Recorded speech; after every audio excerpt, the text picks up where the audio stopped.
Aliu? Aliu? Ali? Huh? Aliu? Where? Oh. Aliu? Hi, everybody! Aliu? Hi, Zanny. Here we go. Hi.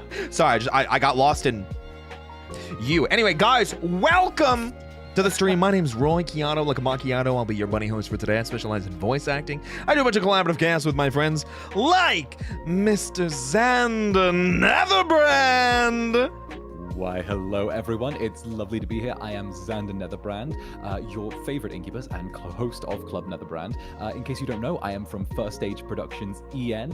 I am a VTuber who specializes in Zatsu's yapping and story-driven games. And heck, I also am here with my favorite bunny, Roy. So we're doing some Power Rangers stuff today, right? Wait, forget Power Rangers for a second. Did you say favorite bunny? I'm your favorite bunny? Yeah, favorite bunny. My favorite bunny. Yeah. Yippee! Listen, sometimes you just gotta celebrate the W's. It's Friday. We get to celebrate. We get to have some fun. It's a win. Yeah. But yes, Zanny, I'm so glad that you can join me again. And you are actually the one that asked me to set up another Power Rangers collab. I wanted to know more. We literally finished the last stream. I was so sleepy, but I'm like, we need to do another. I want to know more. There is deep lore here. Oh, yes. Tell me of the deep lores. I require to know the details, you know? There's gonna be so many details that we go over. Guys, in case you didn't catch the last video, which is still up on this YouTube channel, if you're watching on YouTube or if you're watching on Twitch, go check out the YouTube channel, !YT in chat. The last time that Zanny and I watched Power Rangers, we got up to about episode 40 or so of season 1, which is about 20 or so from the end, but it's kind of a clear shot to the end from there, minus a few plot points.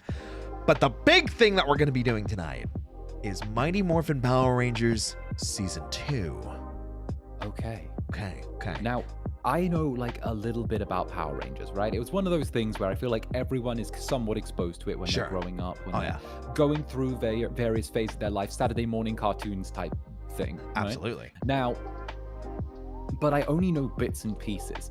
And I also know a bit of the behind the scenes stuff and gossip because it's kind of legendary in actor circles. For those who don't know, outside of all of this, I've worked in projects for Sundance Film Festival. I've done short films. I've done a few things off West End, and I've done stuff here and there, you can say. So there are stories about Power Rangers in those circles and the actors who have worked on Power Rangers, and there's a lot of gossip that kind of circulates about things. So there is a lot of that gossip has been substantiated in the video that we're going to be watching. So where things were kind of rumors before, it's we pretty much have it as this is fact now. Because we've heard it from so many different people. Yeah, trust me, it's very spicy. Very spicy. And we're not even going to get into the anti-gay agenda yet. Yeah. That's saved for Power Rangers Zeo. And I'm not exaggerating. Wait. Yeah, if anybody knows what I'm talking about. Wait, but didn't you mention this to me last time with Billy? Yeah, it just means that we have to get up to Zeo, so I get to steal you away for Incubun dates on multiple occasions to educate you on Power Rangers. Actually, let me repost your stream. Let me repost your stream on Twitter. There we go. Well, thank you. I appreciate it. Listen, I need to make sure this does well so I have excuses to come back. Listen, I don't think you have to worry about it. You say that, but I think the last stream that we had is my 4th best performing stream on YouTube. Really? Yeah. I saw the clip. I saw one of the clips from it. I'm British. Kinda well. Yeah. Wasn't that clip doing really well? Yeah. You're like, oh yeah, do you like spicy food? I'm British. Yeah, but I'm like, I'm British.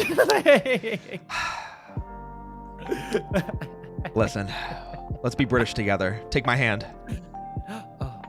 Okay. I got 2 hands around the netherling, but I'll take your leg then. Okay. There you go. There we go. I'll just give the thigh a squeeze. There we go. Just. You squeeze my thigh, I'll put my wing around you. Perfect. There we go. There we go. It's so funny because I think Aoya actually drew that last time with you with your wing around me. Yes. So it's a thing. Whenever I do appearances on other people's streams, it's always some of the art that gets done is me sat there with my wing wrapped around whoever's like hosting me. It happened with Frederick. It happened with well, actually, it was a different kind of art that I got with Nick. But it was. Should I be jealous? Frederick. It happened with Nick. Honestly, it's worthy of being jealous of. Listen, if anybody needs motivation to put Zanny and I together in art, well, just look right here, bam. Impressive. Listen, I've been working out, you know. Nick's been showing me the ways of the gym. You know what I mean? I saw you've been doing so good. I haven't been able to go to the gym for like a couple of months now while I've been like traveling. But yeah, as soon dude, I was doing good when I was in there. I finally beat Freddy from Scooby-Doo, and like, I'm good. Wait, what does that mean? This is okay. You know how I'm not 100% like. You know how I'm challenged in the ways of sanity. Yes. So when I was a kid, so hot. when I was a little kid, I used to watch Scooby-Doo. Like, it was my favorite TV show when I was Love a kid. Scooby-Doo. Scooby-Doo non-stop. Yep. But I fucking hated Fred. Freddy, I hated him. I hated him with a passion. He was such an annoying bitch, right? Couldn't stand him. He was like, oh, don't worry, guys. Stay there. I'll look for clues. And then he'd make these stupid traps. And it's like, who put you in charge? Okay, no one put you in charge. Okay, you drive the van. He doesn't even own the van. Okay, Scooby and Shaggy own the van, but he drives the fucking van, right? He doesn't own it. And he goes, my mystery machine. Literally, the ownership of the mystery machine has been established with like it being Shaggy and Scooby's, right? So right, I turn around and he goes, don't worry guys, I can bench 220. That's one of his lines from the original cartoons. He would say over and over again, I can bench 220. Don't worry, I can bench 220. So you can bench 220. I can bench 225. I don't know how high mine is.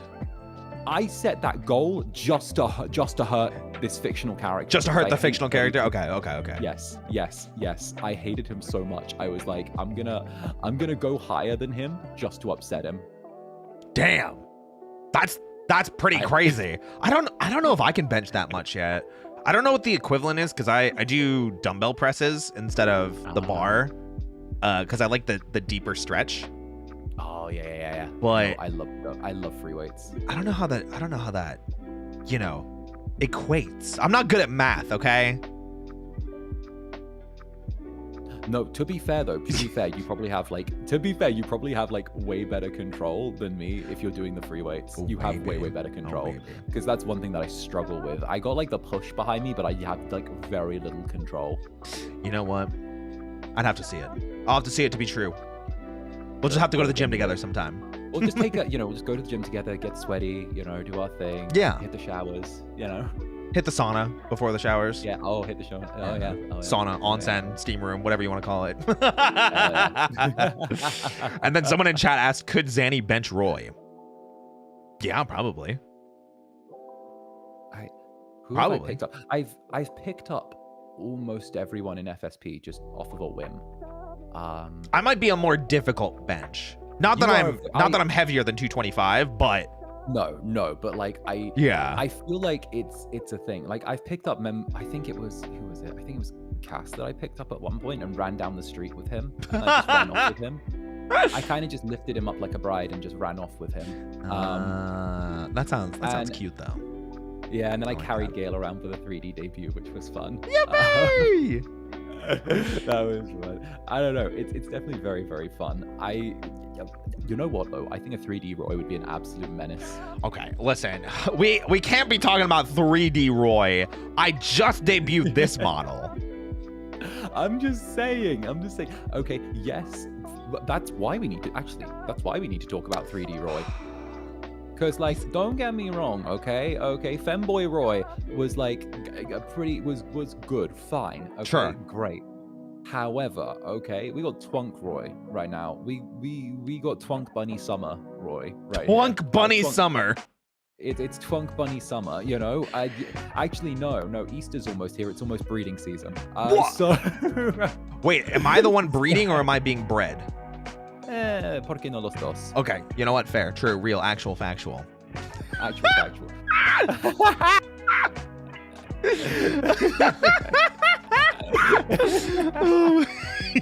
This is why it's dangerous for us to collab, guys. I don't think you understand. Cause he said hot bun summer, and I was like, no, hot incubun summer. And then immediately I was like, oh right, I did just say that I wanted to get more thirst trap art. Instead of just like outright like spice, got some like thirst trap stuff, you know, like, oh no, I spilled this, you know, this popsicle, or oh man, it's really hot in this onsen. Oh no, I tripped. Zanny, can you help me get up? Oh no, let me just drink this glass of milk. Okay, I know the one you're talking about, first of all. Oh my god, he had no right. He has no right being that hot. Oh my god, that purple bastard. Listen, I'm a fan. And I like milk, so, you know, I feel like it's a win-win. It's a win-win. Win-win. Yeah.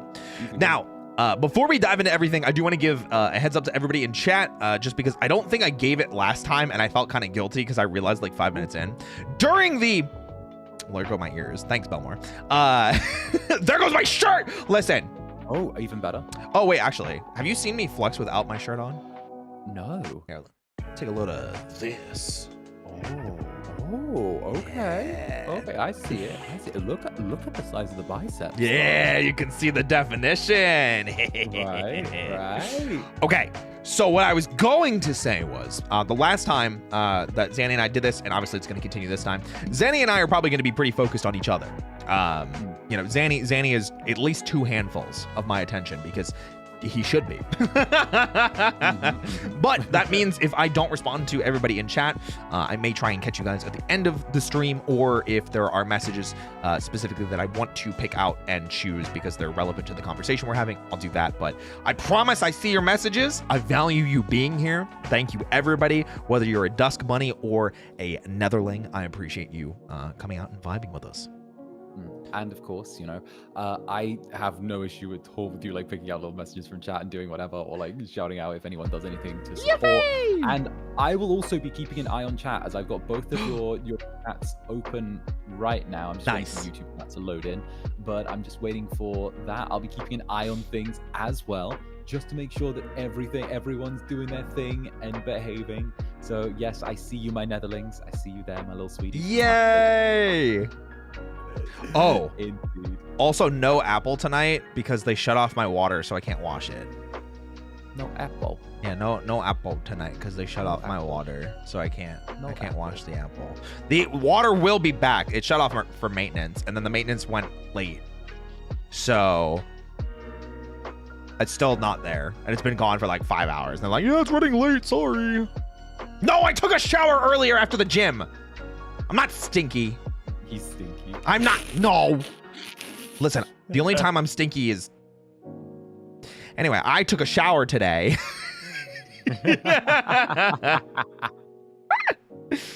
Whoa, is that Xander Netherbrand in my YouTube chat? That's crazy. Indeed. I thought I'd just send a little emoji just to let them know I do see them.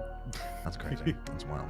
Now, before we dive in, I do want to say, is there any questions that you guys have for Zanny and I before we dive into the video? Because it is always nice to hear and see everyone's kind of curiosities, whether they want to ask us stuff about Power Rangers or just stuff in general, because we do got a few minutes, I think.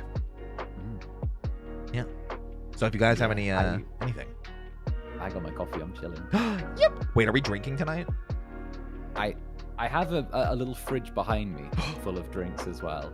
So. I brought over my bottle of wine as well, because I assumed that you would at one point want to be like, all right, it's drinks time, and I'll be like, I'll be like, yes, sir. I have a fridge full of beers behind me. I'm going to be drinking on stream tomorrow night as well, because I'm doing drunk Euro Truck Simulator. Whoa, drinking and driving? That's crazy. Yeah. I'm doing drunk Euro Truck Simulator. Oh gosh, that sounds like a trip. Because, like, the running meme regarding, you know, like me, is that I don't know how to drive. So I figured let's just make it worse. Oh, perfect. Mm-hmm. I love that. You better get a nice like trucker's hat too. Oh, that's a good idea. Yeah, or like those really like goofy comical like sunglasses. Like the really like stereotypical like big like huge lensed black ones. Yeah. Yeah, ask me about my truck. Oh my gosh. Ooh. All right, we got some. Wait, hit me. Yeah, I'm hit me. gonna pick out a little question from Yeah. the chat because I really like that one. What was your first experience regarding Power Rangers? Oh. Mine? Like, what was your? Yeah. Oh gosh. I think the earliest one that I remember was either Turbo or In Space. And I remember it being like around that time, and I think it was like the finale of Turbo going into In Space when I was like really, really, you know, young, and I didn't understand what was going on, but for some reason that stuck with me. And I don't remember if it was like actually airing or if it was a rerun on another channel or something like that. But then eventually that got me interested into watching more of the franchise, and it just kind of fell downhill from there, because, you know, who doesn't love watching a bunch of cool people dressed up in skin tight battle suits fighting, you know, rubber monsters. Right. No, my favorite season is probably going to be a little bit of an off the wall one. Oh. Because of how disconnected it is actually probably from like most of the others. RPM. I would say no. Oh. I would say Lost Galaxy. What do you mean disconnected? Like, I would say it's not as heavily entrenched in the franchise, in like kind of the franchise lore as like all of the others, because a lot of them have like, you know, lead-ins from like Zordon and stuff like that. Wait, and but yeah, it does. Sure, you've got Terra Venture. It does? Yeah, it leads in directly from In Space. Yeah, I suppose it does. I guess it branches away from the in-space roots very quickly, in my opinion. Well, yeah, but then there's, you know, Kendrick's literally dying to Psycho Pink, which is a main villain in Space. That is true. I guess I see it as like a little less attached because of the fact that it takes that departure from Earth and also takes it away from like the known space as well. And also like is the first time, I think it's the first time we get aliens in the franchise as like a main character since what? Time Force? Well, what do you mean aliens? Well, like as a Power Ranger, you mean like Maya? Like the like, Yellow Ranger? Or do you mean the Magna Defender? I'm gonna say which I would say wait, I gotta English my way through this. So I would say we don't get Power Rangers that are like aliens very often, like extraterrestrials that end up becoming like Rangers. They're normally just all humans, right? Most of the time. Right? But I liked the fact that we got like a fun little dude in space that was an alien, and I think it was like a with huge Andros. Yeah, we got Andros then, but then we also, in like Lost Galaxy, we got the dude with the funny green hair. I think you're thinking of Time Force. Oh, no, I'm thinking of Time Force. No, yeah. Sorry, other way around. Okay. Like, we got Andros from Time Force. There we go. Sorry. There we go. Yeah, you get what I mean. I got you. In case you guys don't know, that's the thing that my memory is going to be very fuzzy on some of the Power Rangers stuff. It's going to be there. We'll get there, but no, I liked Lost Galaxy. I liked the swords. The swords were the Quasar Sabers. The Quasar Sabers were awesome. Yeah, absolutely. Were like very, very awesome. Very, very awesome. Now, I have a question for you. Ooh. Is there a season you're particularly looking forward to? And is it Lost Galaxy or maybe another season that you're like, this looked cool or I have memories of this? Okay, so In Space was really good. I loved In Space. Andros, have you seen what Andros kind of looks like now? Yeah. He kind of low-key looks a little like Eminem now. Yeah, because the short hair. You see it. Yeah, I get you. Not even that. The facial structure's like the same. I get you. Right? Yeah. Like, so, no, I like that. Honestly, the fact that like his sister kept getting brainwashed like every other week was like, come on, you got to do something at that point. It's so messed up, dude. Knock.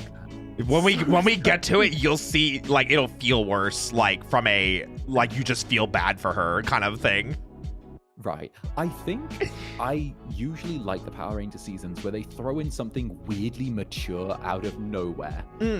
Usually, and they had this habit for a little while where they throw in something weirdly mature towards the end of the season, right?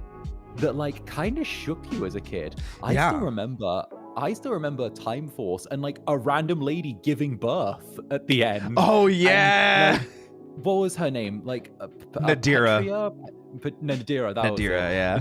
Nadira having to convince her father not to murder a baby. Yeah, because he almost did, because he blasted at her. Yeah. Right. Yeah. Yeah. The Time Force finale is incredible, honestly. Yeah. So.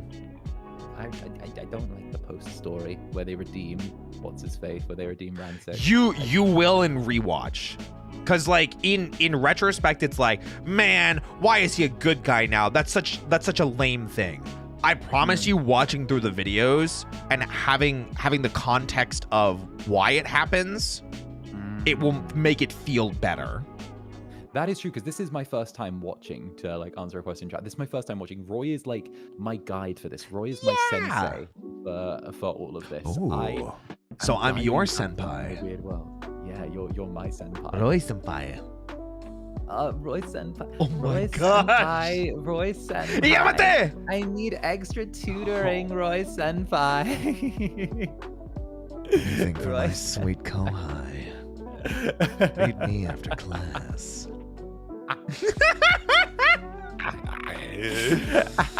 Oh my goodness gracious. I'm gonna put my shirt back on before things get a little too spicy in here, because knowing you. Anyway.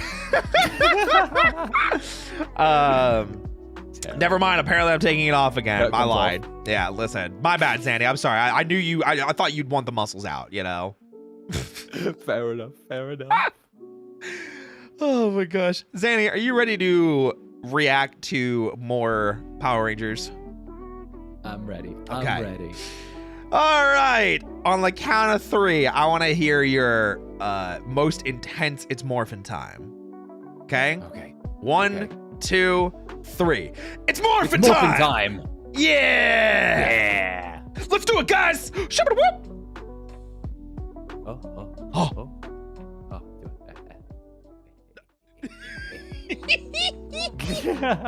Skapow! There we go. There you go. Yeah. Nice. See, now we can, Yeah. Now this is code. Yeah, and you're taller than me. We don't have to fix it this time. There we go. Perfect. There we go. Nice. Absolutely Subarishi. Subarishi. That's how you pronounce it, right? Totally. Nahongajozu, correct? Nahongajozu. Yes. I speak all of the Japanese. You know, I know a few conversational phrases, and oddly enough, if you say like a couple words to me, I may not fully understand what you're saying, but I might be able to pick up the meaning of the sentence because I understand 1 or 2 words, and I'm like, oh, wait, I know what they're saying. I don't know what they're saying, but they're talking about a toilet. Ah, man. Man, I don't know what they're saying, but they said yaoi, so it's got to be good. Yaoi? Yaoi? Oh my goodness gracious. Chat, are you ready to dive into the weird world of Mighty Morphin Power Rangers? We're 50 minutes into this video, which means there's still 2 hours left. I'm hoping we can get to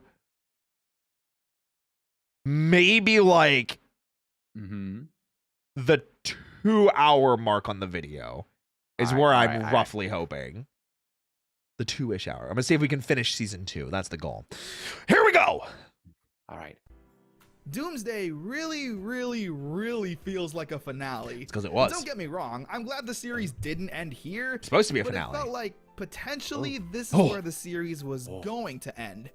You know, it had the massive fight with Cyclopsis, the Rangers literally almost dying. I'm sure it's Rangers fine. Appreciation Day. Yeah. And Zordon saying that Rita was pretty much defeated and they should I be didn't watching on have the to be stream? Power Rangers. Oh, I forgot to share it to you on Discord. I'm so sorry. I was like, should I be? Wait, No, should I I'm be so watching on the stream? Should I stupid. be Wait, a little wait. bit behind. Like, No, I'm gonna I forgot to respond. share it.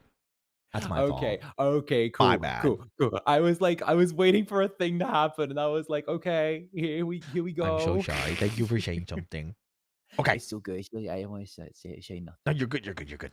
Okay. Anymore. Okay. After doing some research, aka Google. searching, yeah, Doomsday was apparently supposed to be the series finale. Gotta love it. You see, when Fox first ordered the first season of Power Rangers, it came with 40 episodes, and Doomsday Part 2 was the 40th episode, meaning they did wrap up the story nicely if the show were to fail and not continue. Surprise, it did not fail. However, Mighty Morphin Power Rangers was a massive success, and Fox even ordered 20 more episodes to add on to season 1. Which is really funny, Oh. because Fox is the one that gave them, like, crackers and peanuts as a... Yeah, they gave them no budget. Yeah, it was a terribly small budget. They gave them like no budget the first time, and now it's successful.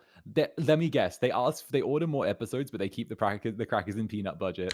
No, actually. So No? that's the funny thing, is they gave them a really large budget for the last 20 episodes. Really? So that's where it gets crazy, because Fox did recognize the success that Power Rangers had, and they were like, okay, we were wrong to give you a small budget. We're going to give you a bigger budget. Now, That's very opposite to how things would be handled these days. That's so opposite. Because normally it would be like, oh, you made it work with a tiny budget. You can keep making it work with a tiny budget. so that's the crazy thing, is you're going to see what they used the budget for. And even then, I'll give you reasons to be mad, even though it's really good what they did use the budget for. So let's get into that. Which is awesome. One problem, though. Saban ran out of Zyuranger footage. Gasp! In Japan, the show was done and Oh, over no. with. But when half of your show is the Japanese show, what are you supposed to do? In Japan, they've already moved on from love this Zyuranger. season. Oh, I'm so mad this season didn't get adapted. So this is Yeah, I don't recognize any of that. yeah. So this is Gosei Sentai Dairanger, which is Chinese mythology and martial arts focused. So each of them have like a very distinct Chinese animal or mythical creature. So we've got a phoenix, a shishi, a dragon, a kirin, and a pegasus. And Okay, cool. it's got a lot of really good martial arts. It's kind of dark. There's a surprising amount of death. It's really good. And Ryo, who's the main character, or the Red Ranger in this case, has some of the best morph calls. Because instead of Henshin, it's Tenshinda. And he'll give like this big scream that'll be like, Nina, Tenshinda! And like he gets really into it, and he's bloody and battered and bruised. Oh, Okay. Die Ranger's so good. We got robbed. Oh. All right, nice. Okay, Working sorry. on Kaku Ranger and Die Ranger. me geeking out already. Well, Saban ended up doing was pretty interesting. Instead of filming the footage themselves, Saban partnered with Toei, the company behind Super Sentai in Japan, to produce brand new battle scenes, both Ranger footage and Megazord footage for the remainder of Season 1 and a bit of Season 2. So from this point on, all the Power Ranger and Megazord footage is from Japan, but it was never a part of Zyuranger. And that's what they used the budget for, because it is insanely expensive to do what they asked Toei Japan to do. That's really interesting, though. Yeah. The fact that they actually just got more. They was like, oh, let's just make more footage. We need budget. We need to spend the budget that you gave us to make this. Yep. But it's like, to give you like a price comparison for them doing this, it's like they only got to do this idea or this plan for like, I'd say like roughly 10 to 15-ish episodes, if that. Interesting. And that budget that they got was almost as expensive as the entirety of the first season. Yeah, so welcome to Zhu 2. Okay. Yeah, so that's what this footage is called. It was created specifically Zhu 2, like to fit Zhu with the Ranger Mighty 2. Morphin stories. Yeah. To my knowledge, this is the only time Saban did anything like this. Only time. And the fact they had that much money to just commission more Power Rangers is insane. Because Fox gave them way more money. This era of Power Rangers has been dubbed by fans as Zhu 2. So Zhu with all of 2. that, let's continue on with Season 1. Yippee! Hey! Rita's Seed of Evil. The school is tasked with planting trees, where Rita makes one of the trees evil. Oh no. She sends down the not evil trees. And once Listen, to be real, we're never gonna have to deal with this anyway. Like, who even goes outside anymore, right? Right. Like going outside is so like 2019. Right? Wait, that's actually Right. that was good. I like that. That was yeah. Right. You kind of hit that. Yeah. That was good. Yeah. And Yeah. we get a really fun, solid unwarped fight. Seriously, I still be doing karate kicks in my bedroom alone like this. Squat goes down to plant the evil seed, but the Rangers don't know what he's up to.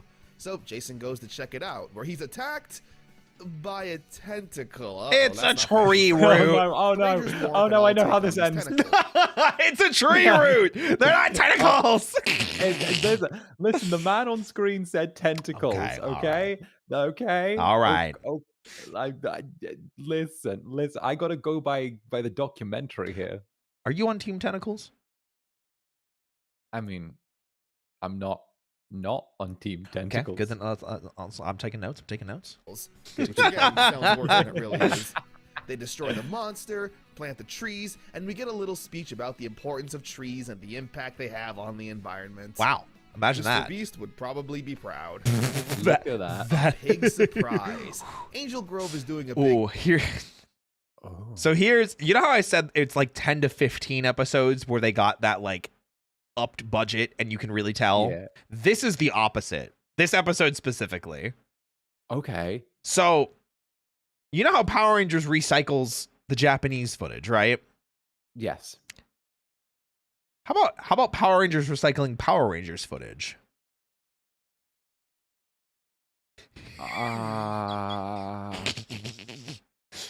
I'm so glad you're excited for that. I can feel it. I can feel it in my jellies. pet adoption, How? where this old lady begs the Rangers, apart from Zach, who's not there. So you see to a find pig. that Can you see where this is going? Maybe.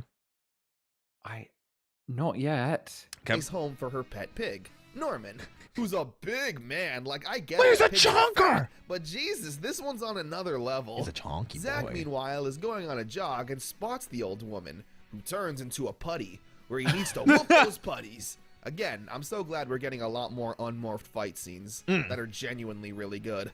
Bulk and Skull, of all people, adopt the pig, and genuinely seem to love it and take care of it, which is really cute. The gang start putting the pieces together of the mysterious old woman, the pig, and some device the putty dropped during its fight with Zach. They come to the conclusion that the pig is part of Rita's plan, which, yeah, the pig turns into the Pudgy pig again. What? There it is. Didn't they already beat that thing? Yup. Yes, they did. Like, Yeah, like 30 something episodes ago. yeah. Yep. Like Revenge of the Pudgy pig? Yup. Yup. Wait, so Hit me, regale me. Okay, so far it's not too bad. They've had him come back. They're reusing the costume. Okay, that's cool. I can appreciate reusing the costume. Okay. It's when they start reusing footage that I'm gonna start cringing. It's when they start reusing footage shot for shot. Do they do the thing where they reuse the footage but they flip it? That's Rita really loves that monster. that's crazy. Although, that's I don't blame her. It is pretty cute. It that's once again just wants man. to eat. The difference That's here, crazy. though, is that the pig Who said is that? Norman underneath the monster. That's the Rangers don't want to destroy. Yeah, or don't burn destroy the that pig, monster. Zanny. So they immediately morph and attack Norman. What are you doing? This episode is also a sign of Saban running out of Zhu Ranger footage. Yeah, because the fight is literally the same from the food fight episode. It's the same exact fight. It's the same exact fight from the food fight episode. The only thing that they take out is the pig eating the weapons, because that's not part of the plot. Right. So it's not necessary anymore. But they literally just spent the past like they- 5 minutes being like, well, Norman's just a normal pig. Like, we don't want to hurt him. It's morphin' time. Beat the shit out of the pig. Right. Yeah. Yeah. So is this the same sequence, like, just copied and pasted? Did they at least, like, change the order of the shots? Nope. No. Nope. Not at all. No. No. It's the same exact thing. And wait, it will get worse. Oh. It will get worse. Just editing out the parts where the pig eats the weapons. Yep. It's one thing for Power Rangers to recycle Super Sentai footage. Yeah. It's another for Power Rangers. This is an American shot, and I feel like you can really tell. Look, why are they crouched? Why are they crouching? I don't understand. Can I look at the Red Ranger's pose where the hands are like by the side, kind of almost in like the model spawn in position? Like A posing? Yeah. Like A posing. They're A Look at the Yellow Rangers A posing as well. Yeah. The thing. Oh my gosh, dude. I hate it so much, man. To recycle Power Rangers footage. Norman eventually runs away to some farm and is preoccupied with a lady pig. He found a lady pig! Goldar and Scorpina attack Angel Grove, and I swear to God, this is, no joke, probably the 10th time to use this footage. It is, I think this fight scene is now the 3rd or 4th time this has shown up. And specifically, I'm gonna find it. So that is from Scorpina's entrance episode. And this shot is from Green with Evil. Because it's the only shot that ever has these stairs in the background for some reason. Yeah, you thought I was kidding. I can't. No. Listen, it's okay. Zhu2 is on the way. I promise, Zanny. Zhu2 is on the way. It's on the way. It's on the way, I promise. No. It's on the way, I promise. I promise it's on the way, okay? I promise things will get better, okay? Anyway, Billy turns the Pudgy Pig back into Norman, and the farmer adopts Norman for his farm. But wait, he was already Bulk and Skull's pet. What the heck is up with that? Yup. Why are they so mean? That's what I'm saying! Even gonna lie, the Power Rangers are low-key kind of the antagonist to Bulk and Skull. Yes! Like, he's getting it, Chad! He's getting it! Like, they're kind of the bullies, not gonna lie. Yeah. Because, like, yeah, Bulk and Skull are rude and mean, and they're a little weird to them at times, okay? But, like, at this point, okay, if we look at, like, the scoreboard, the Power Rangers have done way more antagonistic actions to Bulk and Skull without provocation than 100%. Bulk and Skull have done to them without provocation. You are 100% right. Right? Because, like, they adopted a pig and loved it. What would you do if you adopted a pet and loved it, and then your fucking classmate took the pet and gave it to a farm, a pig farm, by the way. Guess what? Pig farms don't keep the pigs to be loved and petted forever. Okay, that thing's turning into bacon in 2 months' time. Yeah, I'd be pretty mad. I'd be pretty I'd be pretty frustrated. I'm not gonna lie. Yeah, I'd be pretty pissed. That thing's going. That's a pork chop now. I could go for some bacon though. Listen, I'm not even gonna lie. Could you like a bacon sandwich would be nice right now? Yeah, let me go get my apron. I'll be right back. Let me go get my apron. All right, you are learning, and I'm glad. I'm glad you're pointing this stuff out. You're learning. Something fishy. Jason, Zach, and Trini are going scuba diving. Something fishy. Billy doesn't want to go, though, because we learn he's afraid of the water, due to a traumatic... Hurry up and jump in the water. Penelope, why? You know I'm too shy. Sorry. Anytime. Get in the water. Just look at that vicious fish attack. But what's he afraid of? Look how he whoops these putties. The fish wouldn't stand a chance in round 2. Billy then gets put under a spell that amplifies his fear of fishes, making him completely useless in battle. And this shot, I think, is from the Madame Woe episode, but then, like, not used properly, but then is used properly. It's a mess. He needs to overcome his fear in order to save his friends, which he does. See, just like I said, the fish didn't stand a chance. Also, when the Rangers land the final blow with the Megazord, the fish monster says, "No, you cheated!" Okay. No.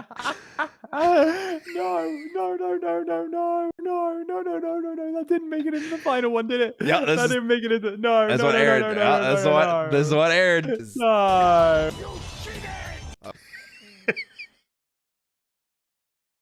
That's real. That's real. That is 100% real. That made it. Yeah. So the thing is we have later realized and learned he's actually saying, no, you cheated, but because of the way how loud the music is in the background and because of the audio crunch because of 1990s, it's what with the Megazord. It is monster says, no, you cheated. Okay. Yeah. Yeah. All right. Then, so lions and blizzards. Yeah. I wouldn't, right? Wait, what would you not? Okay, so let me, okay, a little behind the scenes thing here. A lot of times when I've worked on like short films and movies with budgets and stuff like that, right, is usually we get all of the key important shots that we need, right? And then we need to take a certain amount of B-roll after that, you know, just doubles and triples. We usually have like the shot after maybe like a couple hours, right? But we have to stay on set and we have to keep running it because we all have essentially like minimum requirements that we need to do. Sure. And we need to have backups so we don't get called back, right? But sometimes we'll go through scenes, we'll do the movements, we'll do all of that, and we will be dicking around and we'll be changing the lines. Oh, oh, you shithead, oh this, oh that, right? So like my immediate thought is that's B-roll that got used to replace main roll, and they just didn't like cut out the voice because everyone was dicking around at the end of the set. Because like, you know, there are times where like my B-roll, like me just laying on a couch one time having a nap, like made it into the final like cut of something I was in. Like there was really a thing funny. That slid by. Like there was a thing that slid by a judging panel of me just sleeping on a couch. Like that wasn't me acting. I fell asleep on the couch because I'd been up since 7 a.m. But like I was like, but no, apparently like it was like a, what was it? It was a long shot. It was like a body shot of me laying on a couch or something. And like, you know, it's stuff like that, or like me waking up randomly and being like, "Fuck you." Like, like it's stuff like that, you know? Like, so I just immediately thought it's B-roll that's it's like kidding around, like gag reel B-roll that slipped in. Yeah, it genuinely probably could be, or they had recorded multiple versions of it and maybe that was literally the only one that they could use, or even they just did it and they were like, oh, we'll replace it later because this one sounds wrong, and then they just forgot to replace it. I love that. Yeah, absolutely. Hell yeah. Let's continue. The school is having some kind of field day full of games and stuff. You know, we all had to do this stuff at one point. The Rangers team wins the games, but Bulk and Skull steal the trophy. Yeah, I remember there being a trophy. The gang gets attacked by Puddies, but this fight feels different. Ooh. Mainly because it was the debut of Ron Wasserman's music. If you don't know Ron Wasserman, he's the guy who created and sang the Power Rangers theme song. Yeah, go Power Rangers. Rangers. He created. So, also context, he's also the one that made the ultimately iconic X-Men opening theme. Yep. Also him. Oh, that's so good. Yep. Okay, this guy's a legend. So he is without a doubt the reason why all of a sudden like Power Rangers started slapping, because they had some of this music before that he'd done, but then he was like, wait a minute, you guys are paying me more money because of budget?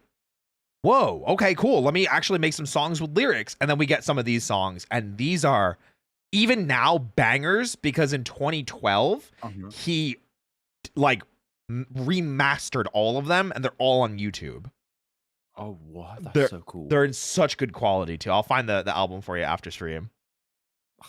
Okay, but listen to these. Listen to these. They're so good. Created so many more tracks like Fight, Combat, 541, We Need a Hero, amongst others. Yeah. I can't play them for you, sadly, but they're on the same level as the theme song in terms of energy, metal, guitar, and vocals.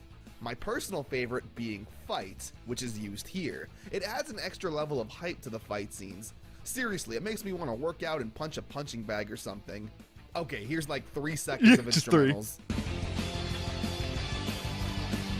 Anyway, the Rangers don't find Bulk and Skull.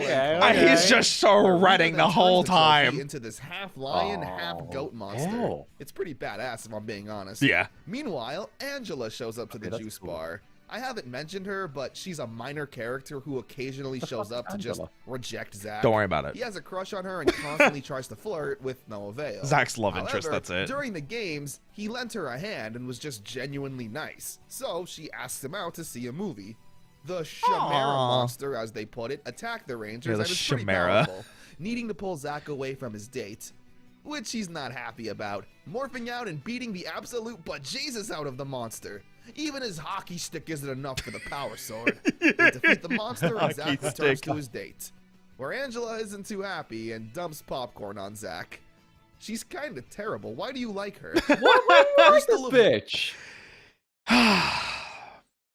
That's a good question, man. I'm gonna be real. I don't like Angela. Like, every scene that she shows up in, Zach is like being like 90s nice, I should say, because like it's still like, hey, can I take you out, like, and like very flirty, very like obviously like it's the 90s, but like he's never like a creep. He's always like genuine and like nice, you know. Right. And then she's always just kind of really mean to him. Like what? I don't know. Nightmares but anyway, is probably low key one of my favorite Power Rangers episodes. Fun one. The gang need to study for a big science test, and Billy recommends going to his uncle's cabin for a fresh change of cabin scenery. In the woods. Hulk and Skull overhear this, and since their grades are poo-poo, follow them up. I've personally never had a group study session with my friends. It doesn't We're about look to like break fun, some and we gender probably norms. Been too distracted the whole time. Me and my friends were more break like some gender norms Skull. today. Meanwhile, Goldar and Rita are creating an evil session. orb, the Crystal of Nightmares. Well, that's not the gender norm that we're breaking. But when they hear the Rangers coming, they hide under the bed, where the boys then have a pillow fight. Yes! I never did that, especially not in high school. But you didn't have a pillow fight? Like, come on, just a pillow fight with the boys? Come on, let's.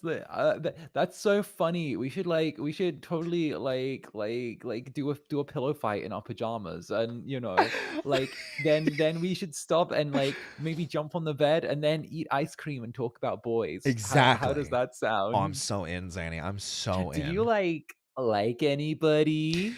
There is this one incubus. He's got one wing and he's got two horns. You know other incubi? It's you. You know you. Good. Good. You're the most jealous incubus I know.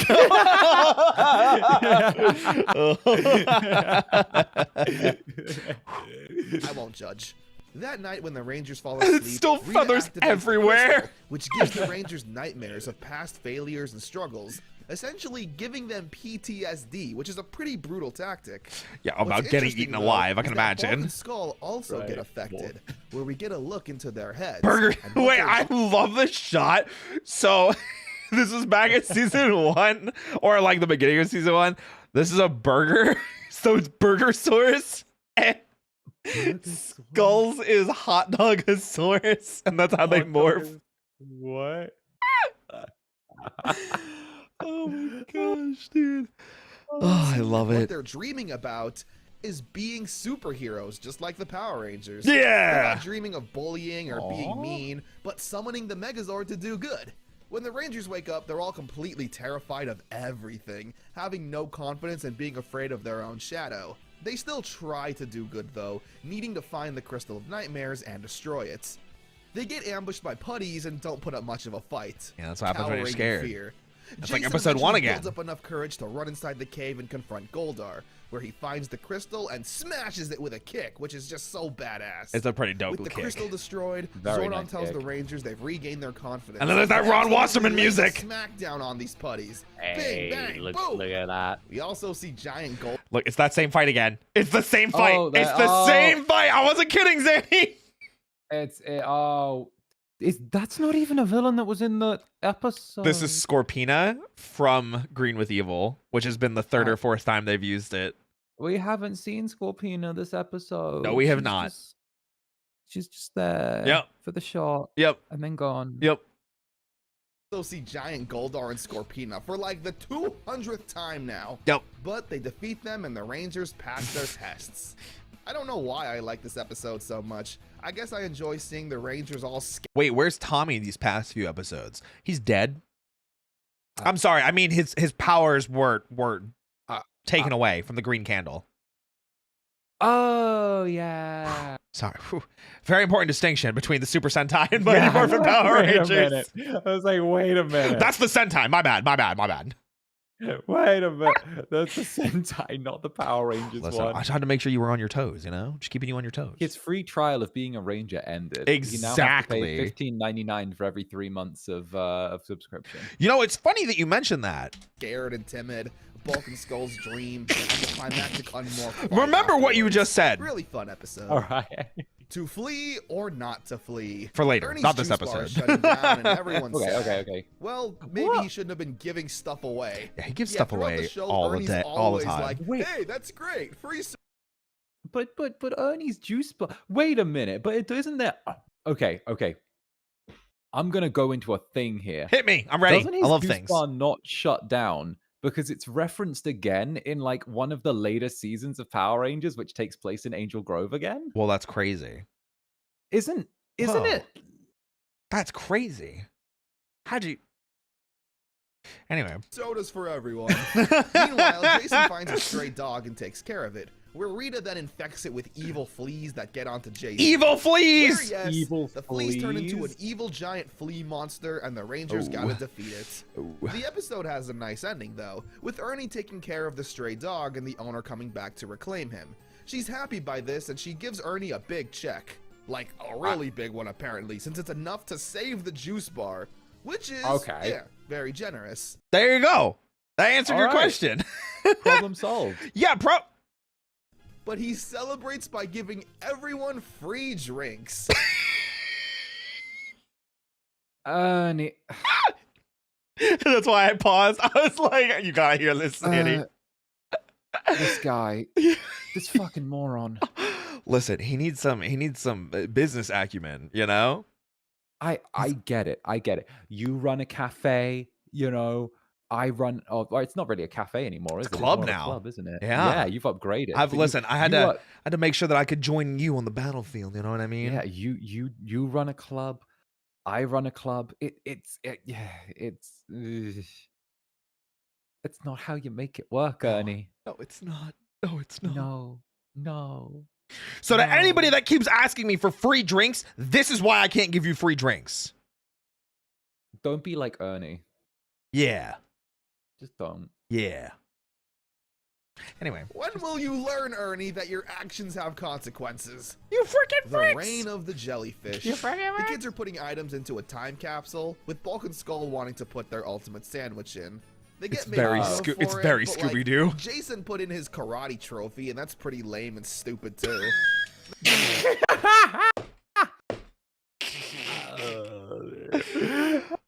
I mean, yeah, but it's like, is he wrong? I mean, like, don't get me wrong, but like, does the karate? It's a high school karate trophy. It's only gonna fucking matter to him. Yep. Like, oh yeah, someone in like 100 years gonna be like, oh yeah, damn, this high school karate trophy is fucking. It's plastic. Yep. It's fucking plastic. Yep. Anyway, the episode is pretty standard. Rita sends down a monster, and the Rangers got to defeat it. A pretty by the numbers episode. Yeah, that's about it. Plague of the Mantis. Trini's learning more kung fu. This, oddly enough, becomes an incredibly canon episode for a really stupid reason. Oh? Yeah. More specifically, the Mantis style. She gets taught all kinds of wisdom about the Mantis and kung fu, stuff about fair fights, calm heads, etc. So, her learning Mantis style kung fu. Mm-hmm. I don't know why they decided that this was super important, because I think this is the only episode she actually does it in. Okay. In the 30th anniversary special, Trini's daughter does Mantis style kung fu as a callback to this episode. I like that. That's really good. And it's definitely like you recognize it immediately for what it is, but then you're like, wait, what else did Trini do Mantis style kung fu? And you realize it's never. This is the only episode.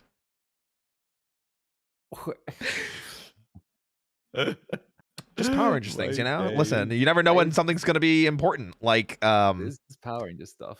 Do you remember when Titanus was introduced, the giant Brachiosaurus?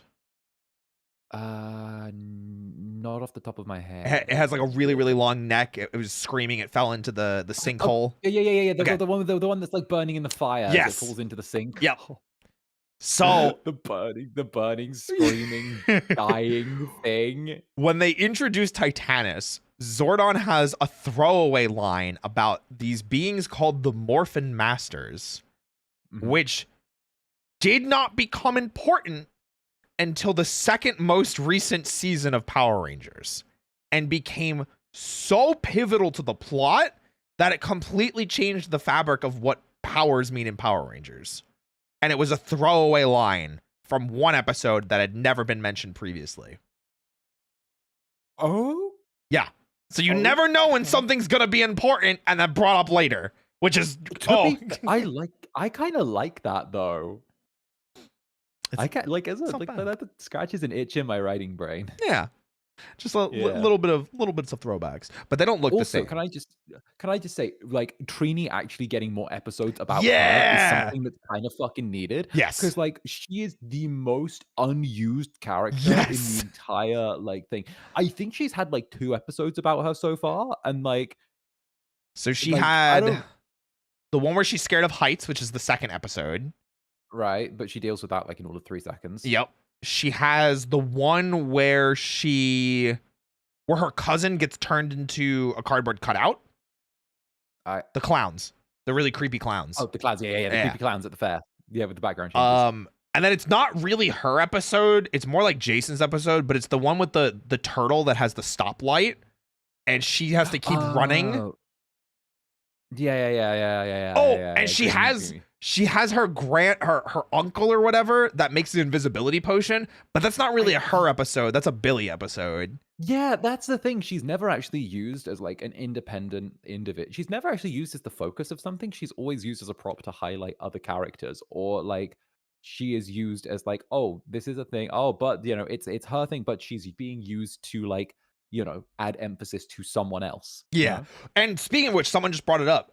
The nightmare, I think they're referring to Mr. Tickle Sneezer. Yep, which is what the next person said. While it should have been a Trini episode, it really isn't. It's really just an everyone episode that she's just having a dream about. But it has nothing to do with her. It's just her doll, you know? And then I see the person before asked, is there YouTube footage complete with real audio? The US version is the real version because there's no Sentai counterpart to it. It's all American original. So anything that you hear in Power Rangers with Zhu footage is the only footage of it that exists. Yep. Based. Rita then turns Trini's praying mantis into an actual praying mantis monster. It's kind of creepy plays looking. Mind games with Trini, saying that she's it's like dishonorable this is, for not I think, having a fair Zhu footage. This, for some reason, gets to Trini, where she feels like she needs to fight the monster one-on-one, which I might be able to buy this if we haven't already seen the Rangers consistently not have fair fights with anyone. Also, this is such a nice shot for like 1992. That's crazy.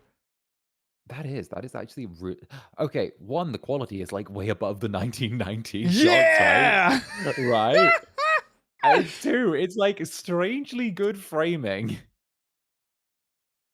They're just trying to sell the toy, you know. Get your power blaster. I love how that's where they put that. Well, there we go. That's where the rest of the YouTube budget went. It's this photograph. Yes, absolutely. This photograph is the rest of the YouTube budget. 100%. 100%. Why is this one different? She tries to have a fair fight until the mantis sends out the putties. What a shocker. The monster wasn't honorable. So now it's all okay for the Rangers to show up and overpower the bad guy. I like how strong they make Trini in this episode. Yeah. Everyone admires her kung fu and feels like they need to join to keep up with her. Very nice. It is I will say it is a really nice like martial arts show off point, like exposition of her, or not exposition, exhibition, there we go, of Thuy Trang's martial arts skills, because she's also a martial artist, and I feel like she really doesn't get highlighted much in the show of being a martial artist, and then we get stuff like this, and it's nice. It does feel like it's one of those things where they do reduce down some of the pre-existing specialisms of the talent Yeah. that are on hand. Like, obviously we also had the same thing with Billy being a gymnast. Yes. But Yeah. obviously, they couldn't have him do too much physicality because he's the nerd, It's so funny too, because literally like once season 1 is done, they're like, Billy's been a Power Ranger for like a year. He can do everything now. And they just let him do everything. They stop forcing him to wear nerd outfits most of the time, and they let him do like gymnastics on the level of Kimberly. It's pretty nuts. They're like, okay, you can be ripped now. Yep. Yeah, and you'll see it. There's like a very clear, distinct moment of like, okay, Billy's arms are out. Hey, wait a second. Cover thine arms, whore. Yeah. Cover them, slut. What did you like? What did you say to me? What did you?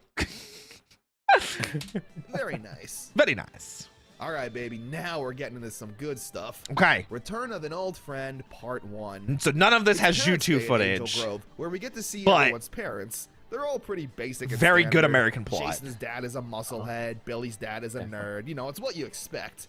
The most interesting are Bulk and Skull's parents. Skull's mom being this outrageous punk girl, and Bulk's parents being the nicest and most normal-looking people ever.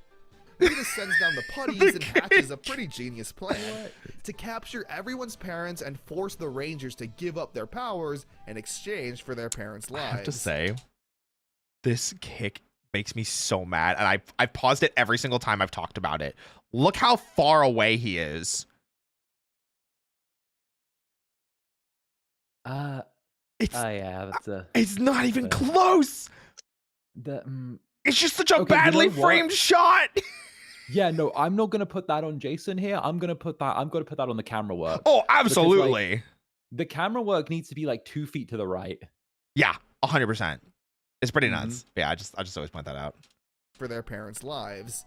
But that's not it. She also puts Billy under a spell to get Evil Billy again and steal the Dragon Dagger to once again be under Rita's control, which both of these plans are executed perfectly, with the Rangers once again needing to do battle with the Dragon Zord. It becomes too much, and Goldar says that this can all come to an end, and if they want to see their parents alive again, they need to surrender their power coins. Zordon lets the Rangers make their own decisions, since it's their parents' lives that are at. And I love that. Zordon's like, I can't tell you what's right, man. It's your parents. Listen, because you say no and they die, like, you're going to be really mad at yourselves for the rest of your lives. It's like, hey, listen, you want to make yourselves an orphan, What can I say? A little bit crazy. Go cry about it to your parents. They hesitantly surrender the coins to Goldar. It's pretty sad to see, actually, and all the actors do a great job showing their desperation and defeat at making this difficult choice. I'm sad that Connor doesn't talk about this. Billy's the last one to give up his coin in this scene, and Billy's like, I'm sorry, guys. It's all my fault. Like, he's blaming himself because, like, he got mind controlled. And it's like, oh no, Billy, no, my precious boy, my beautiful baby boy. Wait, okay, why is Billy climbing the ranks for me right now? Because he's a good character. For me? We love Billy in this house. We do. Goldar, of course, double crosses on the deal and doesn't free the parents. Imagine that. With Goldar now in possession of all the power coins. Well, except for one, where an old friend makes their return. Tommy. Hey, there he is! Calling Tommy into the command center and informing him on the situation, where Zordon says he'll connect his own energy and life force to the green power coin, temporarily giving it power and letting Tommy become the Green Ranger once again. It's so fun seeing him back in action. He takes on the Puddies and even goes one-on-one with Goldar. The coin is struggling to keep up its power though, since Zordon is using so much of his own life to keep it alive. Like, look at this. He's like, he does like a DBZ style like scream as he like powers up here too. And it's just, even though it's like, you can tell that it's American footage because of the cloth shield, this is such a well-framed, well executed shot and really well executed scene, because whoever the suit actor is like playing the Green Ranger here, they needed a raise. They nailed it. I will say as well, the VFX that they actually did for the shield on this is surprisingly decent. Right? Like, it's the thing is, right? I will say this. Having like photorealistic VFX is never as good as having a consistent VFX style and choosing to have it be stylistic. It's the same with like video games, where if you have like a consistent graphic style instead of going for photorealism or something like that, it's always better to have a consistent visual style than it is to always try for photorealism. It's why games look terrible after like 5 years, but games that go for like a decent, like go for a stylistic graphics choice hold up for like 10, 15 years. I'm looking at you, Final Fantasies. In a good way, like classic like pixel style. Yeah. But yeah, they keep this like staticky electric VFX for like most of Power Rangers. So yeah. Even summoning the Dragon Zord to fight. Also, surprise, this is... Oh, look, it's the Scorpina footage again.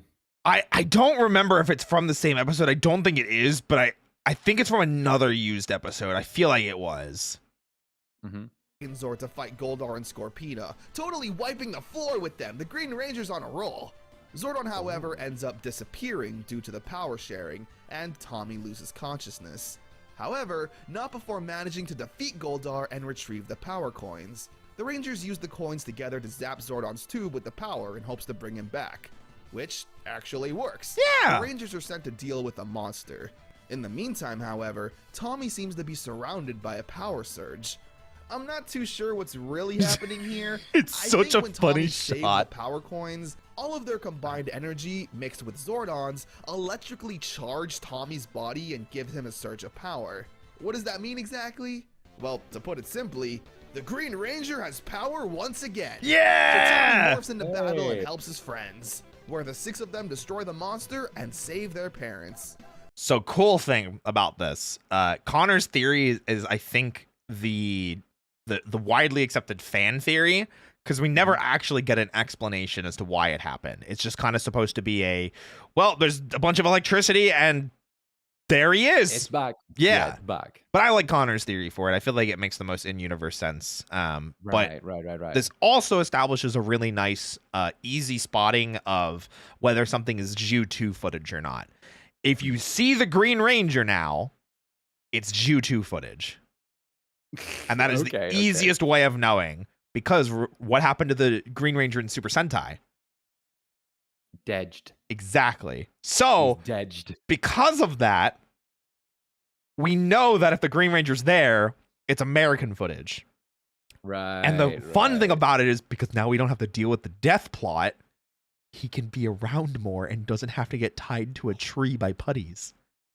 Yeah, right. Oh, we can actually appear. Yeah. Oh, and that's where the budget comes into play, where it was actually the most gigabrain IQ move ever. Okay, that's actually really smart. That's really, really smart. Okay, I like that. Yeah. All right, he's on board, guys. Let's go. We got him. We learn that this electrical surge is temporary and that the Green Ranger's powers will run out again eventually. But for now, Tommy's back in green. The episode ends with Parents' Day continuing at the juice bar. Food fight. And a food fight ensues.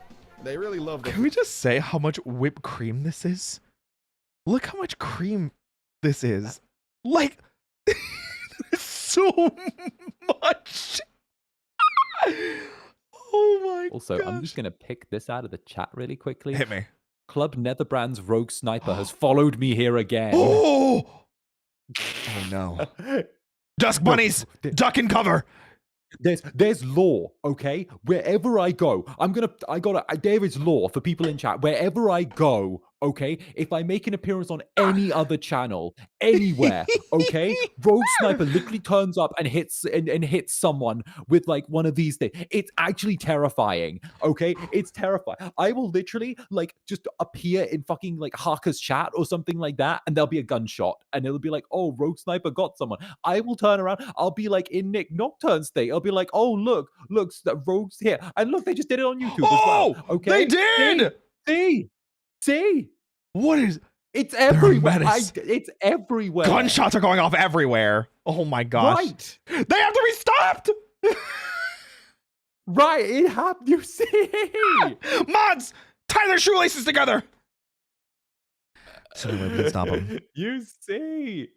That was a good call. I like that. That was good. That's good. Yeah. No, it happens. It's wherever I go. Wherever I go. Wherever I go, there's a shot. Wait, was that them? Or is that somebody else? There's somebody else. Okay. Okay, I got scared. See, I heard a gunshot. I was like, I'm like ducking for him. Guys, thank you for all the support. Oh my gosh, thank you. Right? Thank you guys. Okay. You see why they're heckin' scary? All right. Back to whipped cream. Ensues. Back to the they action. really love the food fight. Back to action. Yeah. Return of an old friend is awesome. Getting to see Tommy save the day from a pretty dire situation was great. The Green Ranger, again, was the most popular of the Rangers, and with the series being so popular and more episodes being ordered, it only makes sense to bring back Tommy. Surprise! It also creates a fun He's storyline that will always be going on in the background. Tommy's powers are temporary. Will they find a way for him to keep them, or will he lose them once again? Find out next week on Mighty Morphin Power Rangers. So remember when I said, remember that subscription service joke you made?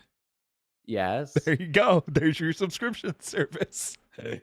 Oh, goodness. Which, I do remember it being brought up several times, though, that the Green Ranger's powers are inherently evil.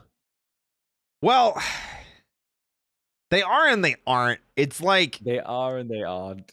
'Cause Okay. I don't know if we ever, like, canonically in the show ever get the explanation why Rita has the Green Ranger coin. I think the assumption is that she was good at one point and was part of, like, Zordon's, like, team, but we never get told that in the show. So it's a lot of us just kind of, like, extrapolating and trying to make sense of it.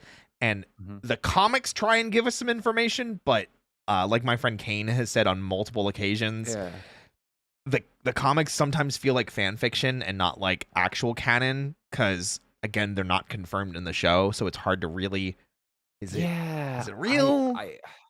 I know there was a there was a comic run, because I do love comic books. That's one of my things that I'm quite into.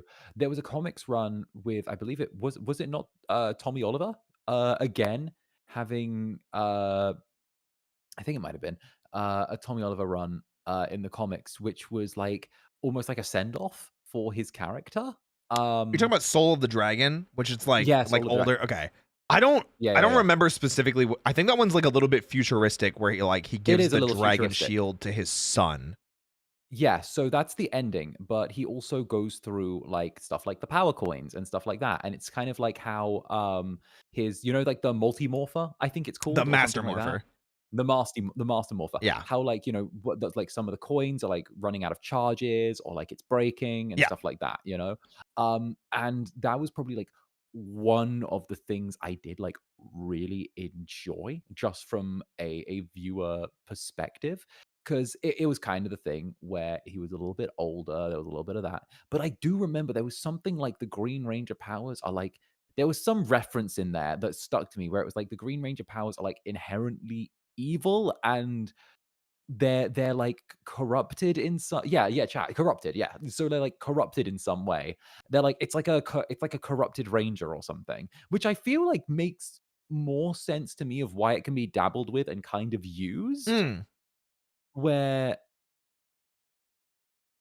where like it's like it can be dabbled with and kind of used, but not used for too long. I get what you mean. I will have though, because it sounded like you enjoyed it. They did actually make the Master Morpher canon in the shows. During one of the anniversary episodes where Tommy came back, he had a Master Morpher and went into Dino Thunder Black, Zeo Red, Mighty Morphin White, and then Mighty Morphin Green to finish. It's actually a really good fight, even though I don't like that season at all. It's like a 3 or 4 minute fight of just Tommy going through those suits, and it's actually kind of dope. I'm not gonna lie. I think I've seen that. I think I've seen a clip of that when like there was like there was some, I think I remember a clip of like him dodging like a swing and doing like a little twirl in the air, and also like switching suits at the same time by the time he landed. Yeah. I will say there is one thing that I think that like they still have their fight sequences, like they are still S tier when it comes to their fight sequences. Oh yeah, absolutely. Oh yeah. All right, let's continue with this power subscription. Or find out now as we continue on with the video. Grumblebee is the most Power Rangers episode to ever exist. Billy gets a B on a test. Oh, which no! absolutely traumatizes No! him. Bulk even says B is for bad. Rita overhears this and is like, oh, Billy hates bees, does he? Well, I'll send down a giant bee monster to take him out. So yes. The Rangers take on a bee monster. Yes. Billy even gets a cool new gun to use. It's a perfectly cheesy episode. Like, we spend a lot of time seeing how sad Billy is, but like, am I supposed to feel bad? It's one B. When I was in high school, I'd be lucky to get a B. Two heads are better. So, funny thing about the previous episode, also has YouTube footage. They made Billy like a specific gun, and you saw it kind of like materialize in his hands. Oh, yeah. That ended up being also made in the Zhu Ranger footage. Because it was Zhu 2. So like that's the power that they had. They were able to script and write episodes and then tell Japan, hey, we have this idea where we're going to give Billy a new weapon. Make the prop for us. And they would do that. I like that. Yeah. I really like that. And I want you to remember that because that will come into play the last episode. Yeah, give the nerd a gun. Don't worry. He'll use it wisely. Yeah. Better than one. Tommy and Jason are teaching this women's self-defense class full of hot 90s moms. And they just work together so greatly. That's crazy. Like, wow, teamwork is great. Wow, teamwork. It's another whatever episode. Rita sends down a monster with two heads, and the only way to defeat it is to feed it its favorite fruit, so it gets distracted. Tommy is sent out to find it, but no luck. Aww. Ernie, however, bought all of these exotic fruits, one of which being the pamango, the fruit the monster likes. Whoa, that's crazy. Tommy then just asks if he can have it, and Ernie, being the nicest guy in the world, just gives him the last one. For free. The pamango. The pamango. Pamango, yeah. Pamango. Pamango. Yeah. Have you never had a pamango before? I've never had a pamango before. I feel like I'm missing out. You know what? We'll have to share one sometime after a gym workout. That's you know? true. We'll split a pamango. Yeah, perfect. Again, probably not great for business. They beat the monster, and Bulk and Skull show up to the women's defense class to meet, quote-unquote, babes. But when they show up, they're like, disgusted, saying like, ew, it's just full of moms. And he literally says this while we respectfully have the most caked up woman on set. It's so funny too, because like that's just such a 90s thing. It's such a 90s thing where like people nowadays are like, whoa. Like, you know? Moms. Yeah. It's kind of gone the opposite way now. Absolutely. It is so funny. No taste. No taste. Oh my gosh. You ready for a Zach episode? Zach gets episodes? Only when Angela's involved now. Performing I'm not kidding. Every one of Zach's episodes left in this season is with Angela. Is that my cue to drink? Is that my cue to drink? Are we drinking? Is you know what? I'm gonna down the rest of my mug of coffee, and then I'm gonna slide to the little fridge in the corner and get myself a lovely little beer. Okay. That's what I'm gonna do. I will crack open my comically large sized bottle of wine. You guys heard it here. The incubus commanded me to drink. Only with Angela. Yeah. The incubus commanded me to drink, and I have to follow his orders. I can still hear his voice now. Gay, homosexual, gay. Only Angela, only her. No one. There's no one else is needed. No one. Did you guys hear him in the No, Angela. No, nothing else. Oh my gosh. I gotta love it. All right. Let's pour this drink. A little wine pouring ASMR. Nice. Oh, good. Ah, yes. Some wine pouring ASMR. All right. Are you ready with your beverage? I have sipped my beverage. All right, let's do this. Let's go. Magic in front of kids to impress Angela. This man will never learn. However, No, he will Angela not. is kind of impressed with how well Zach is with kids. Rita then sends down a chicken monster, just for fun, I guess, and Zach has to disappear to fight it. The fight scenes go on for a lot longer than they used to, since Saban commissioned Toei to make these fight scenes to match the Power Ranger storylines. They don't have to edit out anything that might not fit or make sense. They're also clearly a lot more goofy, with the Rangers doing these over-the-top hand gestures for dialogue and using a lot more slapstick solutions, like these balloons. The episode ends with Zach thinking he's going on a date with Angela, But it turns out to be another field trip with the kids, where Angela says they're going to watch a 5-hour retrospective on Woody Woodpecker, which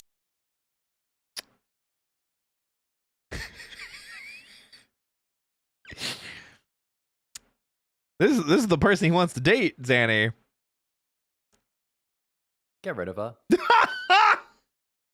Get rid of her. Damn. No hesitation. Which sounded ridiculous at the time, but I did a 4-hour and 45-minute retrospective on the Powerpuff Girls. True. So go watch that instead, Zach. Trick or treat. Kimberly. Do you like rap? Like the music? Yeah. Yeah. Cool. I'm like super into SoundCloud. Cool. I'm glad to hear that. Yeah. I'm sure you'll love this episode. Oh no. Gets to be a contestant on America's #1 game show, Trick or Treat. Yeah, this Halloween-themed show is somehow the biggest thing year-round. Meanwhile, Rita is summoning the Pumpkin Rapper, which Zordon tells the Ranger is a monster that uses his raps and rhyming to distract you before he attacks. That is so stupid. I love it. We get random interludes of Skull and Kimberly doing the game show that's honestly pretty stupid. Anyway, Kimberly fake feints to leave the show and fight the monster, where yes, he raps. Well, you think that's something you can... No, that's enough. They defeat the... I heard the pain. What's wrong? You wait, said you loved rapping. Can we run that Yeah, back? Can we yeah, run that yeah. back? He raps. Well, you think that's something you can... That's... Oh no. No. Oh no. Oh, What's wrong, Zanny? I thought you liked rap. Yeah.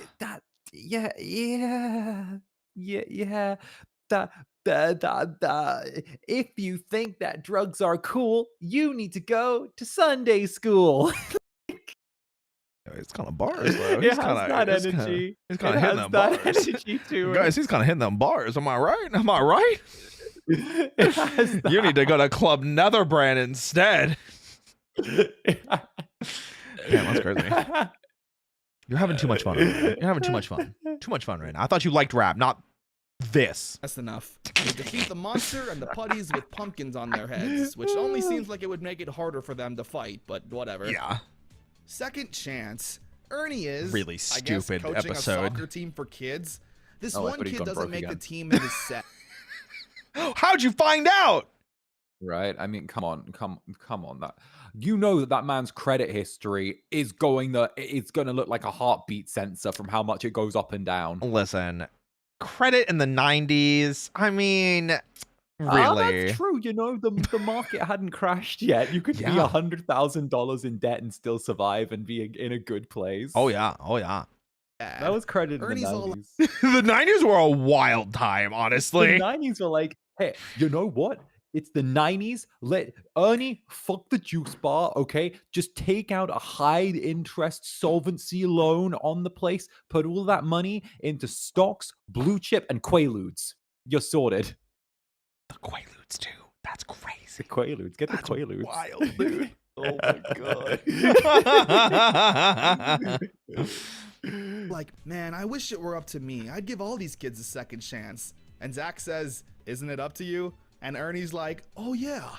And gives everyone a second chance.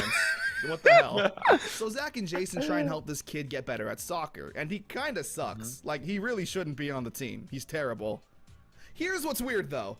Tommy gets in trouble with his communicator going off in class and gets it taken away. It explains why he won't show up until later. But this is the exact time Jason and Zach are training this kid in soccer. Yeah. So, like, why are those two not in school? Heck, even Billy, Kimberly, and Trini are all at the juice bar. What is this school schedule? Listen, don't worry about it, okay? Just don't think about it. Time is a weird soup. Okay. Seriously, could not stop thinking about this. Good. I'm gonna just choose to say that they're on different curriculums. I'm gonna choose to say that. They had that in my high school where you could have like different curriculums. Okay. All right, we'll take that. Absolutely. Yeah. The entire time. Anyway, Tommy shows up to summon the Dragon Zord and saves the day. Yippee! On Fins and Needles. This is a really fun episode. So Jason and Tommy are once again teaching a karate class, where we're shown how great of friends they are. They would never argue with each other. So Rita sends down the putties with this evil magic fin that, when Jason and Tommy touches it, will put a spell on them to make them bitter rivals. Where we then see Jason and Tommy mean-mugging each other and on the brink of fighting. Wow. The actors do a really good job of acting like they hate each other. Maybe because behind the scenes, this is how they really felt. I'll go more into that later, though. Whoa, that's crazy. Whoa. Wait. Tommy and who? And Jason. The other actors hate each other. Oh. Yeah. Oh my gosh, that's so drama. I love that. There's a lot of drama in Power Rangers. That's why I was like, we're not even in season 2 yet. We haven't even gotten to the juicy stuff yet. Okay, but that's so drama. All right. I'm glad you're in. We got him, guys. We got him. The way for Ranger duty, where Zordon sends Jason and Tommy to fight the monster all alone so they can work together. They struggle at first, but eventually break through the spell and do some teamwork, where they blow the monster to high heavens and remain friends. Kinda. Enter the Lizinator.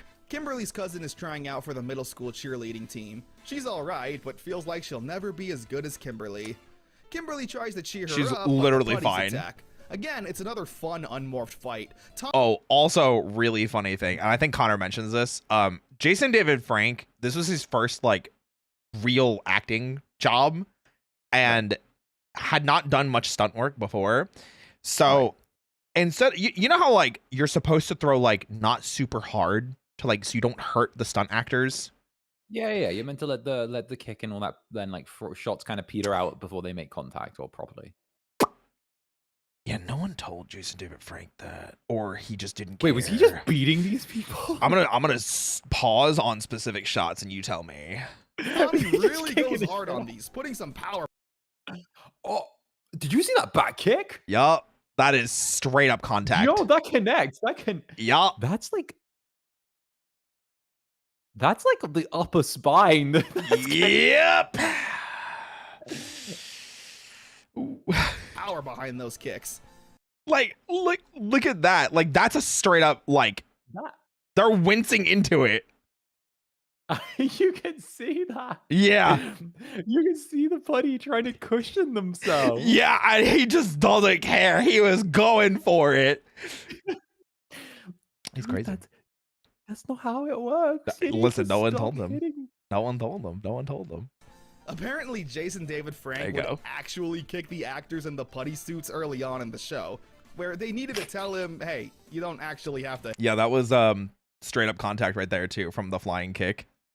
Oh, my God. What, you can even see he's, like, holding his leg. That's his foot right there, going past the hold. That Pudgy got kicked in the fucking chin. Oh, he ate shit. That Pudgy is dead. Oh my gosh. I think that this makes it more authentic. You know? I think it makes it more authentic, and Jason was obviously just trying to build a better product for everyone involved. You know, it's very what true. is art without pain? Life is meant to imitate art. What is life without pain? Life, what is art without pain? There needs to be suffering involved to legitimize this. It's funny you say that. Yeah. Yeah, it's if funny the you stunt say that. actors didn't want to be kicked, why did they become stunt actors? So we're gonna get into it later, but we actually in season 2 we have a whole swap over of stunt teams.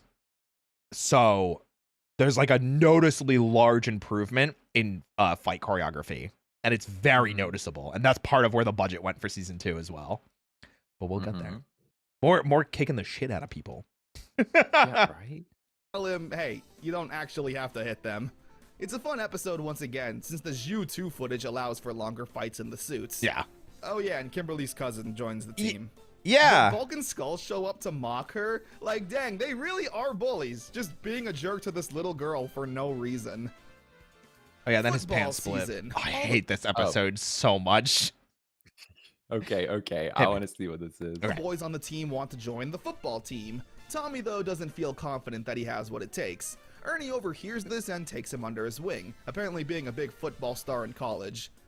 For some reason, Totally believe that. Rita then sends down a monster. That jump kills me, man. The jump is so goofy looking. Boom. Like a little bit high. Isn't that like a little bit high Just a for like smidge. Yeah, just a. Like that's like head high.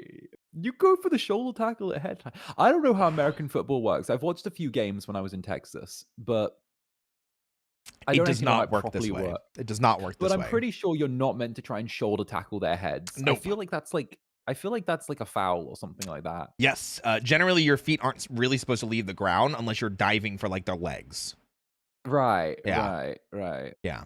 That's what I thought. Yeah. Totally believe that. Rita then sends down a monster that Zordon himself says is challenging the Rangers to a football game, which they end up taking part in, which is so stupid. Like, why aren't you guys just busting out the power sword and fighting them? Yeah. They somehow get captured and need Tommy's help to save them. Oh no, they lost a football match. Oh no. But in every single episode since Tommy got his powers back, whenever he gets ready to morph, someone will always mention that his powers are temporary and he shouldn't risk it. They want you to remember that. It's a very important, like... I think his powers are temporary and it's risky for him to morph. Good. I'm glad you understand. Yeah. Which he ignores every time. Which is good, because the Rangers in this case really needed Tommy. Yeah. How did you lose a football game to a bunch of putties? That's what I'm saying! After they blow up the monster, they all somehow make the football team. Including Billy? Billy?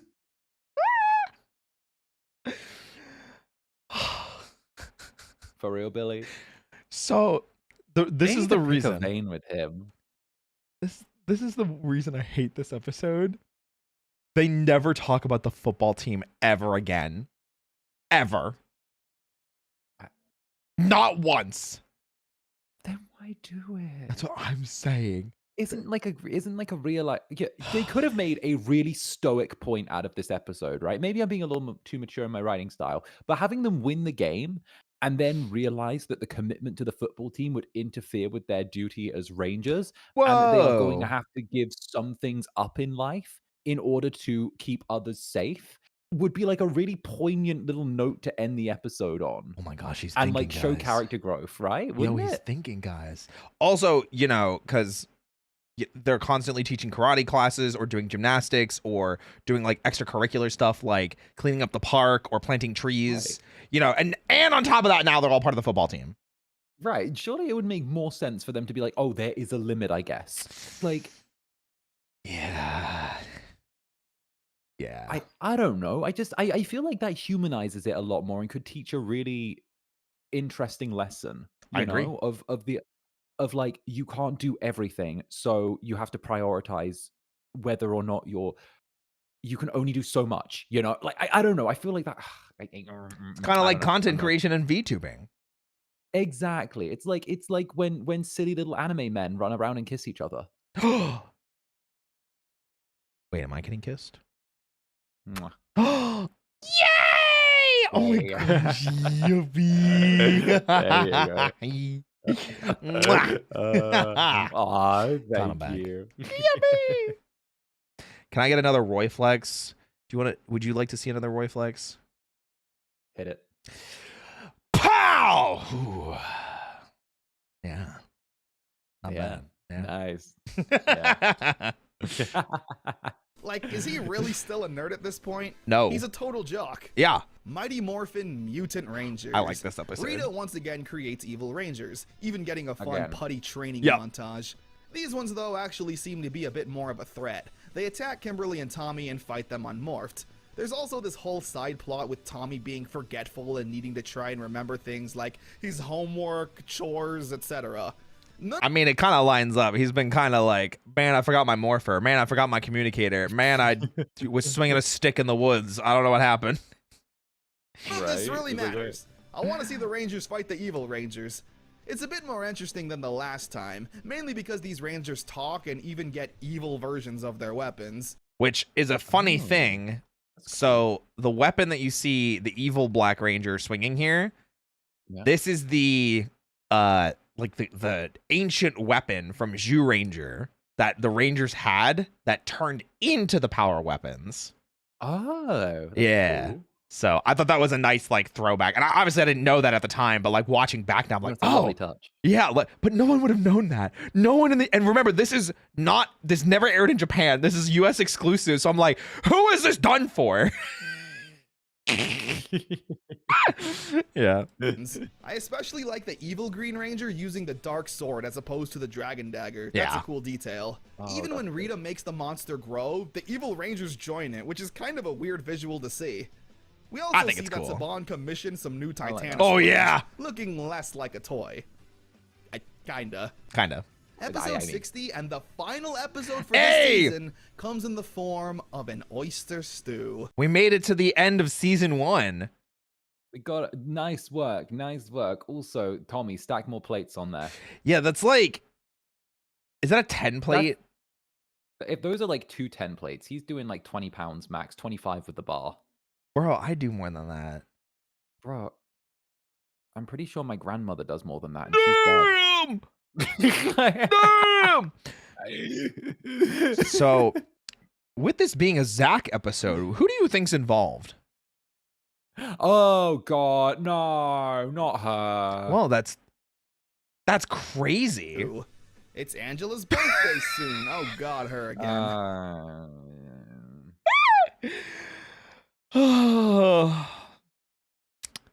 Yep. Zach wants to do something real take a special drink. and nice. He has this whole fancy I dinner did. date planned out where he really wants to get her pearl earrings.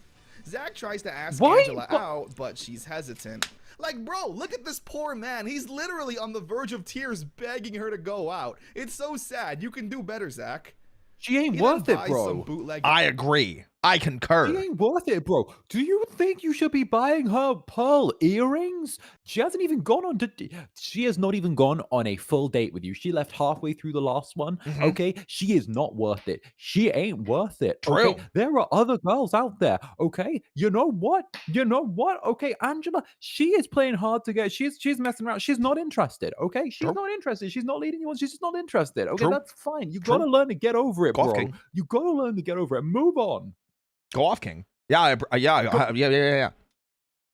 Yep. Move on. Move on. Okay. The thing is, it's not like Zach isn't like a good-looking guy. He's a good-looking guy. They don't put him. It's like, I don't think people who are a little bit younger realize. Okay, but Zach, he was like a decent-looking guy. Okay, had a nice haircut. He was like, he dressed well. He was like into we've seen these into like the hip hop stuff in the 90s, right? Okay, people who were into like the hip hop stuff in the 90s, looking good, looking all that, they fucked. Okay.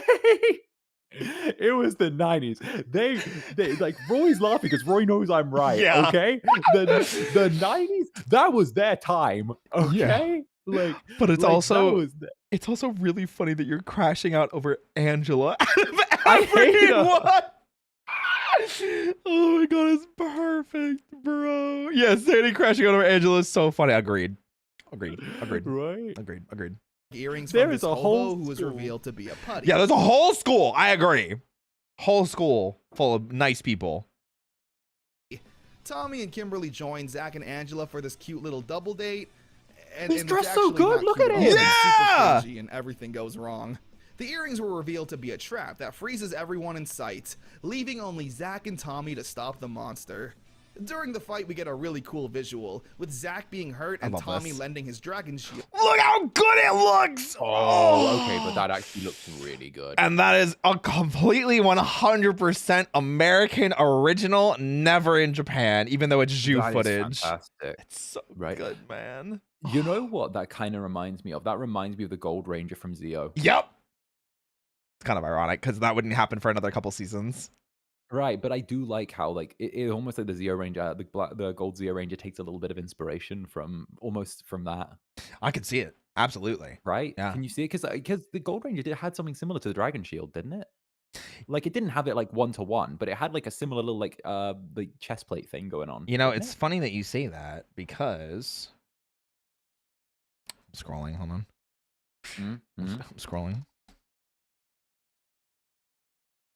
Right. You know, it's funny you say that because it did. Am I sharing my screen? Yeah, that's the screen, right? Yeah. So that's me in cosplay, by the way. Okay, that's a good look. So yes, yeah, Gold Zeo does in fact have that shield. Yeah. Oh. No, that looks really good. That looks really good. Do you know I did a MMPR black as well? I didn't. And I took a picture with Johnny Young Bosch. Oh. And I don't feel bad about showing these pictures because it's like, what are you gonna glean for this? That I'm in a suit? Right. That I met Johnny Young Bosch like a decade ago? Go log. Right. Yeah, that was great. Oh goodness, no, that's really cool. That's But yes, really cool. Gold Shield. You're 100% correct. Also, Johnny has aged well. Yes, he has. Absolutely. He has aged really well. I concur. I agree. Deal to him, giving us this really cool powered up looking Black Ranger. They eventually free the others and destroy the clam monster. Yippee! Zack apologizes to Angela through song.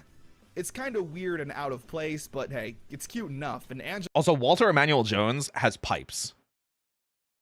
Before Power Rangers, he was a Disney performer. Oh. So. So much stuff they barely use in terms of the talents, like talent. Yup. There's only like one other time in the entire show that he sings, and it's the song where Tommy is like losing his powers, and they're like singing to like remember that, and it gets used as the like memorial song. Okay. Yeah. Angela snags him a kiss. Oh my goodness. I forgot this That is happened. the most chaste There are kiss. literally Yeah, it was. couples in future Power Ranger seasons that never kiss. Yeah. Andros and Ashley, Wes and Jen. Okay, listen. Anyway, with that Wes kiss, and Jen. season 1 of Mighty Morphin. Yup. And that's the end of season 1. Wasn't that a crazy, awesome finale? Jen is my favorite Pink Ranger, by the way. Good pick. Absolute favorite. Yeah. When Power Rangers comes to an end. Definitely not a grandiose finale or anything, but again, with the massive success of Mighty Morphin, they knew they'd be around for a while and would plan some more massive stories in the near future. That they did. But yeah, season 1 of Mighty Morphin Power Rangers comes to a close. If I haven't made it obvious, it's no wonder this show took off the way it did in the 90s. Absolutely. All of the actors did a great job portraying these characters. David Yost did a perfect and likable nerd. Amy Jo Johnson was a popular pretty girl, but wasn't annoying. Tui Trang always felt like the most mature and level-headed. Walter Jones was so cool and charismatic. Jason David Frank easily inspired kids all around the world to want to learn spin kicks. True. And nobody has a voice and commanding presence like Austin St. John. In terms of character development, there really wasn't much. Billy was probably the only... More phenomenal. Oh, hey, thank you for the super chat. I appreciate it. So this is something funny that they bring up in the super chat. They're talking about my Zeo cosplay. Yeah, I gave it a little read. So you can see here, there's this bit of white. Because it's actually my Mighty Morphin black suit. Oh. So I commissioned this to be made specifically for me, and you can see the shield fits well, the gloves fit well, the bands fit well, but the suit didn't fit at all. And when I say at all, I'm saying like it was like they sent me a child's version. And the helmet is also small. Yeah, like grossly small. Not like, oh, I was like 1 or 2 sizes off. It was like 7 or 8 sizes off. Right. Small. Yeah. Also, the helmet has a few cracks in it that you can't see in the picture. One of the things on the inside is broken. It has no ventilation. This is one of my least favorite cosplays that I've ever done, and it actually made me never want to cosplay again because of how bad the experience was. And they ghosted me after I started complaining about the issues and didn't give me a refund. So I was like, well, I guess I'll just never cosplay again. Right. So they sent you like a cracked helmet and broken helmet? Yep. So on delivery, the helmet had like 3 cracks in it. And one of the straps on the inside that like helps it stay in place was also broken on delivery. And it was like, this was not a cheap cosplay. But unfortunately, back when I got this, there weren't many Power Rangers cosplay makers. And this was like the big one. So like... As I started to make more of a stink about it, I found out that they had that really bad reputation. But because they were kind of the only ones to do it... The only one, they had the monopoly. Yep. It's like, well, if you don't like it, oh well, we have your money already. Tough luck. Yeah. So Too late. Yep. That was unfortunate. But there's some Roy lore for you. Interesting. It was the big one. Yeah, anybody that knows Power Rangers cosplay from like 10 years ago probably knows the company. I won't ever say it because, you know, reasons. Give them the free advertisement. Yeah, but I don't even know if they're around anymore. But yeah, anyway. Yeah. One, going from helpless nerd to competent hero. Yippee! There was a pilot episode that was made and Oh, even yeah. released in 1999, long after Mighty Morphin was over. It's definitely interesting. What? You want to watch that again? Yes, please. So, this is what? Okay, so as a pilot test, they had a pilot episode of Power Rangers, and it was still Day of the Dumpster, and all of the Sentai footage was like the same, but the American shot footage was almost completely different, like 100% different. Even so, to the point where one of the actors is completely different, which you may have noticed. Let's see if I can find him. So that is Audrey Dubois, who was the original actress that was going to be playing Trini.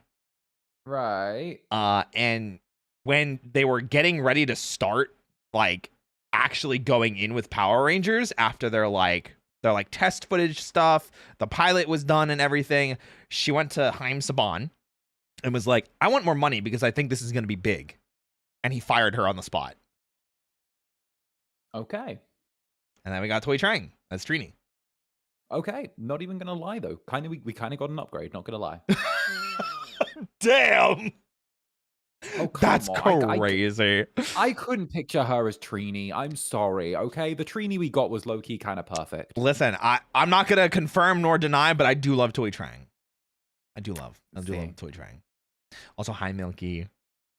If you guys don't know Milky, by the way, Milky joined me in wearing a bunny suit for today's audio roleplay. So if you guys like bunny suits and you like audio roleplay, go check out the voice acting channel, !VA in chat. You'll hear some nice flirting, some nice teasing. It's pretty nice. It's pretty good. It's pretty good.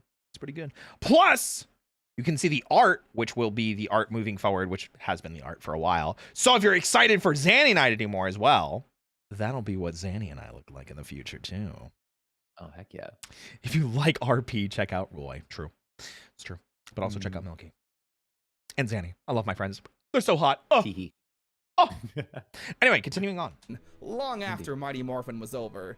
It's definitely interesting to say the least. Yes, it's just a shot, you know? Amateur, I think, is a more fitting word. The acting and cinematography feels a lot like a high school film project. Yeah. The Rangers were also a lot more violent. Yeah. Like, there's these bullies in a bowling alley. There's Bulk. Including a weird Yeah. Okay. cracked out version of Bulk. Cracked out where the version gang of Bulk. immediately just jumps to violence and beats the bejesus out of them. The 90s were a wild time. Think about it. In Mighty Morphin, no one ever punched Bulk in the face. I They let him mean, meet his own downfall. But here, Jason spin kicks him in the face like 3 times. Drew. Trini is also This played feels by a different actor. unnecessary. Listen, don't worry about it because they didn't go forward with this version. So, yeah. Audrey Dubois. I'm not sure why she didn't play Trini in the final product. Money. Probably some generic Hollywood recast. We know it's money now. There was definitely something here that just needed some reworking. It's definitely worth a watch for curiosity's sake. It's not good. Apart from Tommy, 2 of the show's other runaway stars were Bulk and Skull. Yeah! They also didn't have much character development yet, still just Not being yet. dumb bullies. However, they were loved enough to potentially have their own show. That comes later. Unfortunately, Jason Narvi, who played Skull, said that nobody was interested in buying it. Yeah. I guess people don't enjoy happiness and fun. So there's later in Power Rangers Turbo, in the first episode, Bulk and Skull get turned into monkeys. And for the next 2/3 of the show for that season, they only do voice acting of the monkeys. And that's because during that time, they were filming, writing, and producing the Bulk and Skull spin-off series.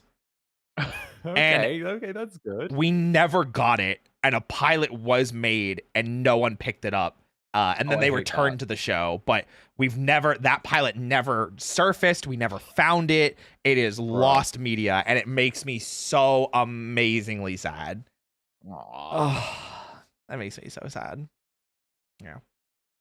I mean, dang, what else came with Power Rangers? So many toys to buy. The Most power famously being is the Rangers on. with the flippy heads that I still have I had one of today. those. Yeah! I had one of those. I had one of those. Memory unlocked for Zanny. I had one of those. I remember it was the oh, what was it? I think it was the Wild Force, the blue guy from Wild Force, Blue Ranger from Wild Force. Yeah. Max the shark. Yep. It was and it used to play a voice line when you flip the head, or you'd press like the buckle and it would flip the head, and he would always go, "Surging Shark." Yeah, there we go, guys. We got him. We got him, guys. We got him. Core memories. Your history, Master Warg. Oh my God, he's remembering, guys. He's remembering. I remember that. Oh, that's actually such a throwback. Listen, you're only 10 seasons too early. Don't worry, we'll get there eventually. We'll get there sooner or later. Video games, VHS tapes. I mean, look, I'll probably need to do a separate video just on the merchandise this show released. I think he did already. This video's already going to be He may have long only enough done it without just on the so if games. you're interested in that, let me know. I think I've already made my opinions on the arcs and storylines pretty clear as we've gone through them. So with all of that, I guess let's move on to Mighty Morphin Power Rangers Season 2.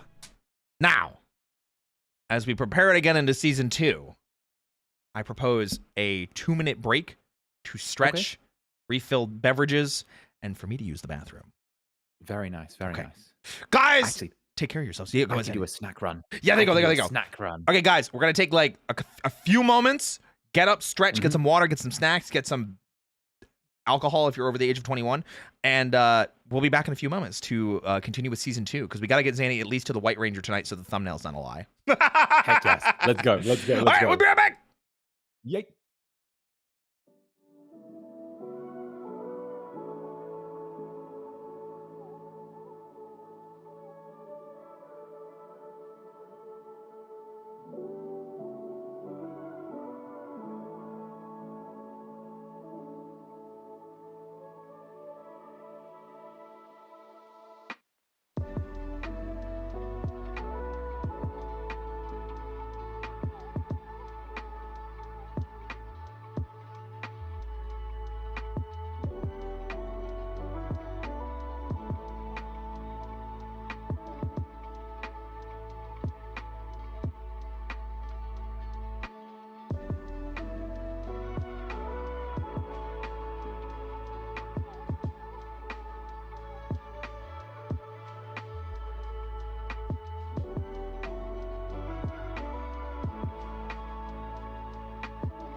The question is, did I beat Zanny back to the stream?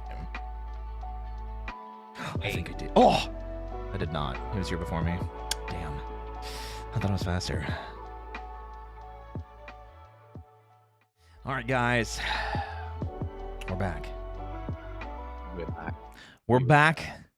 No more free naked chest for you guys. Nice. Well, sad, but also the content is nice. Is it? Is it? I- Is it? Yes. Okay, listen. I just wanted to make sure. As I pour another glass of wine. I'm writing Zanny fix while listening. Based. Link me. Zanny X Roy fix? Whatever it is, based hashtag netherfiction on Twitter. God, I hope That's so. my tag for it. All right, if you've got You have a fan fiction like tag? Yeah. Damn. Do you not? No, I only have like my normal art tag, my NSFW tag, and my workout tag. No. If you go on like, this is like my flex. If you go on AO3 and you look up Xander Netherbrand, You have an like AO3? Wait. I have an AO3 tag. Wait, did you say 200? 215. That's insane. Guys, we gotta get on they're this not all about Inky me. Bun. They're not all about me. They're not Okay. like all about me, but I at least make an appearance in them. Okay. We gotta get on this Inky Bun train, okay? I'm just saying. I'm a known AO3 lurker. I actually have my own account. Dang. Wait, as Xander Netherbrand? No. Okay. I was like, damn, that's crazy. Oh, sure. Anyway, listen, Yaoi fanfictions with Zanny and I in it together, aside, let's return to Power Rangers and start Mighty Morphin Power Rangers Season 2. Season 2. Let's go. Season 2 kicks off with a banger. The Mutiny Part 1. Yes! We see the Rangers plus Bulk and Skull taking part in some fun ATV race for charity. It's whatever. extreme ATV sport race stuff. for charity. What really matters is what happens next. Rita is planning her next attack. Yeah! All of a sudden, an evil energy strikes her base. Goldar is fully aware of what's going on. The true Emperor of Evil has returned to claim his spot. I love him Lord so Zed. much. Zed. Just look at this thing, man. He is a menace.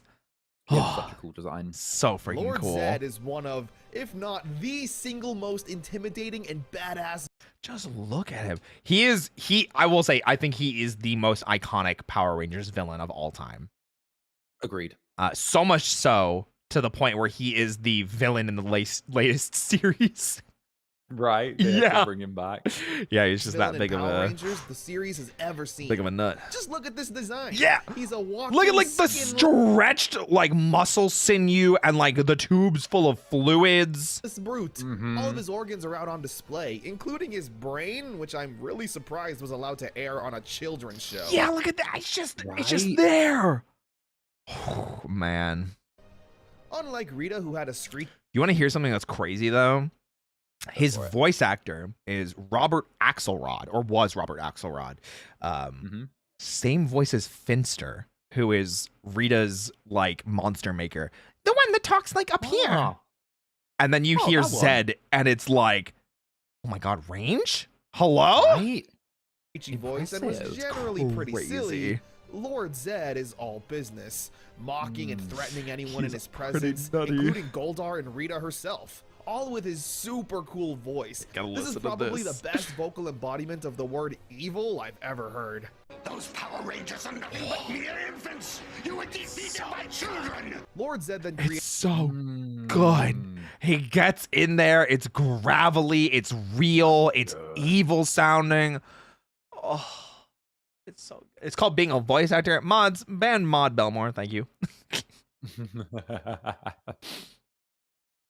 Oh my gosh. creates his new brand of putties, which are just regular putties in a white suit with a big Z on their chest. Crazy. It's so crazy seeing Rita beg and grovel to Zed.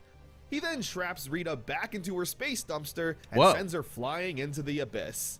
Pretty hardcore. These Literally, hey, you're done here. Get back to floating through space forever.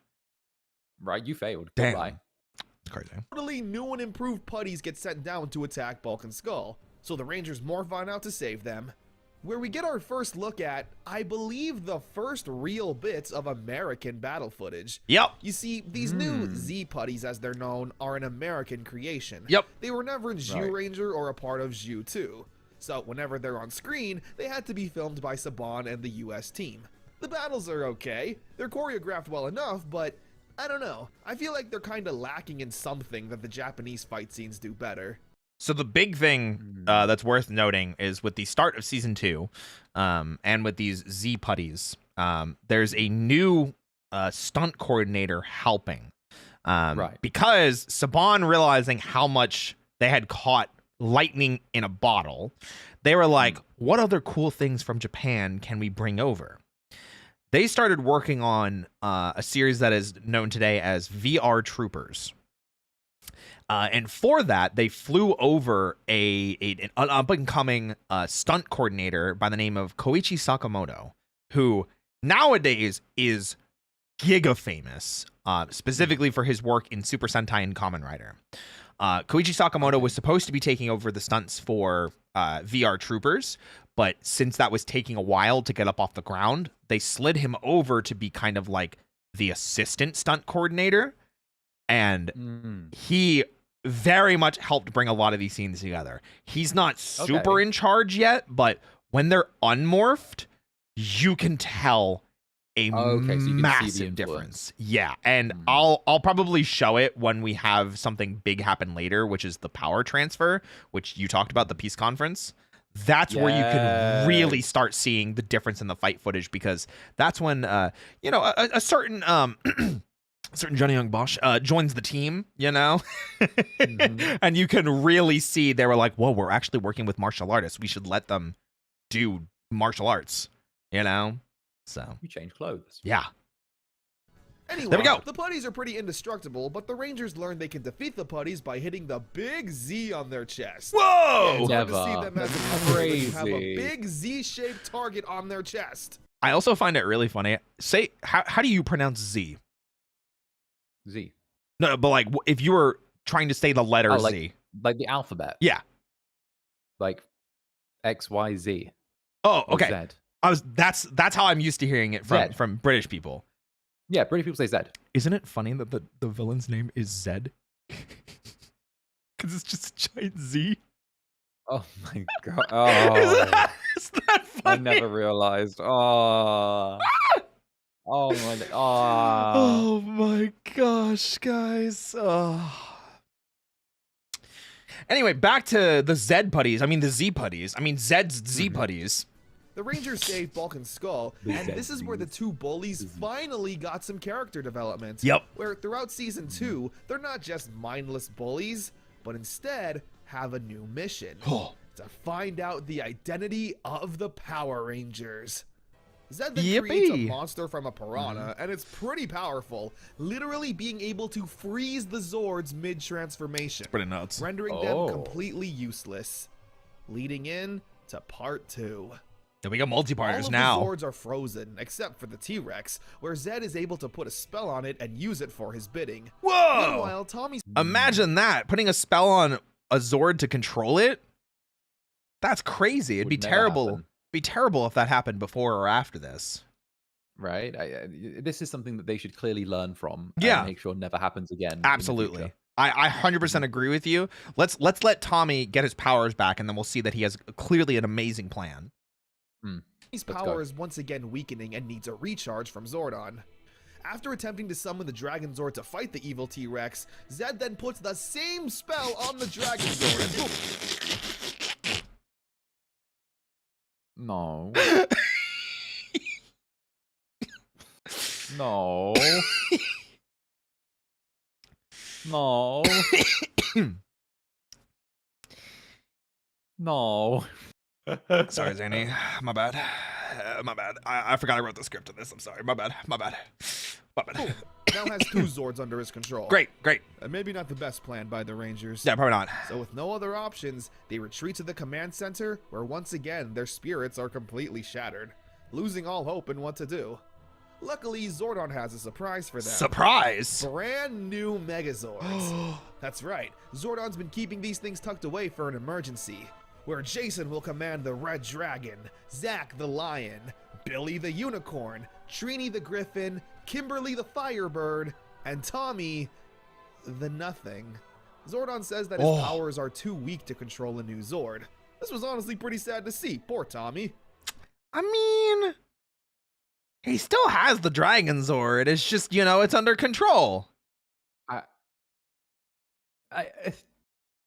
Also, bro, you get new Zords. Everyone gets a new Zord, but him. Also, Zordon, why were you hiding new Zords this whole time? So this is where you're gonna learn, and this is something that's really funny, and we meme about a lot in Power Rangers as a whole. Zordon is playing 5D chess, while the rest of us are playing checkers. Okay. Zordon always has a plan, a backup plan, and then 42 backup plans to the backup plan.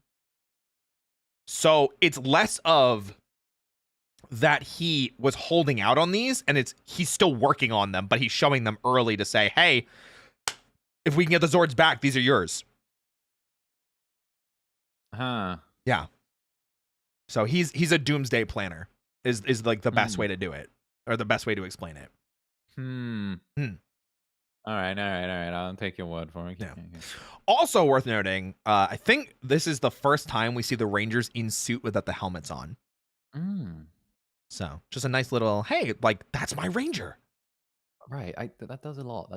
It does. However, Zordon says the Rangers can't use the new Zords until the old ones are back in their control, due to some reason. Billy and Trini they never really explain it. Will put the Zords back into their control. Meanwhile, more Z-Putties are sent out to cause havoc. So it's up to the rest of the Rangers to get back to action. Yeah. Yeah, like that. And fight them. Back to the action. fight goes on for a really long time. Not relying on any Sentai footage and being in control of the choreography clearly has its advantage. They literally go through like 3 entire songs through this fight. It's a long like a kid fight making scene. An FMV. The Rangers are then sent to deal with the fish monster and the evil Zords, where Billy and Trini still aren't done working on the device. How will the Rangers survive? Well, let's find out. Part 3. Part 3. Part 3. Trini Yeah. and Billy machine just in the nick of time. One problem though, it's not working. The Rangers then get sick of nothing going right and summon the Power Blaster to take out their frustrations on the fish monster. Might as well. After this, Billy realizes, oops, I put in the batteries backwards. Yeah, very silly. Millions have died during this. I don't know why that was a plot. Yeah. Millions Oh have my died. gosh, man. Oh. They managed to take the spell off the Megazords, but Lord Zed, I guess, just uses a cheat code to open up the Earth and trap the Zords. Whoa, remember this shot? Oh, wait, I remember that footage. Wait a minute. Wow! Wait a minute. That's crazy. Wait a minute. Nah, this is the first time you're seeing this shot. Absolutely. You've never seen this before. I've never seen this before. Never. I mean, in the center that's of crazy. it, just like Never. did during Doomsday. You've never seen that. Only here, it's no. actually permanent. Tommy sends the Dragon Zord back to the sea where it can't be hurt.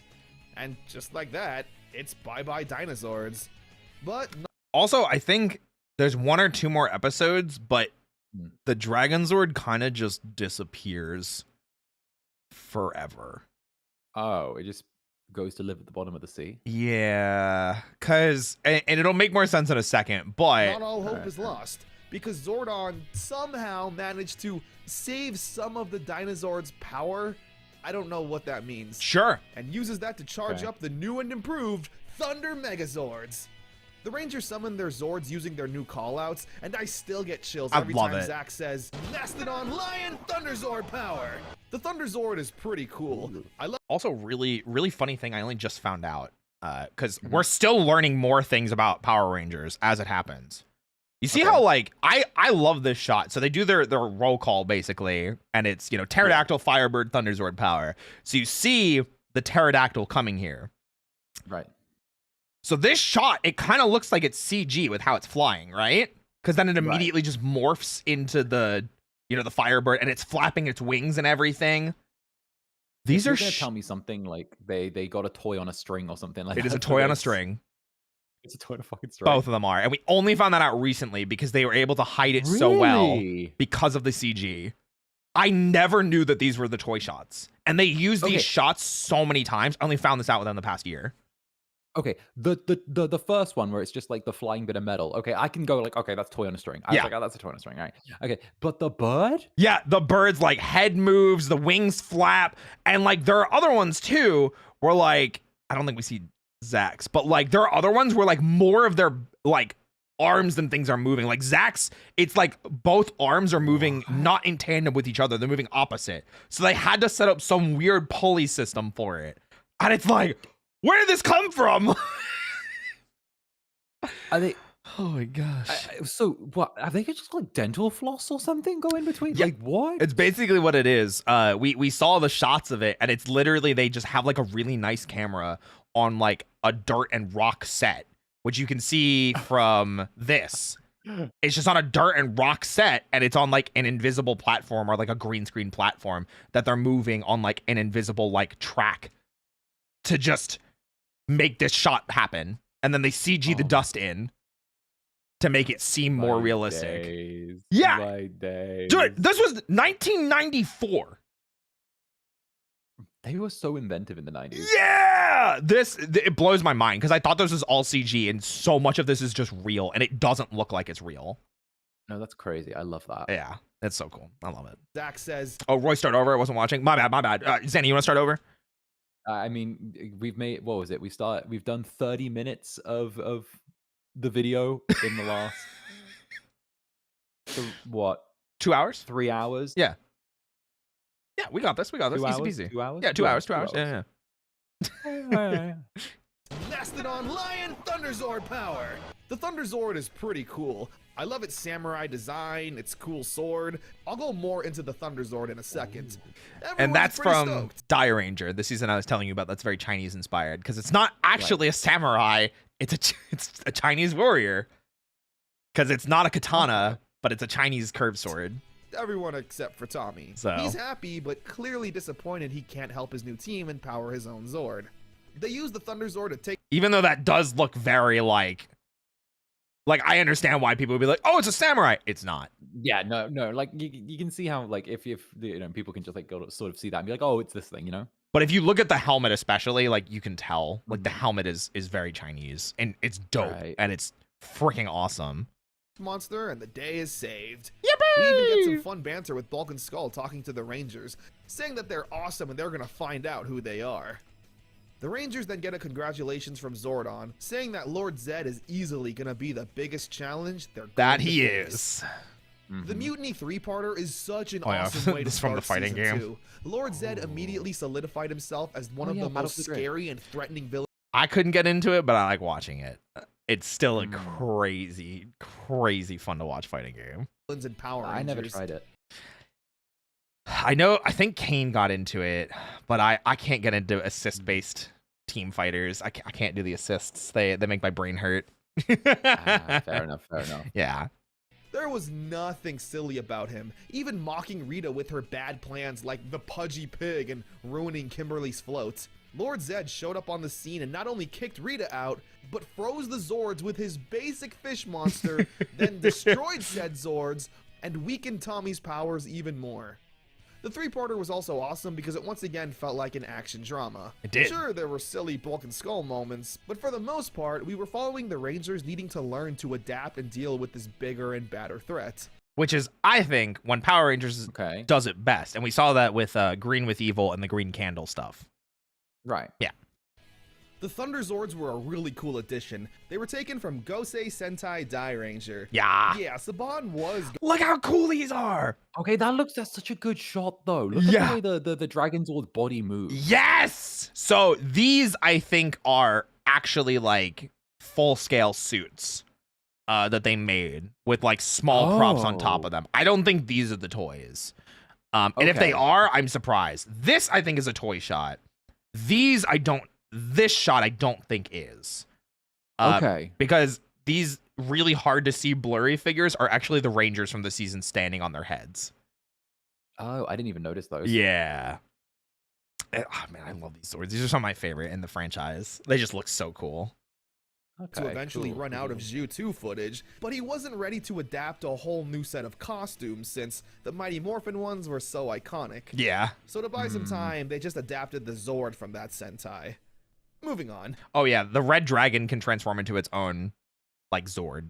And that's what it looks like. That's unfair. Yeah, because, like, for the first, like... That's unfair. It was, like, the first, like, 6 or 7 episodes of Dai Ranger, they only had this as their main mecha. And then they got the other ones to, like, add in later, so that's why. I don't care. Red Ranger gets too much. I mean, It's too much. Yeah, but all the Rangers were controlling it. It wasn't just the Red Ranger. It's just that it's red. I don't care. It's Okay, his thing. Stop sticking him in all that. Alright, he gets too much. He gets too much. Okay, fair enough. Let's say it too much. What if we made it a tiger instead of a dragon that transformed? Would you be okay with that? And it was a white tiger. Tiger. White tiger. White tiger. Okay, I'm okay with that. Okay. One tiger, Bujinghenge. Sorry. The wannabe ranger. Anyway, Tommy Duncan. Team, he's temporarily going to disappear due to an alignment with the stars and planets for a few hours. Something like that. Again, kind of a design flaw on his part. Listen, don't worry about it. Remember, Zordon is a space-time wizard. Oh, good. I have a question. Hit me. Teacher, Sensei, I have a question. Hi. How the fuck does Zordon work? Okay. Like, is he in the tube physically? Is he not in the tube? So is he using space Wi-Fi? Is he FaceTiming them from somewhere else? Okay, so between dimensions. The best way to explain it is, I think it's either Rita or Zed. I always forget who specifically did it. One of the two got into a fight. I think it was Rita. Got into a fight with Zordon, and during the fight, put a spell on Zordon that basically put him in a time warp that is constantly trying to pull him like into the future, but like puts an enormous strain on his body. So he is an actual person, but it's almost like his metaphysical being is being pulled apart by space-time magic. So by being in the tube, it kind of prevents that from happening. It's almost like it's just his soul. Yeah, because like in I think it was like the movie, I think it was like maybe like the thing, like Zordon's like cum jar gets broken and like he's like laying there physically, and I'm sorry, like he's what? just there like, lying there. So that scene, while it's technically incorrect, is close enough that I'm like, I like that interpretation. I wish that I could say that that's what it is, and then if he was outside of the tube, that's what he would look like. But the idea is correct, that if the tube is broken, the space-time magic would basically like rip him apart, and he would incredibly rapidly age until he is dust. Cause like his tube gets like smashed a couple of times. Yeah. You are correct. So, but that's why it's like it's so easy to like mess with him in the tube. Like, oh, Mercury's in retrograde. Guess the tube's not going to work. Right. You know. But it's usually just. Thank you, Sensei. Yeah, of course. And if you have any other questions, let me know. Like, I will pause and yap at you for hours. Good. Alpha is left in charge to alert the Rangers if anything happens. He sees a lost child and decides to jump into action for himself. Lost child!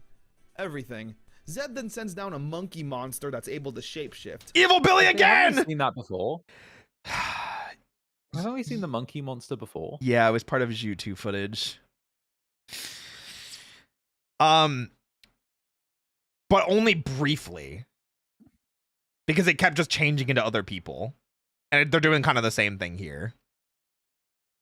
It turns into Billy, who reprimands Alpha. Yeah. Where Alpha then has no choice but to activate his self-destruct. Oh my god. Damn! It's a pretty simple but genius plan. Don't worry about it. Deception. It then transforms into Zack, telling Trini and Kimberly to go to the park and help Tommy, where it's an obvious trap where they get ambushed by the Puddies. Yup. After defeating them, they confront Zack. It's like shocking how well this plan is going. Anyway, they track down the baboon. Oh, it's literally this episode. Okay. And fight it. So no, this is the first time they're fighting it, and it's this scene that I was thinking of. I thought this happened in season 1. More confusing shenanigans ensues. But this is YouTube it's a really footage. Fun episode, honestly, trying to figure out who's who. They defeat the monster, save Alpha from self-destruction, and Alpha gets grounded. So one of the weird things that happens with this is you see how like they're doing the finisher for the Thunder Megazord. Right. And I just mentioned this was Zhu 2 footage. Right. They run into a weird situation here. And this is where I really enjoy pieces of season 2. Season 2 is and I emphasize this, it is a hot mess.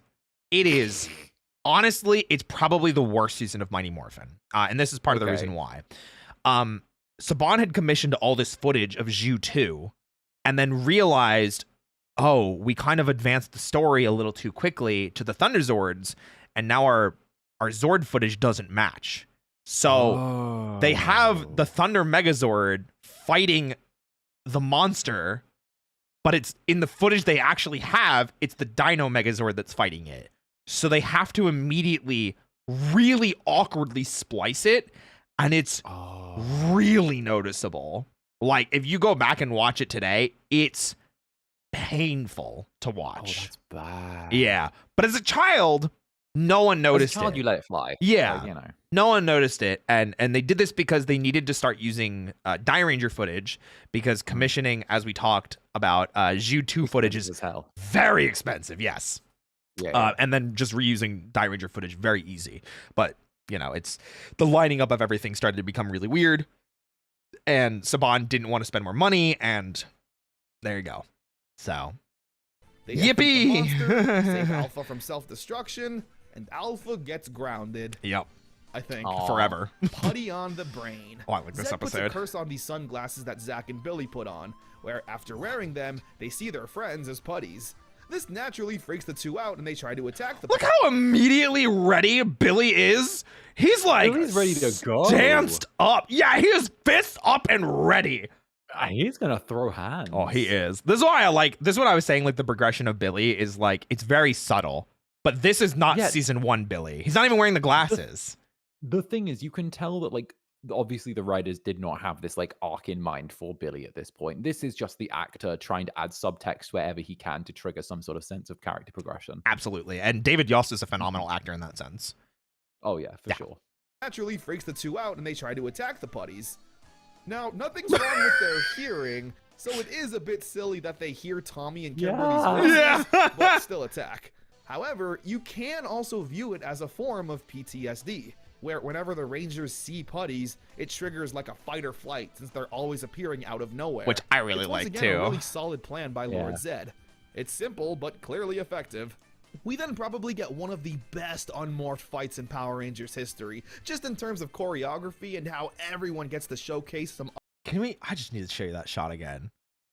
And this is the Koichi Sakamoto part that I'm talking about, because this is around the time that Koichi Sakamoto came in and started like helping direct.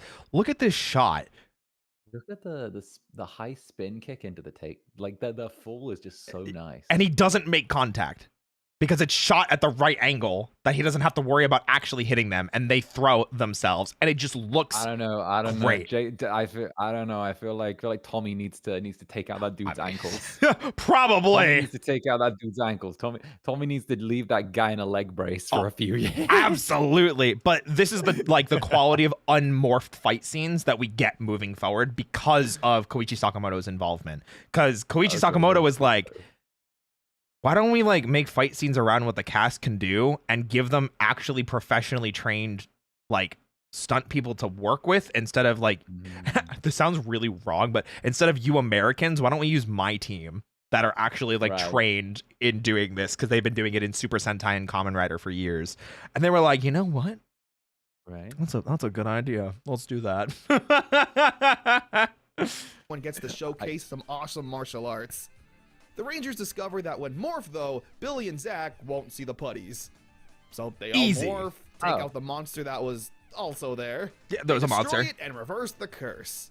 Happy ending for everyone. Done. Except Bulk and Skull, who still haven't found out the Rangers' identities. And there's an iguana for some reason. Cool. Yeah. Bloom of Doom. All the Rangers are starting after-school clubs, and Kimberly's Flower Club doesn't have any sign-ups. You know, with all the free time that they have. You know, we talked about this with football. Okay, but Deadass, who's going to join the Flower Club?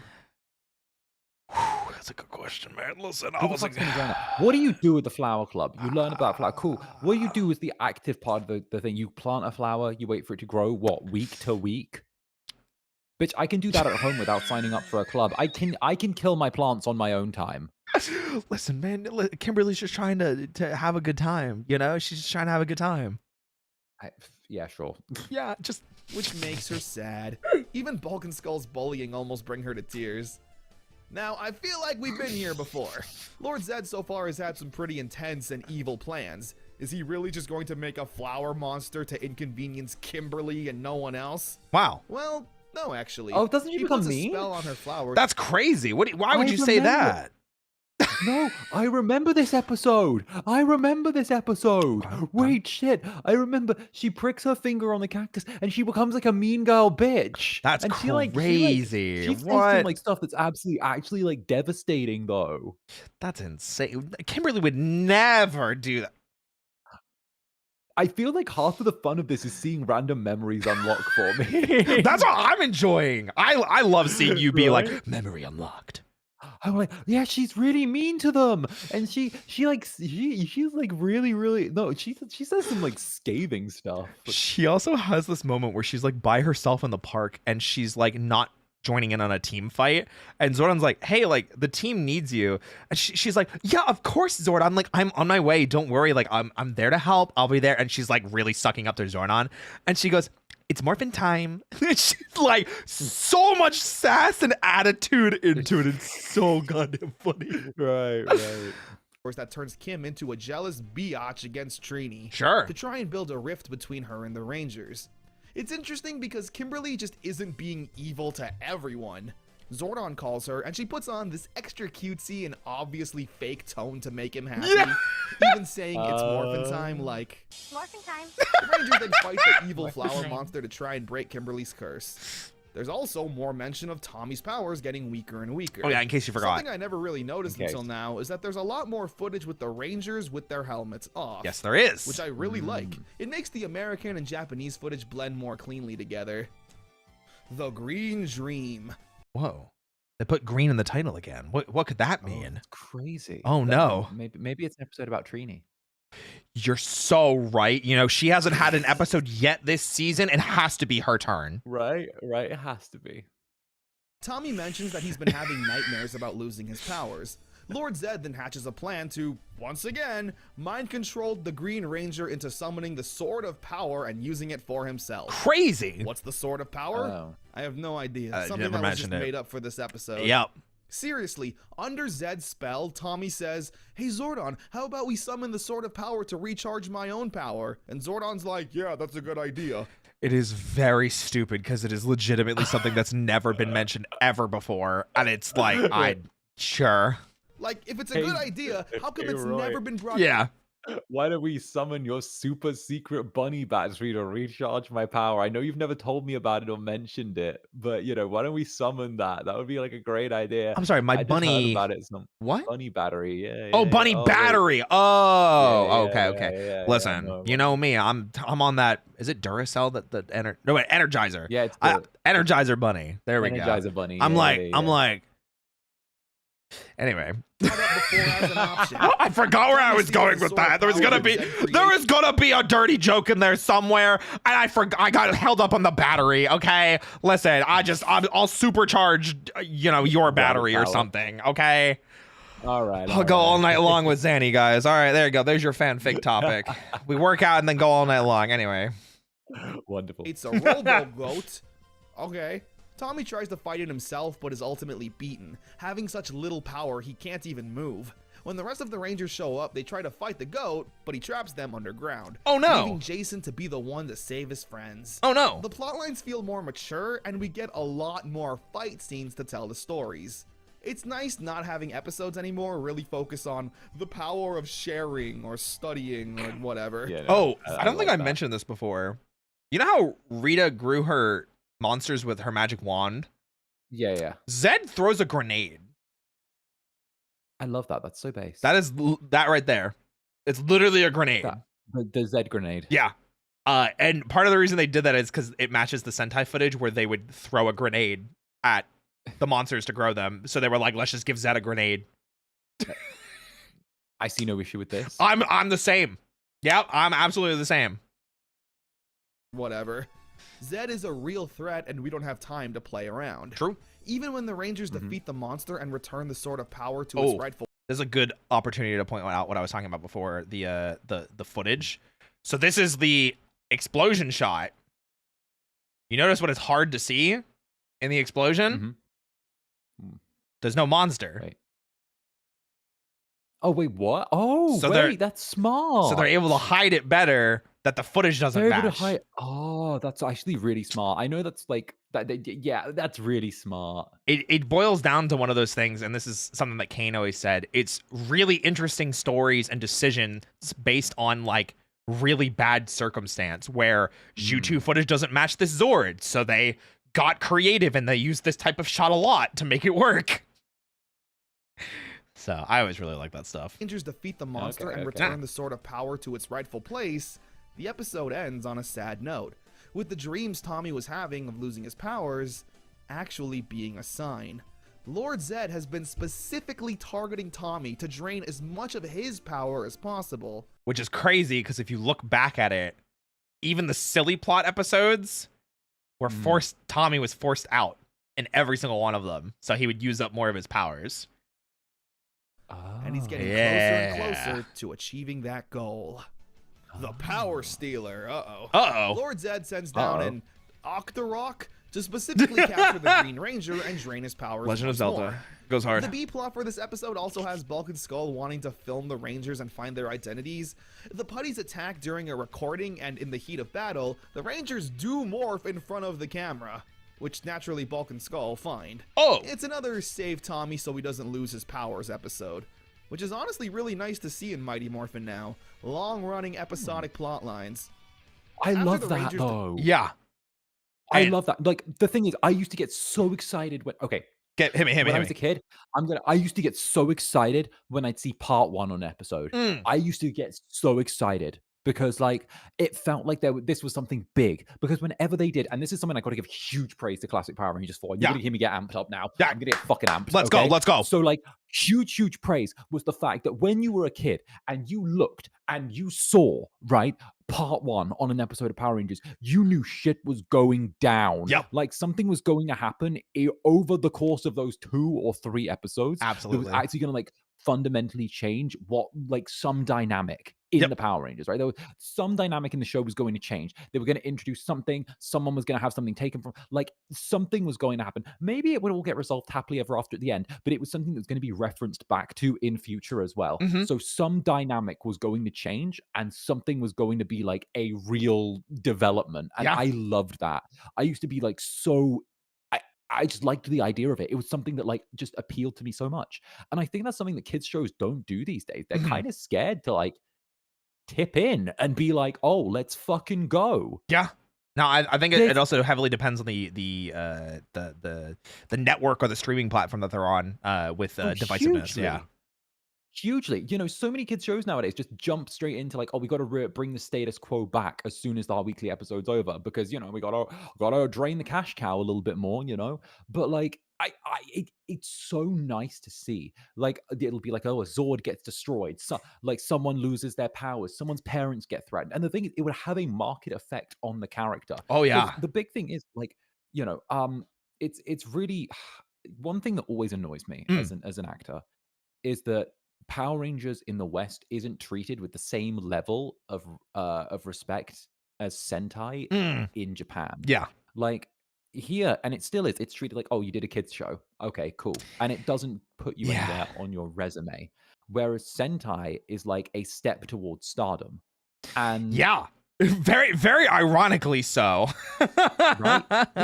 And there's been a repeated thing, and it's kind of storied in the industry now, where actors who engage in Power Rangers will have trouble finding work after Power Rangers. Even that is at that level, it's an annoying half rung on a ladder, right? So they end up going to Japan and then struggling to find work in Japan because it's not treated with the same, like, authority that Sentai is. So it's like, oh, congratulations, you did not Sentai. Why would I hire you when there's someone who did Sentai on the menu? It's so funny you say that because, ironically, during the Disney era for Power Rangers, that did spill over well into people's careers. And obviously Johnny Young Bosch was able to spin it into voice acting. And Dan Southworth was able to spin it into voice acting as Virgil in Devil May Cry. And Erin Cahill was able to spin it into voice acting. She's Rebecca Chambers in the Resident Evil series. And Disney, though, I mean, like, one of the big ones you can look at is I always forget his name. Chat, help me out on his name. Is it Darville's last name? Is it Ika? The red RPM Ranger. His name's Scott in the show. he ends up becoming Jessica Jones's neighbor and partner in that series. Eka Darville, thank you. And he kills that role. He crushes it. And then Rose McIver, again, Power Rangers RPM, becomes the lead role in iZombie, which was on the CW and had like 7 seasons. No. Yeah. That's interesting though, that when it got that different branch of life, it suddenly like revitalized like the potential for people afterwards. Because I still remember, I think it was the Red Ranger from one of the big things, the Red Ranger from Wild Force moved to Japan and just couldn't get work. Damn, I didn't know about that. Yeah. The Red Ranger from Wild Force moved to Japan. He couldn't get any work. I think it was one of the Black or Green Rangers from like one of the later seasons also moved to Japan. Couldn't get any work there. It's like a thing. I completely believe it and understand it, especially during the Saban eras. Because unfortunately we did find out during the Hasbro era as well, and then because no secrets stay secret from Power Rangers nowadays. There's actually a contractual obligation that is written into the Rangers contracts. While they're doing Power Rangers, they cannot do other projects. Ew. Yep. Which is against the law, but they made them do it anyway. Ew. Yep. And it's actually a big reason why a lot of people left the show, like Jason David Frank. Because he wanted to do other stuff, and they kept being like, well, we'll pay you more. We'll give you this. And then eventually it just got to the point where he was like, just let me do other things while we're doing this. It's like, I'll be here. Just, you know, and they were like, no, it'll hurt the brand. And then when it went back to Saban in 2009, 2010, the same rule came back into play. So, yeah. Interesting. Wow. All right. Let's continue. Defeat the monster, Bulk and Skull show up to the juice bar to play the video for everyone, where the Rangers then trick Bulk and Skull and swap out the tape for some cartoons or something. Oh, also they switched Zach's hair. I love his new hair. Okay, but his hair looks so much better. That's what I'm saying! It looks so good! Okay, also, it just frames his jaw better. Yes, absolutely. 100%.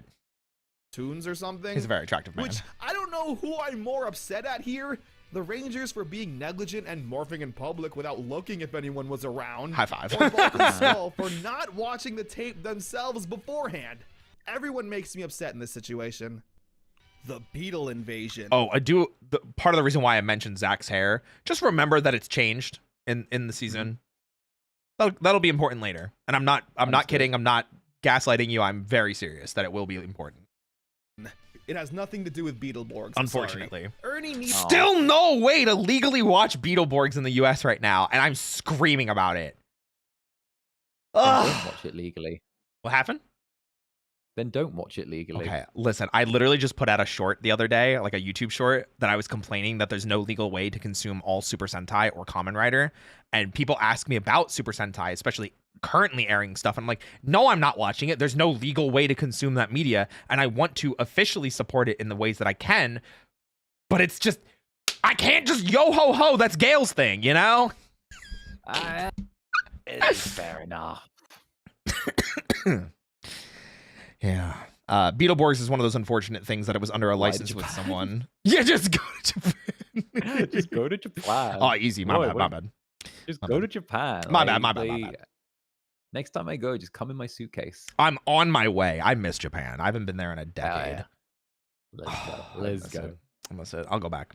I don't think I was out yet when I was in Japan. I think I was still like sexuality wise. So like I went to like a yaoi shop by myself and like had to be like, this is fun. This is cool. Which one? Was it the one in Sunshine City? Was it the one It was in Akiba. Akiba. Yeah, it was the one in Akiba. It was like the big one that you had to go up multiple flights, and it was like the third like set of stairs was the entire floor of yaoi. No. The one in Sunshine City is like okay. It runs out of merchandise a little bit too often, though, in my opinion. Well, clearly, when you and I go to Japan together, which is clearly happening, clearly you're gonna have to show me all the good yaoi shops. Of course. Yeah. You'll love it. Perfect. I'm looking forward to it. Needs a team for sweep hockey, which is just hockey that you play with a broom and a ball. Ah, yes, broom hockey. Why not just make them play real hockey? Whatever. It's the B plot. We also get introduced to another side character, Richie. He's just there to be Trini's love interest. It never goes anywhere, and you'll see why in the future. Lord Zed sends down another monster, and once again uses it to drain the Green Ranger's powers. I mean, hey, the man's persistent. Whoa, that's crazy. So through the power of friendship and, you know, the big gun they have, they big save gun. Tommy and win the stupid broom hockey thing. True. Welcome to Venus Island. The whole plot of this episode is kind of funny. Bulk and Skull dress up as putties to try and lure out the Power Rangers, and Lord Zed gets pissed that anyone would dare mock the putties. So he sends down Goldar to steal Trini's cousin, or whoever this is, and kidnap a child. Venus Island. The overall... I think at this time, too, I remember hearing about it. I think Toy Trang broke her leg at this point. And during filming, because the Rangers were still doing their own stunts, which was... yeah, so like especially during the fight scenes, and obviously being a core ranger, you can't really miss work. So if you notice during a lot of the fight scenes that involved Trini, it would be from the waist up only and didn't have any kicks. Interesting. Yeah. Okay. So little way to like hide it. To Venus Island. The overall writing and tone of the show has improved a ton. When they find and manage to teleport to Venus Island, it's once again just anywhere in California. Except now they got Venus flytraps all around. Oh no. So the island checks out. Oh no. They need to fight a Venus flytrap monster, which is very creepy. Kind of creepy in its design. Yeah. Even managing to capture the rest of the Rangers minus Tommy and Trini. They teleport Trini episode! Except it's really a Tommy episode. How long? It's really a Tommy episode, sorry. Luckily, he doesn't need to do that though, with Alpha finding its weak spot, which turns out to be heat. Okay, well, the Power Blaster's got some heat behind it, right? Yep, that's true. heat. Yes, it do. These episodes have definitely been the Tommy Oliver show, really building the bond the other Rangers have with Tommy and not wanting him to lose his powers. Yep. The Song of Guitardo. We talked about this episode before. Why are you laughing? The name's so bad. Listen. The name's so bad. Listen, it was... That fucking name. It was the 90s. Okay. They didn't realize what it sounded like. That sounds like a slur. Everybody's trying to write a song. Oh no, this is the episode with the sad clip. Okay, and this is the episode with the sad clip. Okay, you can't put that on me. The guy on the TV said the same thing. Okay, all right, Zanny, I'm gonna give you this one. Okay. I'll give you this one. I'll give you this one. Just this one. Just one. Everybody gets one. I'll explain in a second. So Zed has his first Rita level plan by turning Kimberly's guitar into a monster. It's a pretty standard episode. The Rangers gotta fight the monster and Tommy can't maintain his powers in battle. But despite everyone telling him not to help and reserve his powers, he shows up anyway. Yeah. The episode ends with Tommy still reflecting on the fact he knows his powers don't have much time left. So to cheer him up, Kimberly sings her new song. It's called Down the Road, and it was used in the tribute montage in the new Power Rangers Once and Always Netflix special. I don't know, man. It really gets the tears going all these years later. It is a very emotional song if you go back and listen to it. Like, especially now with this, you know, obviously unfortunate context. Everything that's happened. Yeah. The lyrics just hit differently. I totally recommend looking it up and having a good field trip. But dang man, it's a constant anxiety trip every episode. Tommy keeps being told he's gonna lose his powers. And getting solo targeted. Be no more. Next episode is Green No More Part 1. There you go, Zanny. Are you hyped now? Part 1. Part 1, Zanny. Part 1. You know how it goes. Yeah. Part 1. Oh no. Oh no. We start off with Tommy and Kimberly getting a message from Tommy in the future, saying the words battle and communicator. Meanwhile, back at school, we meet Zach's cousin. He's literally just Zach. I'll explain my theories onto why he was even introduced later. For now, though, we do meet some more new characters. The school's new group of bullies, which are... Yeah, because Bulk and Skull aren't really the bullies anymore. They're like so gung-ho on being like detectives and finding out who the Rangers are. Bro, that's literally just like the Power Rangers. That's the main cast just remixed. No. What? Really? No. Yeah. No. Yeah, Listen, they changed the homework. What do you mean? Although, not even gonna lie, I feel like I'm being attacked by whatever the fuck the not pink ranger's wearing on her head. What is that? I don't know what the fuck that is. All right, take it off. It though. looks like a bandana, but like way too like tight. It's that, but it covers like it's not even like the bandana would just be like the top of her head. She's wrapped like the whole of her head. Yeah. Anyway, just the Rangers, but evil. Lord Zed takes a liking to them and abducts them to turn them into his evil Rangers. Crazy. I can't wait to see them, Crazy. I said sarcastically. To buy himself some time though, Zed sends down a monster to fight the Rangers. He's a pretty tough monster, with the Rangers not even being able to defeat it. Even being able to teleport Tommy to the dark cornfield dimension. Crazy. cornfield dimension for a one-on-one fight. Zed, though, manages to capture the Rangers and introduces them to his super strong and evil. What is this? What is that? What the fuck is that? Get that off my fucking screen right now. Oh, my boy. bad. What the fuck is that? My bad. Motherfucker, where did the budget go? Is that paper? That's paper. That's paper on their chests. My bad. Seeing this, please paper. tell me you see this. My bad. These are Zed's My evil bad. Rangers? No, This is the no, most my bad. jank bootleg costume job I've ever seen.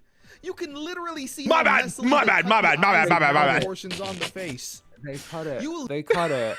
literally could have just bought a Halloween costume and customized that as opposed to a onesie. Anyway, with Okay. There's something else that's also just as bad I have to point out. Remember when I mentioned like Saban not being good with budget because they just really wanted to put more money into Haim Saban's pocket? Yeah. So there's this, which is obviously really unacceptable. That's awful. Yeah. That's awful. I don't think I've seen worse props in my fucking life, Roy. Wait, it gets worse. So you see how this piece of the staff right here is slightly discolored? Yes. It's duct tape. The staff broke. And instead of fixing it or replacing it, they duct taped it. And you can see it Okay. a little bit more clearly here. Okay, I will say I'm giving them a pass on the duct tape just because of the fact that it blends with the color of the staff quite well. Okay. On camera, it does. The suits, the morph suits are unforgivable. The morph suits, I want to cover my Netherling's eyes. Like, I'm like, don't look at it, darling. Netherlings, don't look! That's funny as Netherlings, you can don't look. You're used to saying this. Don't look, darling. Don't look. I heard that they redesigned these in the comics and made them like way better, but it's just such a funny, like, this is what you look back on season 2. And this is why I was saying, like, season 2 of Power Rangers is a shit show. Roy, I could design better with the objects laying around my apartment. Oh, I'm sure you could. I don't disagree with you. But then you wouldn't be able to pocket a cool Millie on a couple episodes. I'm gonna tie a pillowcase in a knot and just do that. Guys, the Xander Ranger, it's coming. It's coming. There goes Xander Ranger. All right, back to the cornfield dimension. All right, let's go. Anyway, with that dramatic reveal, we move on to part 2. Part 2! Tommy's now unmorphed. In the last episode, they also said that he had one last morph in him, so I guess that's it for his powers. The Rangers manage to teleport out of Zed's trap, but can't locate Tommy. Goldar wants to be the one to finish him off and toys with Tommy, throwing him around and mocking him for his once glorious Green Ranger powers. Yeah. Meanwhile, the big clam monster starts attacking Angel Grove, but the other Rangers have... Also, do you notice something about this picture? Yeah, Billy has shoulders out, the arms out, guns out, guns out. Whoa. Billy has chest out. That's Billy has pec definition. Crazy. Billy What? That's insane. His What? shoulder looks so fucking biteable. That's crazy. I want to bite his shoulder like an apple. What the fuck? Listen, I told you. I made a promise that this is what it would be like. Look at that. And this is kind of the turning point where they're like, all right, we're just Billy can He's just so wear. fucking ripped. Yeah. He's more ripped than Zach. Yep. also lost their powers, being sucked away and transferred into the evil onesie Rangers. Ooh. After enough of Goldar's taunting, though, Tommy then gets a second wind and absolutely whoops Goldar unmorphed. Both Tommy and Jason have attempted this in the past, but here, it's a straight-on domination, managing to steal Goldar's device and teleport out of the evil cornfield.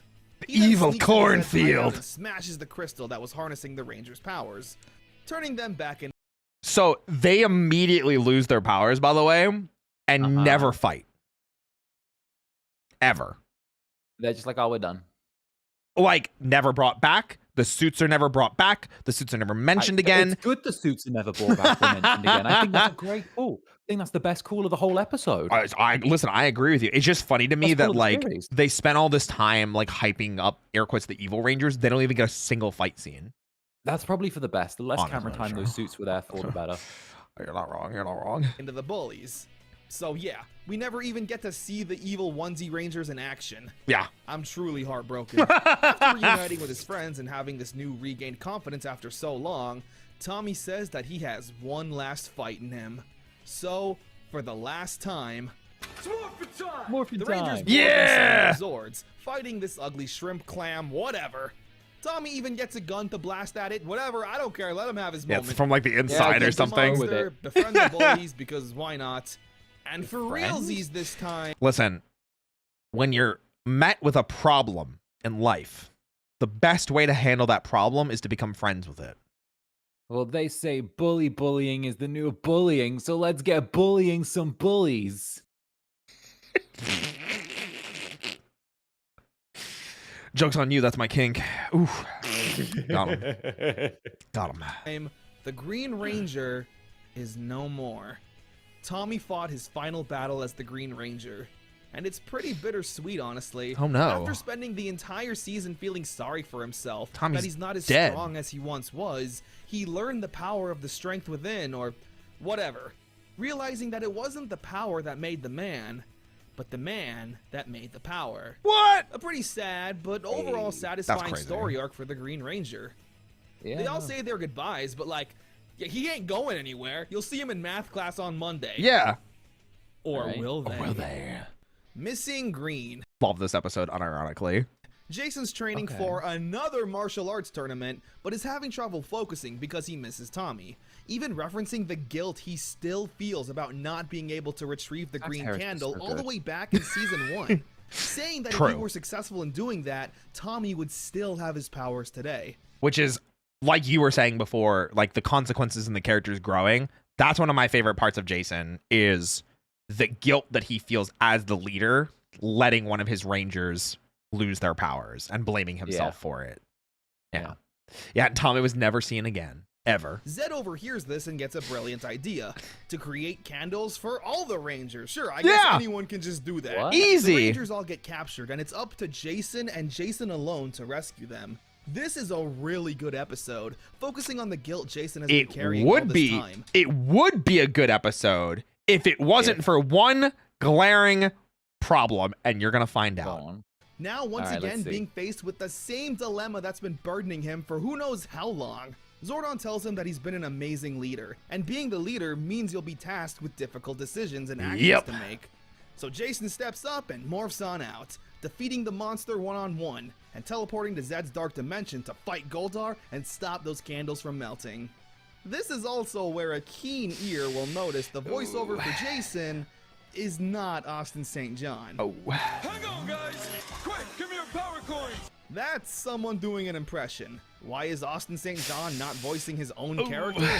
Again, we'll talk about it soon. I promise all of these things are connected, and I'll talk about it in a second. No. Sorry, Zanny. Is this the bit that I know about? Is this... It's the start of the bit that you know about. The start of the pay dispute. It's the start of it starting way earlier than I think most people realize. Because this is a fair number of episodes before the power transfer. Oh, this is... So one of the bits I do know about the Power Rangers lore is, you know, they had 3 of the Rangers go leave the group and transfer their powers to 3 new teenagers with attitude. Yep. Because they needed to go attend the World Peace Conference. Yep. Yeah, 3 high school students. 3 high school students need to go to the World Peace Conference. Yep. And pretty much that was the like in-universe explanation. Essentially, those 3 actors had asked for better working conditions and better pay. Yep. And their answer was, no, get out of my show. Yes. And yeah. Do you want the context now, or do you want to wait until we actually get to that part? Oh, wait till we get to the part. Wait till we get to the part. So there's more to it than that, and there's more. That's my cursory knowledge. It is you have good cursory knowledge, but because time has passed and more actors have been willing to come forward to explain what happened, we have more information and more corroborated stories, which is crazy. Of course, defeats Goldar and saves the Rangers, even getting a letter from Tommy wishing his friends well and that he never blamed Jason for losing his powers. And yep, that's the last cameo Jason David Frank. Yeah. Don't sit on grass in white pants. Yes! It always bothered me. It always bothered me so much, man. Right? Am I being a crazy person? No, you're not. Don't sit on grass in white pants. You're gonna get green stains all over, and grass stains don't come out easy on white. You are 100% correct and goated with the sauce. All right. Continue. We're making Power Rangers. Yep. Orchestral maneuvers in the park. We'll never see Tommy again. What kind of name is that? Ever. Zach's cousin has a jazz performance he's gonna do. He's gone. So Zed curses the trumpet Forever. and puts a spell on the Rangers Never where coming they'll back. see old monsters from the past. And shout outs to whoever this is for doing a backflip while wearing that. Oh, wait, what the fuck? Yep. Yeah, look at And shout outs to whoever this is for doing a backflip Listen. while wearing that. Koichi Sakamoto's gang, they showed up, man, and you can tell that they... Who the fuck is in Koichi Sakamoto's gang? Bayonetta? Like, what the fuck? Listen, it's... So, you know the joke about how, like, Jackie Chan's, like, gang, like, they're so passionate about the work that they do that they'll do this shit, and it doesn't matter if it kills them, it doesn't matter if it hurts them. They care about it because it's art to them. That's what Koichi Sakamoto's gang is. I love this man. Yeah. He changed not only Power Rangers forever, and he's not even the lead director in stunts yet. And he changed Kamen Rider and Super Sentai forever. There's actually a video, and I'll send it to you later. It's called the Koichi Sakamoto Effect, and it's some of modern Sentai and Kamen Rider, and it shows his filming style. And it's such a powerful thing that it's like you see it, you just go dumbfounded because it's so nice looking. Right. Yeah. A big suit. Yep, the Rangers are fighting nobody until they find the trumpet monster, defeat it, yippee, and all's well that ends well. Yippee! Beauty and the Beast. Zed is... Huh. Sun's out, guns out, I guess. I told you! Once it happens, they're just like, all right, Billy, go off, King. It's just there. Yeah? Zed is looking for a new queen and chooses Kimberly, who's canonically a high schooler. Don't worry about it. It was the 90s. Episode. There's some putties and a monster. What's interesting, though, is that Zed's wedding outfit for Kimberly is Rita's costume. Yeah. And Amy Jo Johnson does an amazing impression of Rita's screechy, yelling voice.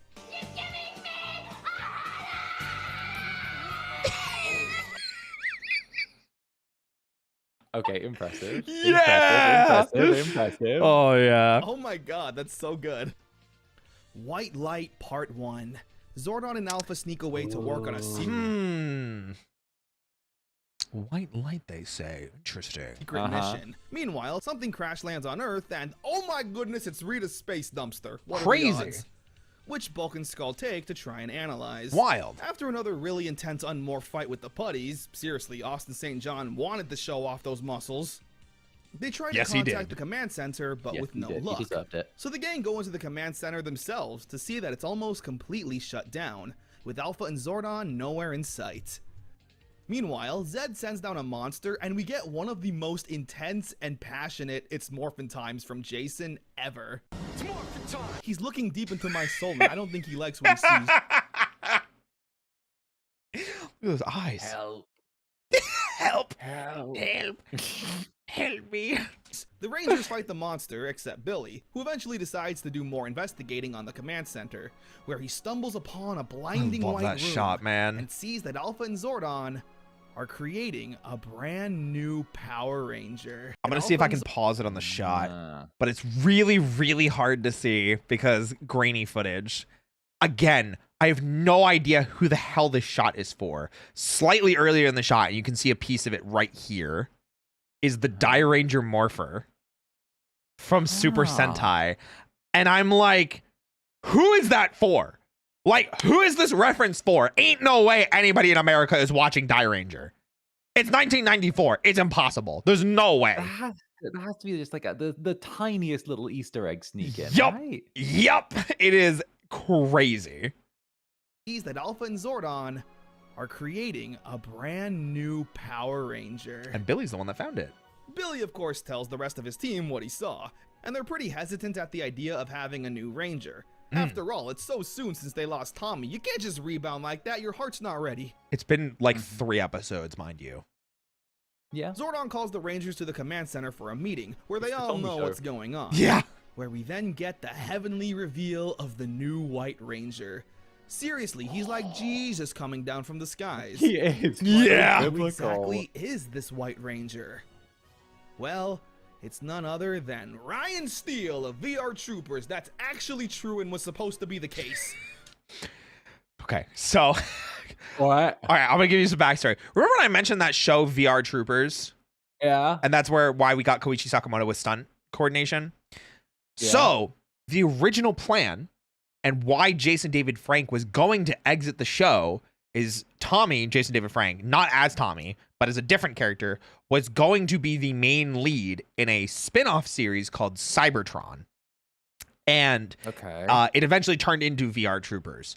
But when Tommy left the show for Power Rangers, the fan outcry was so terribly loud, screaming to bring him back, that they had to bring him back.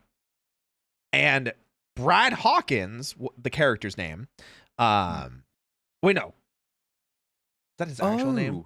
Brad Hawkins is his actual name. Is that why he just randomly shows up, that they already had him under contract? They just had him pop up in the show? Yup. So this is, oh my God, why am I, is his actual name Brad Hawkins? Am I stupid? Okay, good. That is his actual name.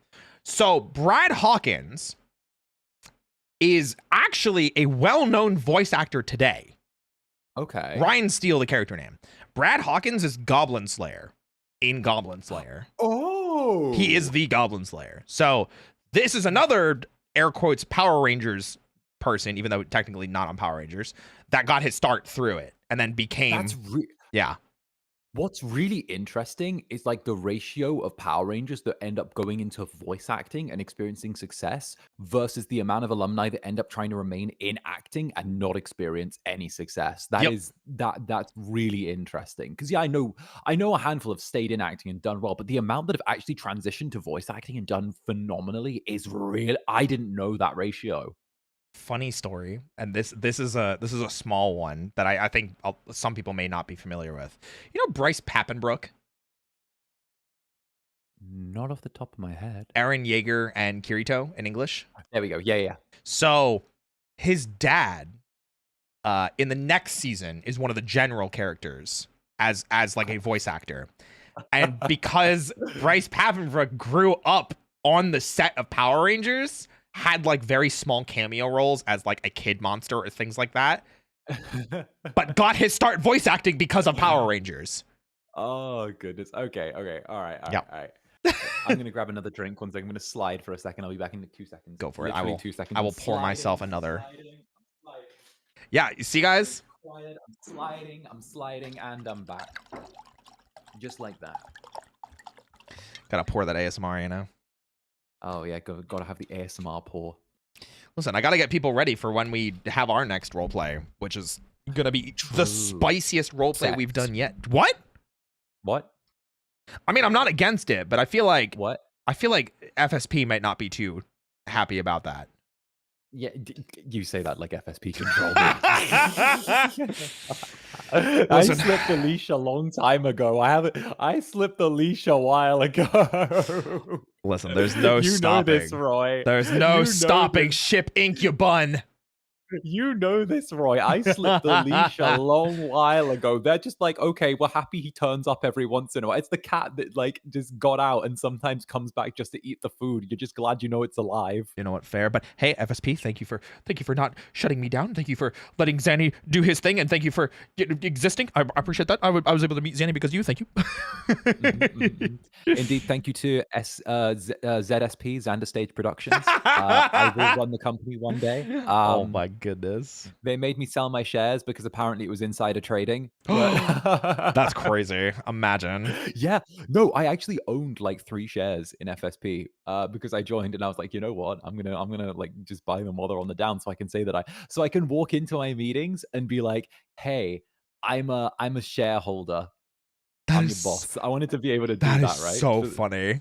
For the Vine, it was like $4 a share, right? Yeah, so I literally had shares in FSP, and I got told like 4 months later that I needed to sell them because like if there was ever any questions about it or FSP did anything big in the next year, it would count as insider trading because I owned shares and I was talent. That is like crazy.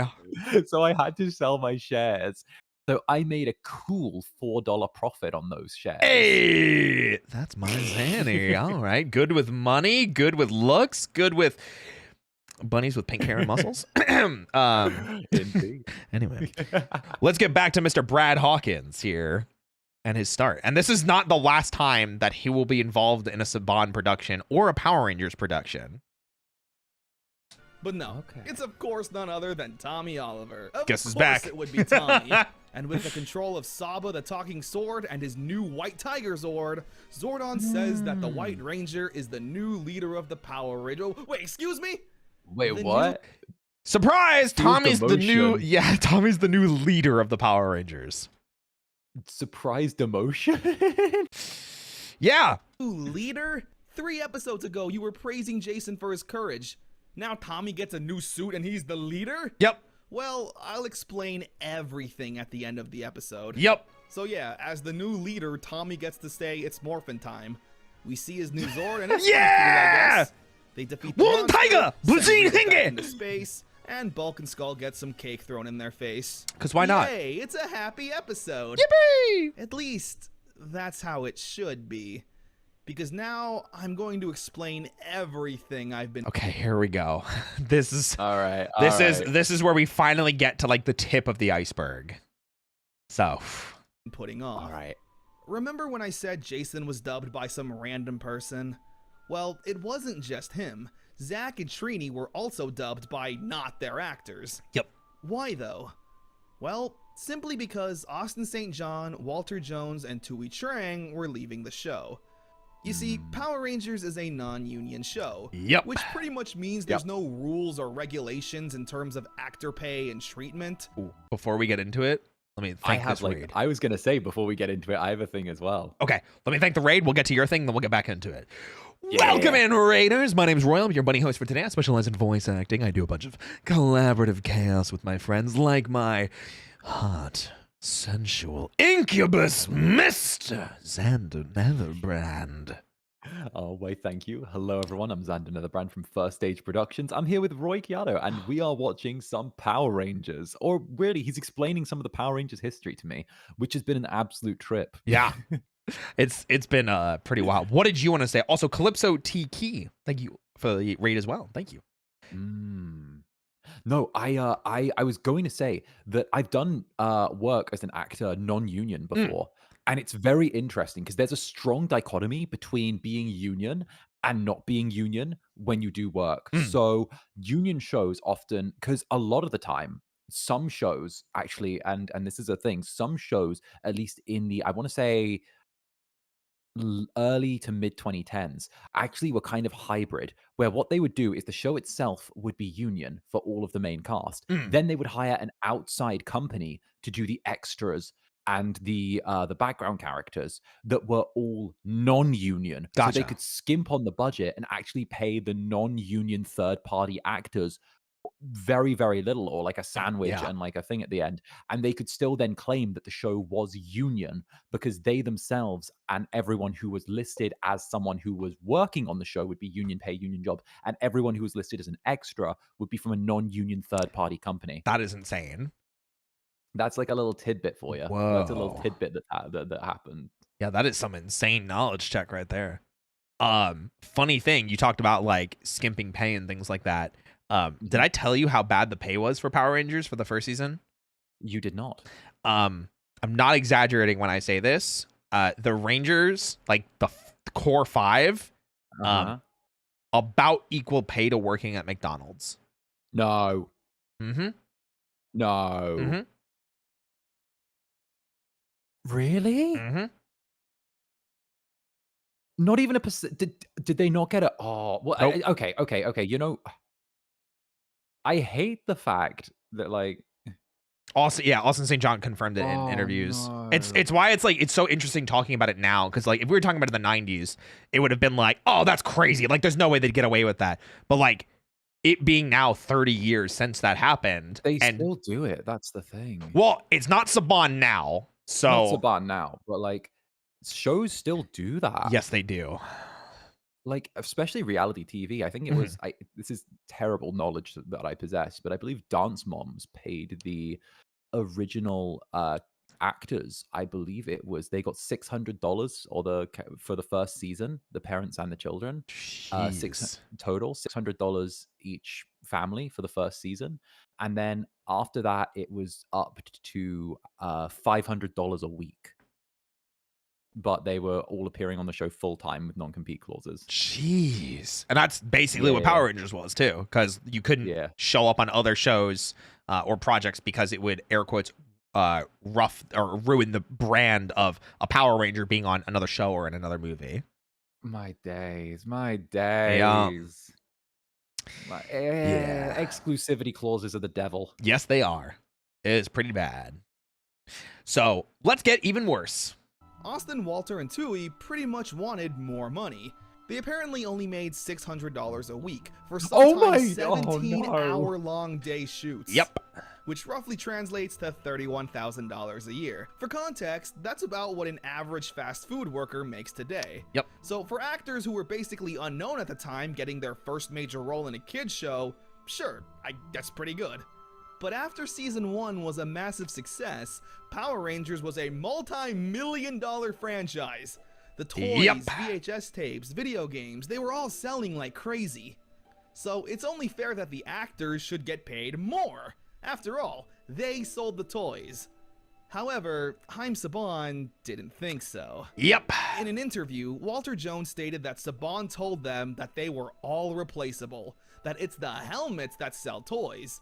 Essentially saying that the actors don't matter, and as long as the suit is on screen, kids will only care about that. So Austin, Walter, and Tui were no longer a part of the show. I'm not sure if they just walked out or if they were pretty much forced off the show immediately. But yeah, Saban didn't want to pay them more than minimum wage, which is ridiculous when, again, half of your show is already done. The expensive part with the explosions and special effects, you don't have to pay for all this. You have 6 core people that you need to keep happy and chose not to do it. It's ridiculous. That's also why Tommy was written as the new leader. Originally, Jason was still supposed to be the leader, with Tommy doing his occasional appearance, like when he was the Green Ranger. Speaking of which, Tommy wasn't even supposed to be the White Ranger. That role was supposed to go to Brad Hawkins, who played Ryan in VR Troopers. Jason David Frank even filming for another Power Rangers-esque show. Which you can find the pilot in its entirety on YouTube. It's only like, 8 minutes. It's pretty not good and pretty whatever, but like, they filmed it. They had it. Cybertron. I'm still shook. That's crazy. Yeah. They were literally just okay with writing off Jason David Frank and never bringing him back. However, after Green No More, Saban received millions of letters from fans asking to bring back Tommy. To give you an idea, Power Rangers was such a massive success. Like, it gripped America so hard that it shut down entire highways. Like, during, like, parades and, like, performances and things like that. That's crazy. It is crazy. So here we are. So, little bit more context to this, which we later had confirmed in other interviews, and this is a little bit more one-sided, so it's a little bit harder to corroborate, but because of other things we've heard, we're pretty sure this is what happened. Originally, the whole gang together, all 6 of them, were supposed to go to Saban and demand more money. And the reason for that is because I have had some. Oh no! Did 3 of them? Did 3 of them fucking scab out? So, no. And the reason for that is because Saban was also sliding contracts to them to do the movie, which came out in 1995, which would have been filming full time in Australia. It would have been like a massive undertaking, and they were going to get paid garbage for the movie too. Oh. And so all 6 of them were supposed to go to Saban and be like, listen, we want more money. We want like fair wages. We want, to be taken care of. We don't want these shit conditions, everything like that. And when they went to go, when it finally became time to confront Haim Saban with this, at least, and this is what Walter Emmanuel Jones and Austin St. John have said, which is Jason and Zach. They said Jason David Frank, Tommy, convinced David Yost and Amy Jo Johnson, Kimberly, to not go forward with it. No. And already Tommy and Jason had a really bad relationship, and this that's bad. This only made it significantly worse. That's literally yeah. That has literally happened to me before, where I have said with other people on a project that we should go forward and all say that we're going to leave as a unit if we don't have our contracts modified. And I have literally had everyone but me scab out before and like go, well, we've changed our minds at the last minute. We're fine with this. We don't want to take the risk.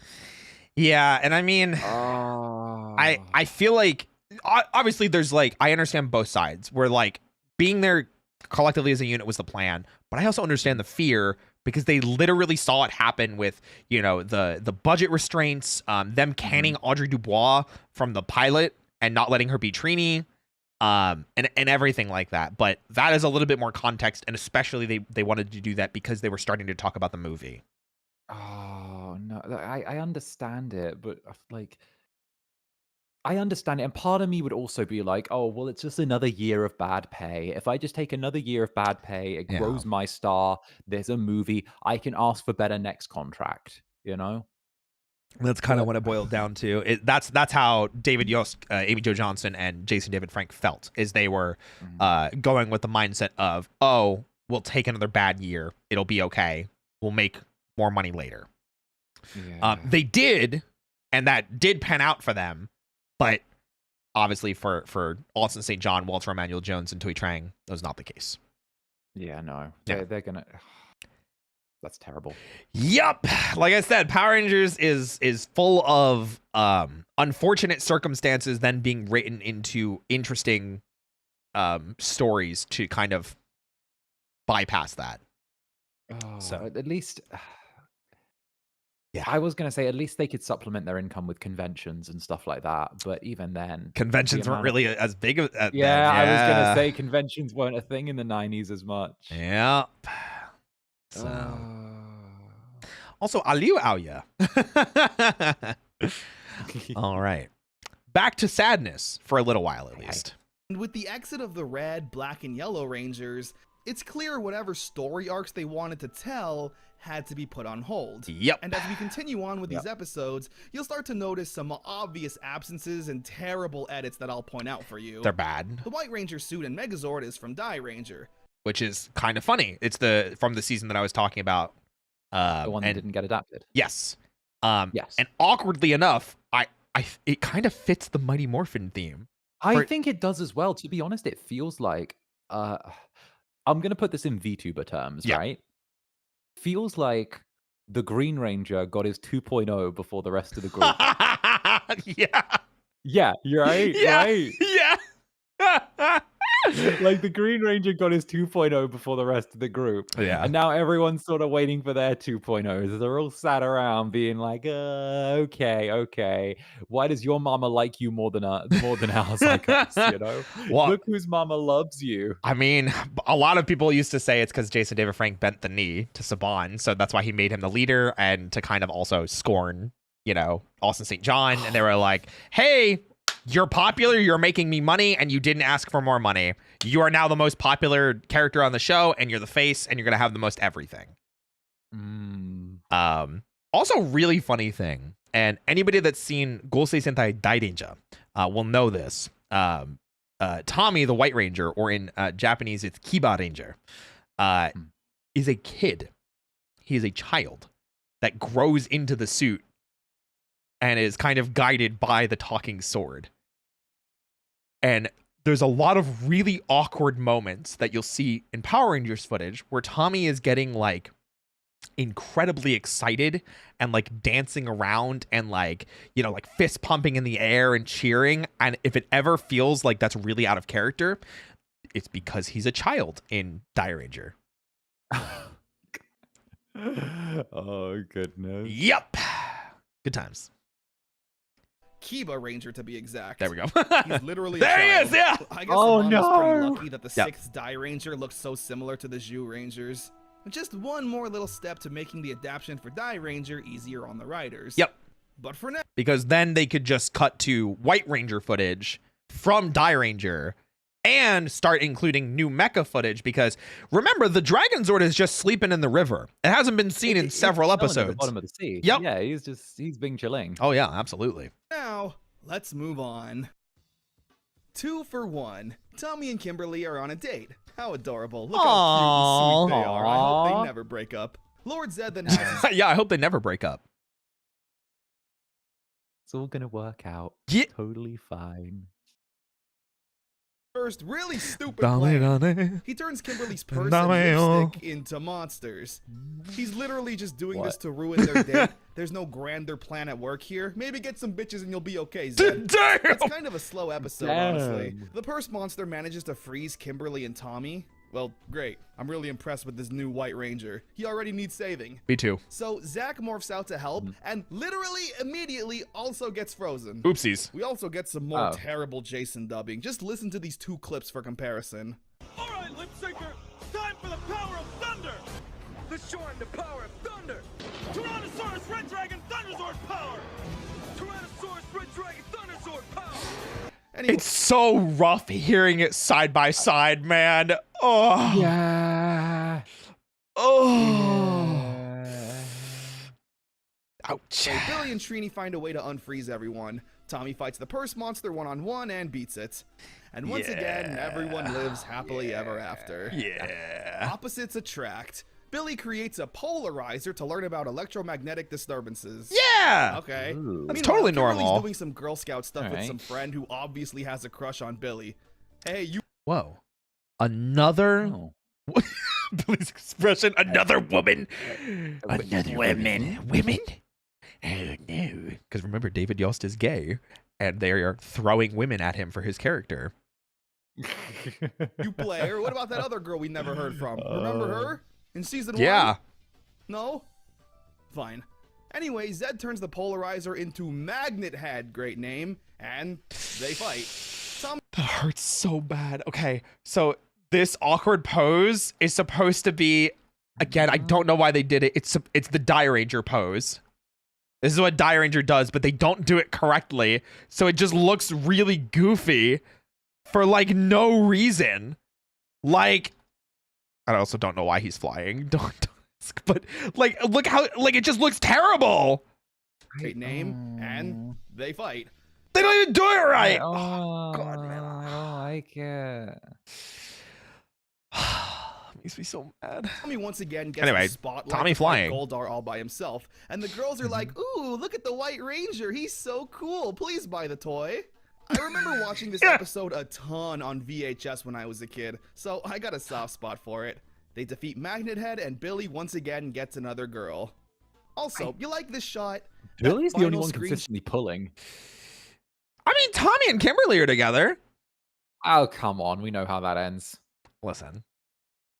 And what's her name with Zach? Who we haven't seen in many episodes. Yeah, because she matters so. Listen, well, literally, she got a pair of pearl earrings and dipped. Yeah, that's actually nuts. She really did. I don't think she ever shows up again. She got a pair of pearl earrings and left. Yep. Yeah, that was it. Isn't this a nice I don't shot? even remember her name. I think it's Alicia. Something. Alicia, or Alala.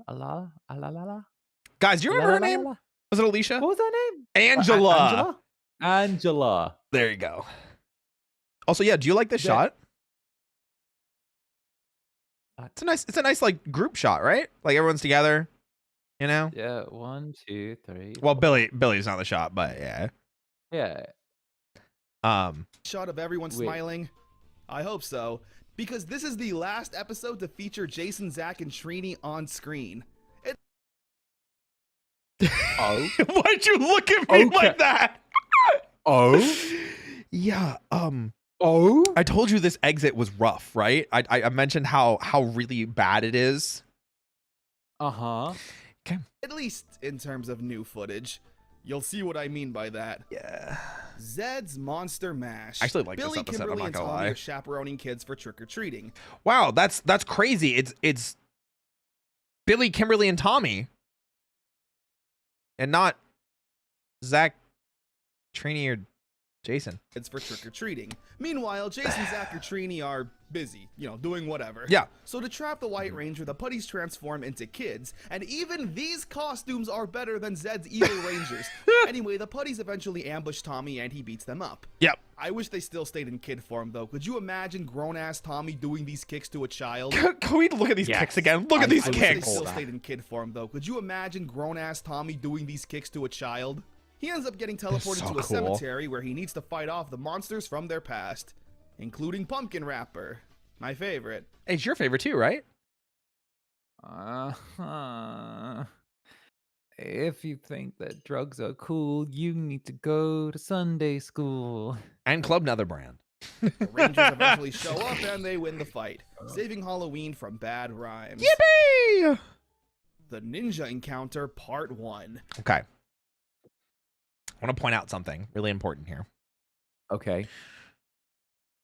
So this shot, what looks weird in the shot to you?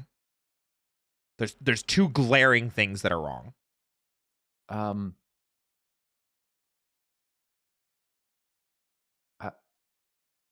One.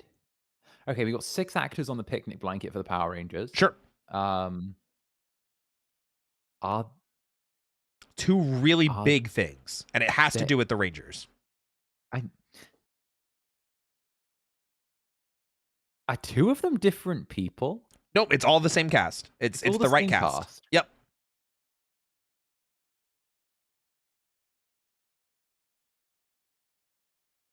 Wait, am I not seeing it? Am I being dumb? I can tell you as soon as you're ready. Okay. You want me to tell you? Go for it. What color is Tommy wearing? Green. Yep. And what color Ranger is he right now? White. Oh. The other one, what kind of hair does Zach have? They're reusing. Wait, they're using Zach's hair. Wait, this that's is old footage. Crazy. This is old footage from before they booted them. This is old footage from before they booted them. They're trying to make it seem like, oh fuck. That's crazy. Okay, I told you. God. Yeah, this shit gets crazy. Anyway, here we go. This is where things simultaneously get serious and awful at the same time. Absolutely. So we get this establishing shot of all the Rangers at a picnic, with footage from Trini that's clearly from another episode. Yep. And Tommy's wearing green. Already, things are confusing. These 3 punks end up harassing a guy and knock this stroller with an actual baby in it down the hill. Yep. And nobody tries to stop it. And the only people who do leap into action is Bulk and Skull. Yeah! That's my boys! This is the first time they actively have tried to do something good for no reward. The baby ends up being saved by Tommy, Kimberly, and Billy, as well as these 3 mysterious teenagers. Whoa. Rocky, Adam, and Aisha. They're visiting from I Stone remember Canyon not High School, liking and they're Rocky. just such good. Not liking Rocky? I don't know why, but little me hated Rocky. I have bad news for you. I think he's kind of considered like one of the least liked Rangers in the Saban era. That's not bad. That's good news. Oh, okay. Little me didn't like Rocky. You're saying he's one of the least liked as well. Yeah. So yeah, no, I'm with the crowd. That's great. I get to join the mob. We'll pitchforks. There you go. You know, torches. It's good to be on this side of the mob for once. Yeah. This is great. I want to see if he says I love this. it here. I can't remember if he says this. Who happened to wear red? Whoa, that's crazy. Red, I yellow, it's really trash. black. I remember he had a really trash line delivery that made little me dislike him. It was like right after he became a ranger, and I remember it, right? Because he was fighting something. It was like some big putty fight against some guy, right? And I remember he had the Red Ranger outfit on, and he said, "Any friend of yours is an enemy of mine." And I was like, and even a freaking child listened to him and went, "That's fucking cringe, bro." So I see somebody asked it in chat. I think this is a good opportunity to explain a little bit. Why the Rocky hate? I genuinely don't think Rocky's that bad of a character. Having seen Mighty Morphin multiple times and having seen Zeo multiple times, because Rocky also becomes the Blue Zeo Ranger. The problem with Rocky isn't so much him as a character. It's that him becoming Mighty Morphin Red it means that he replaces Jason. Right. And going from Jason to Rocky is like, whoa, that's some big shoes. Down.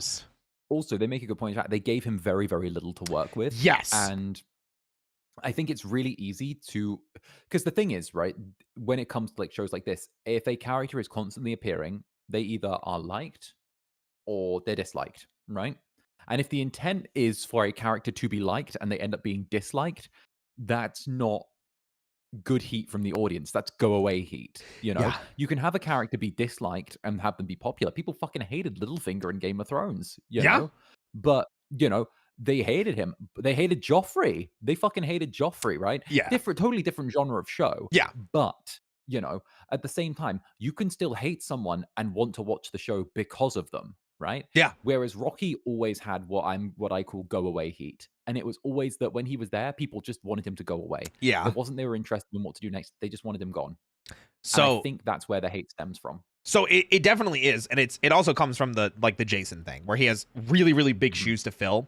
And then the other big problem with it is that he is replacing Jason, who was the leader of the Power Rangers and was very much a force that we'd come to know, and very impactful in the show, very powerful, really strong voice, like all these kinds of things. And Rocky's literal first episode is him being a goofball and slacking off. And it is a terrible first episode for him and really, really bad. And unfortunately, those are kind of the episodes he gets. He doesn't really get developed as a character. They kind of keep putting him into these, he's kind of in the himbo, like dumb jock kind of mindset. And it just keeps going for that. And when you think of a Red Ranger, that's not really the role you think of. Yeah, no. And then Zeo, they turn that up to like an 11. And it's just not, it just wasn't it. I don't blame Steve Cardenas, the actor. I think he did what he could with what he was given. He did what he, no hate towards the actor. He did what he could with what was given. But it was just the fact they gave him so little. Oh, yeah. And I saw somebody else mention it, that they didn't even invite him back for Forever Red. They actually did. Funny story, he was supposed to be in Forever Red. But he moved and they didn't have his new address. So the invitation to join them got lost in the mail. And that is like an actual thing that has been confirmed. So yeah. Which again, it's like, why do we know this? Like, why? Oh my gosh. So, ironically, I actually hear a lot of hate on Johnny Young Bosch as Adam, in the same capacity of he's not really a super well written character, but because instead of replacing Jason, obviously he replaces Zach, Adam still does get some cool solo episodes, but for the most part, Adam's in the background a lot. So it's like, if you're not an Adam enjoyer, what are you not liking? That he's in the background agreeing with the team? Yeah.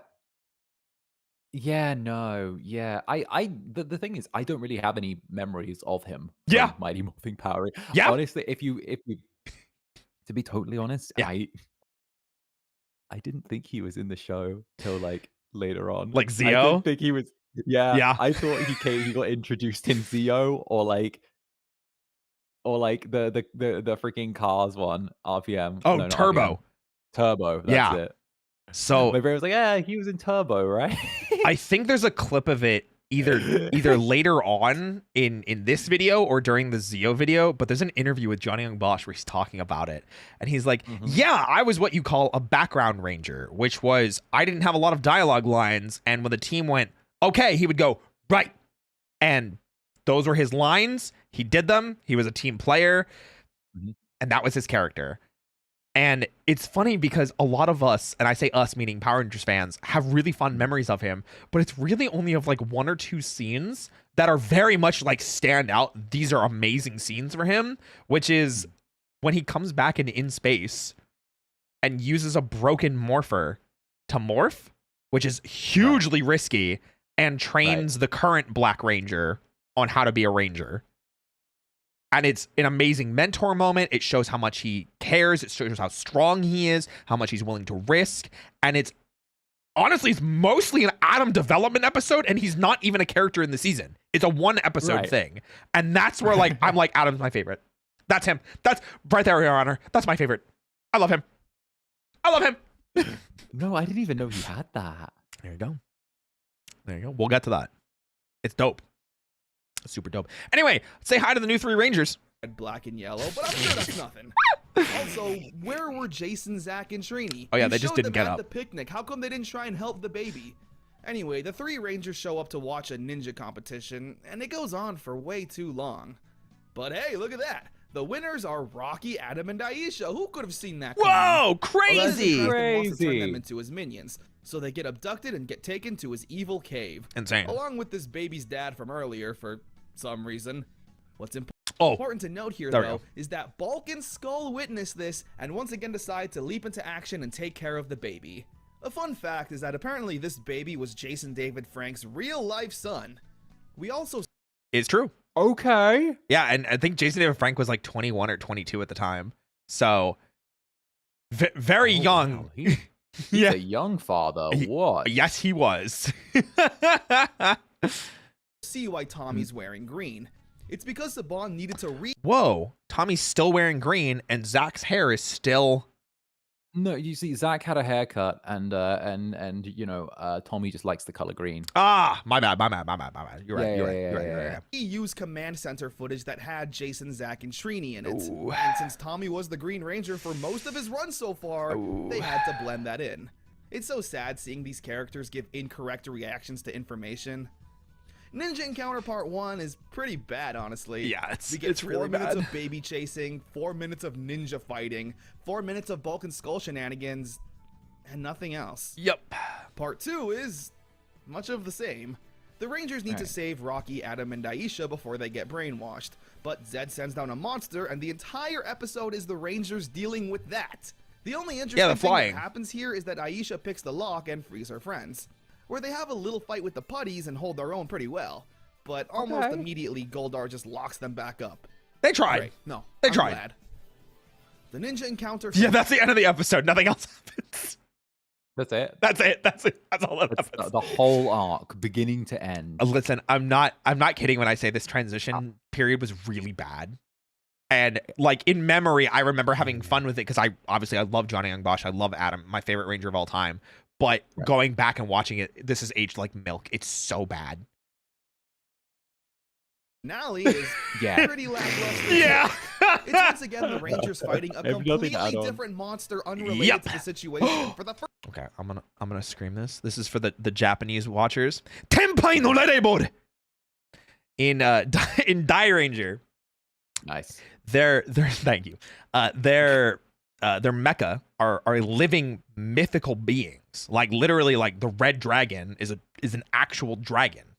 Okay. And the white tiger is a literal giant white tiger. Controlling these beasts is very difficult, and they have to use an immense amount of ki, or like if you want to put it in Naruto terms, chakra. They have to use a lot of their body life force to control them.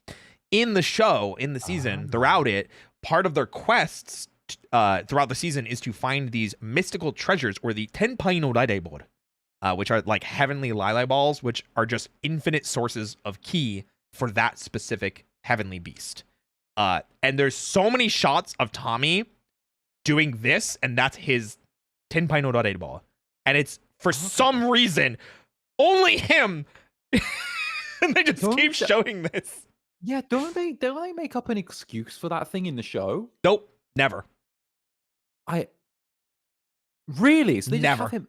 Yeah. It's just a ball. Okay. Yeah, just a ball in his hand, and no one questioned it. Sure. Yup. Sure. Yup. First half of the episode, they eventually do free Rocky, Adam, and Aisha, and all together they fight the Puddies and stop Zed's plan. When they return to the cave to save Billy, though, he removes his helmet, where the three teens learn the identity of the Power Rangers. Where they go to the command center and take a vow to never reveal the identity of the Rangers. I'm not sure how forceful that vow is, though. Like, if I tell someone, do the Rangers show up to my front door and use the power blaster on me? So the episode ends with some new friends being made. I'm sure they're not important, though. Just another Richie and Curtis on our hands. Oh, yeah, definitely. Oh, yeah. A monster of global proportions. There's a World Peace Conference happening. Whoa! Whoa, it's the World Peace Conference. Yeah, in Switzerland. Where 3 teenagers from Angel Grove will be chosen to travel the world and promote peace. Why? How are they going to promote Adam and fucking Aisha peace? join in the...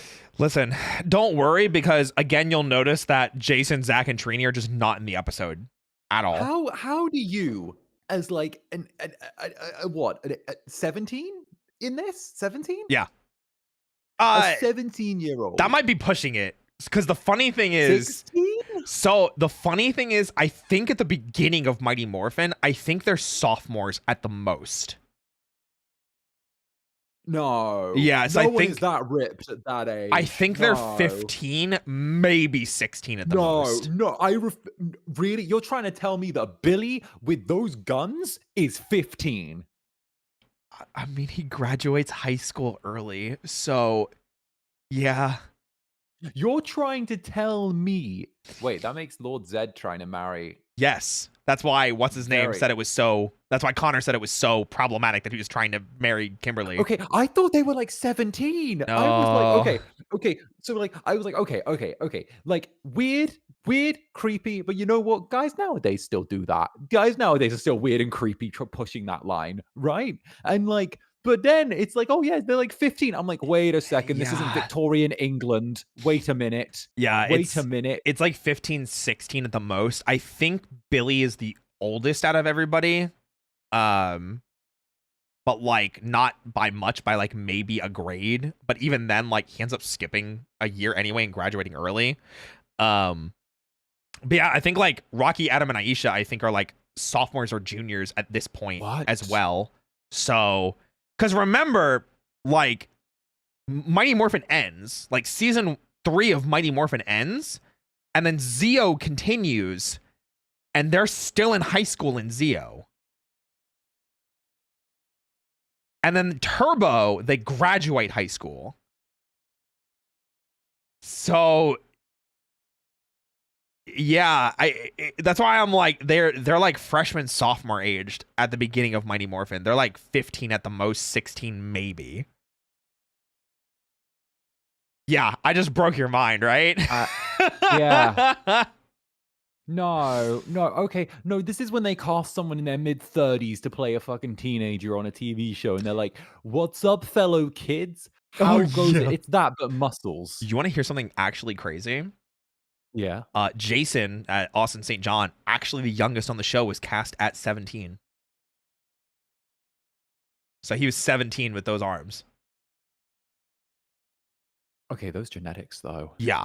But also to add more to it, also some more background knowledge. I wasn't going to bring this up, but you brought up the age. He was kind of pressured to sign the contract that he was in because technically it was illegal for him to sign that. Yeah. Yeah. They said he needed to sign it there and then, or he wouldn't get the role. Exactly. Yeah, I remember that. Fun times. I think everyone else though, I think like all of the rest of the Rangers, I think are in their late teens, early 20s by this point, like IRL. Okay. But I think in universe they're like at most 16, 17 now because it's Mighty Morphin season 2. That is crazy. Yep. World and promote peace. Meanwhile, Rocky, Adam, and Aisha join in the festivities and showing these world ambassadors a fun time in Angel Grove. Sure. This is until the Puddies attack and they all leap into action. Man, these guys are really good at fighting the Puddies. Insane. Also, Billy flirts with this one girl. Like, there's no way he's the nerd anymore. Billy with another girl. Fucking Billy's such a Chad. Why is Billy like this? Because they're making fun of him because David Yost is gay. Oh no. Yeah. Oh no. Yeah. Oh, I was looking at the character, not the yeah. Again, funny bad circumstance leads to interesting like writing. Yeah. Well, now that's because I thought it was just funny character. Oh no. Do you want to know why David Yost exited the show? Oh no, you told me it was homophobia. He got called the F slur too many times and then walked off set and never returned. So he has no idea and didn't watch why his character was written off or how they handled it. He was actually supposed to be a huge part of the Turbo movie and even part of Turbo, and we never get to see that universe because that version of the movie was apparently 3 hours and we didn't get that. And Saban ruined it by being a piece of shit and not having a good workplace environment. Yeah. This guy. So anytime you see him getting shipped with a girl in any capacity, it's the showrunners and directors and writers being shitty? Yep. Oh no. Oh no. Yep. And David Yost just kept dealing with it because he was a professional until he couldn't deal with it anymore. David's a fucking king of my days. Yeah. When we get to Zio, I'll show you pieces of the interview, but around, I think it was early 2010s, he had an interview where he finally broke his silence about why he left the show. And he was like, yeah, I tried to take my life multiple times. I tried to go to gay camp to get converted because I hated myself. And he talked about how much being on Power Rangers ruined his life. Oh, fucking hell. This man needs a hug. It's an insane interview. But the fact that he came back to the franchise and helped write the 30th year anniversary special and then was a part of the last season is like, thank God, man. Thank God he came back. Yeah, no, that feels bad, man. Yeah. The 90s were a wild time and do not reflect current values and how we as people feel today. Yeah, no. Yeah. 30 years ago seems like such a long time, but you know. He's got that Triceratops Riz. Anyway, the ambassadors get kidnapped and it's up to the Rangers to save them. With the help of this turtle Zord. Yeah, they just get a new Zord halfway through the fight. Don't worry about it. Don't worry about it. Oh, they didn't mention the White Tiger Zord can also combine with the other Zords to make the Mega Tiger Zord. And it looks pretty dope. Okay. Yeah. Titanus never died, by the way. Oh yeah, so Titanus. I don't know why we need the... Titanus is still alive, by the way. Titanus is still just somewhere. Just somewhere. Same with the Dragon Zord. Dragon Zord is just underwater, somewhere chilling. Yeah. Just somewhere doing the thing. Yeah. Turtle Zord. It's actually really funny because in Die Ranger, the turtle is a person. And he transforms into the turtle to help the Rangers because he doesn't realize that he's a heavenly beast. So he's like, oh. What? Yeah. He's supposed to be like, I think like the Chinese equivalent of like Genbu. Okay. Yeah. Wait, that. Okay, we vibe. Yeah, he's a fun character who, funny enough, was a previous Sentai star. So, yeah. Okay, Zed I kind of like waves. that. I kind Zed of like creates a monster that turns anyone who gets hit with its frequency into mindless zombie slaves. Yippee! There's once again another putty attack that Rocky, Also, Adam, and Aisha can we show just up talk to. about Johnny Young Bosch with these moves real quick? Look at this. There's once again another putty attack that Rocky, Adam, and Aisha show up to. They look so good in red, black, and yellow, but again, I'm sure that's nothing. Look But at here's that. something that- Like, they are trained for that stuff, and you can see it. Mhm, Oh, it looks so good. kind of bothered me. Zordon tries to call Tommy, you know, the new leader of the Power Rangers, and he doesn't answer his communicator because no. he's Oh, distracted. come on. Oh, So no. Zordon calls Stop. Jason, and he answers the call. All in beautiful reused footage. This is from the episode that Billy was scared of the water with the fish. The bar is so fucking low. I told you. The bar is so fucking low, Roy. The bar is like, the bar is so low. Yeah.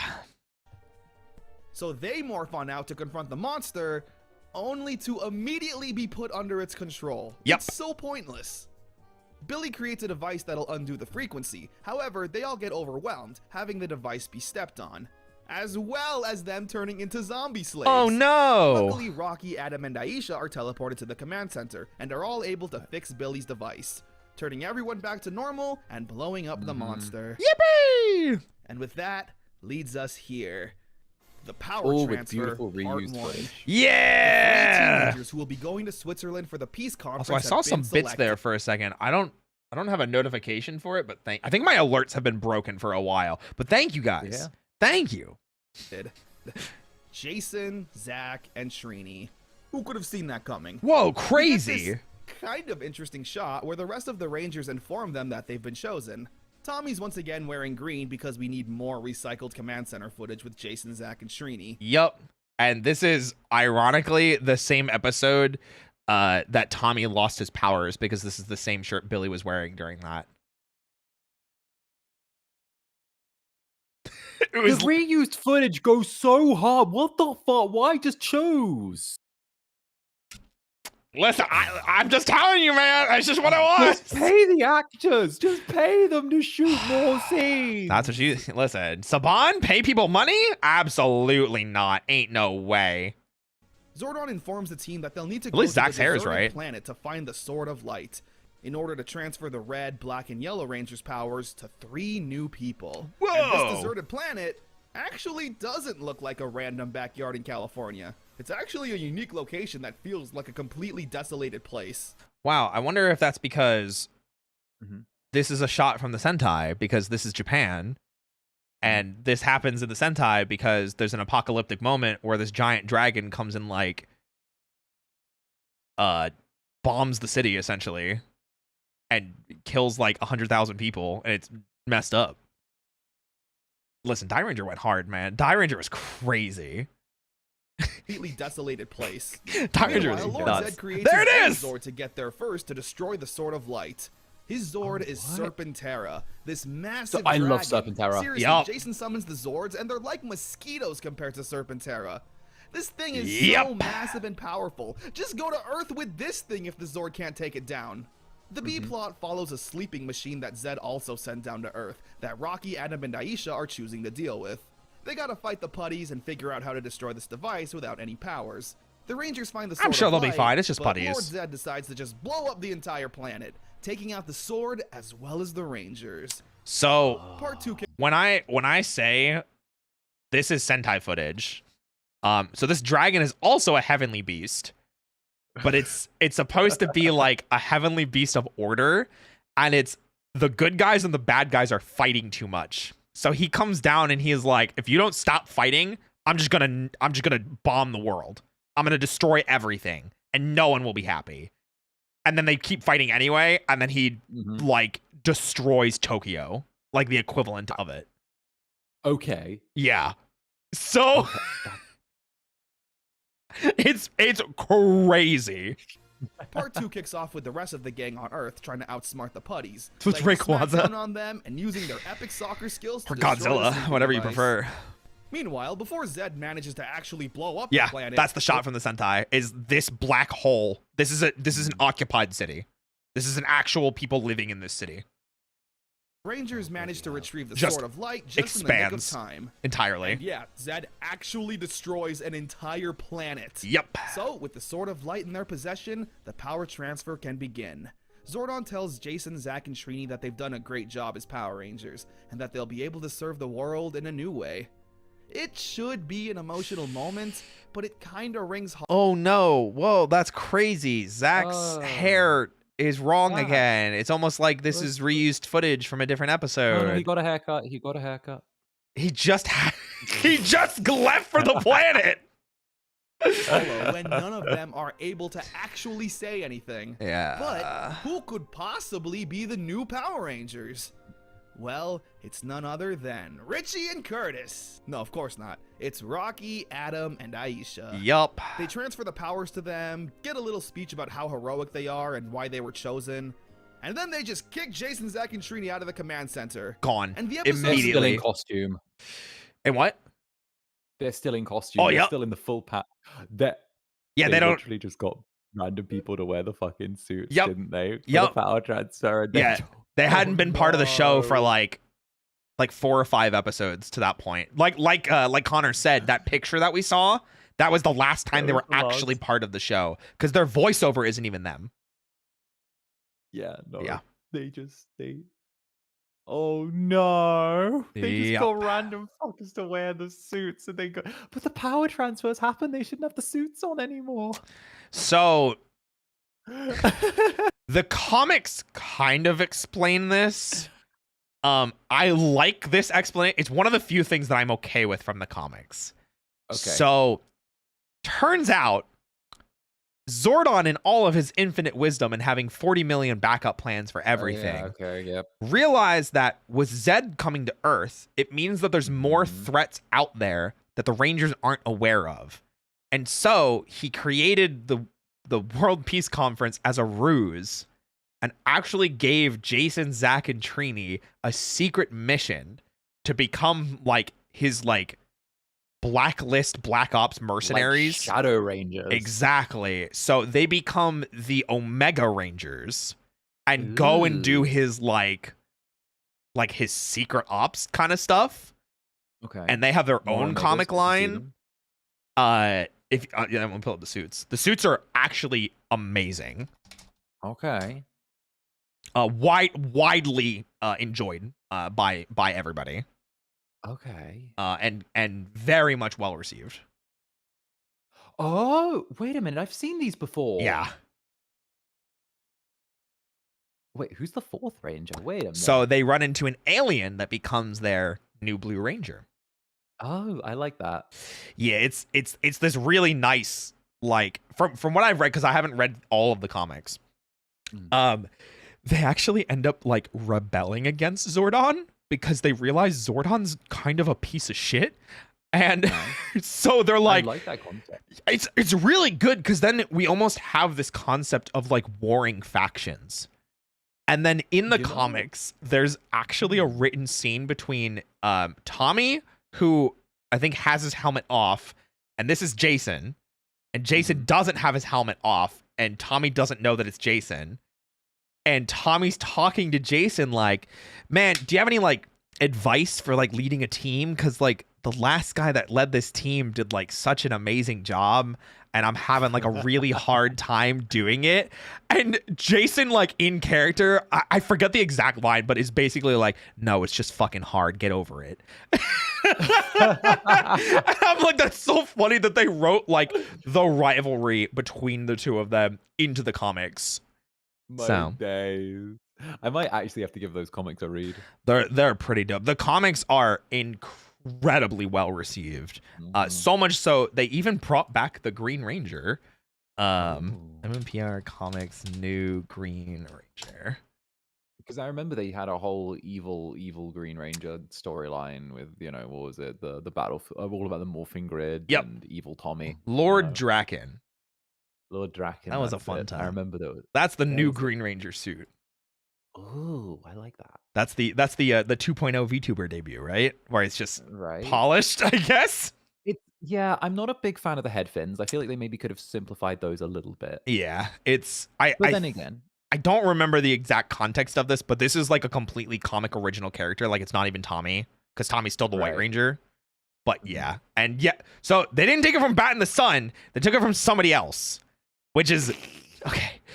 Do you want Wait, what? Do you want the deep cut lore, which some people in my chat don't even know about? Oh no. So you know how I showed you that I was in Power Rangers cosplay? Yeah. So I was pretty active with like a lot of other people in the Power Rangers cosplay scene.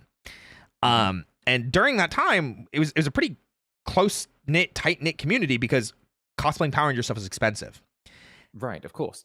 I can imagine that it gets pretty pricey pretty quickly. So someone designed a suit incredibly similar to this and I think just called it like an updated Green Ranger version. They were then either contracted to or just their design was purchased by Bat in the Sun, who does like those death battles. And they did it for Green Ranger versus Ryu, I think it was. Okay. And so they used the design there. And then like 7 or 8 years later, the comics just used this design. Didn't give credit, didn't pay homage, didn't do anything of the sorts. And it is like... Oh no, that's not cool. It is Bat in the Sun Green Ranger. And I will show you that it is uncool. like... I don't like that. That's uncool. It is like a 1-to-1, like... You can like really see it.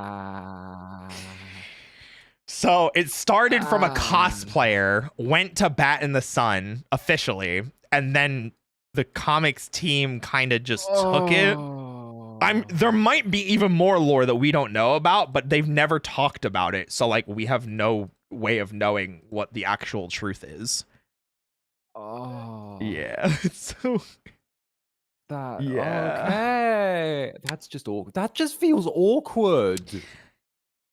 Yeah, and as far as I know, that Green Ranger suit is still active in the comics. So oh, that makes it doubly awkward. There are so many layers of awkwardness now. I don't know how far it actually goes. Like that's a rabbit hole that I have not jumped down yet. So yeah, that's a fun time. Did they ever credit the cosplayer? Really? I have no idea. But I remember seeing the cosplay pictures before Bat in the Sun's video came out. So and that's a personal account from being active in the Power Rangers cosplay community. Yeah, you may not find that in the Power Rangers, scene. Yeah, you might say I know a little bit. You might say I know a little bit. Just a little bit, just from the odd appearance here and there, maybe at a convention or something. Yeah, something. If that's your type of thing. Yeah. Zack and Trini out of the command center. Yeah, they're just gone and the episode's forever. Not even over yet. Oopsies. Zack sends down another monster, and it's back to action. They're like, please forget about the old Rangers. We got new ones. Yeah, they're gone immediately. They legit just cram in a Pudgy fight, Zord summon, and Zord fight halfway through the episode. Yep. Look, I get why you couldn't have the episode be as emotional since the actors weren't. Also, not even... I don't think this is Jason, Zack, and Trini, but it's supposed to be them really out of focus. Oof. Okay. Yeah. Actually there. But it just feels kind of slapped together and rushed. Whatever, I guess they worked with what they had. But yeah, this officially marks the end of Jason, Zack, and Trini. Yeah. Now, as a kid, yeah, I obviously hated all of this. Yeah. But I was just a kid who hated change in general. How I felt about Rocky, Adam, and Aisha is how I felt about Joe coming into Blue's Clues. Oh. Who are you? You're not the guy. True. I'll save how I feel about Jason, Zack, and Trini compared to Rocky, Adam, and Aisha when we reach the end of Season 2. After all, we gotta actually see some episodes of these three actually a part of the core group. Goldar's vice versa. I will say, we are 4 hours into the stream. How are you feeling? So far, I'm feeling a little bit eepy. I might have to eep off soon. Okay. But you know what? Let's at least make it to the 2-hour mark of this before I eep off. We'll go. We get an Adam-focused episode, with there being a dance coming up where the girls need to ask the guys out. Everyone seems to be getting a date. Even Billy got one! Female versions of themselves. Again. It's absolutely adorable. Adam is the only one who hasn't been asked yet, and feels like he probably won't be. we get a good look into Adam's character. He's a normal, friendly guy. Yeah. He just has confidence issues, which, hey, He's just I a think chill that's guy. pretty relatable. Lord Zed takes Chill little advantage of guy. this by sending down a perfect girl for Adam. This girl, however, ends up being Scorpina. Oh my... Remember Scorpina? Well, how long has it been since we've seen Scorpina? I think it's been like 30 episodes, and this is the last episode she shows up in again. Forever. And it's a different actress.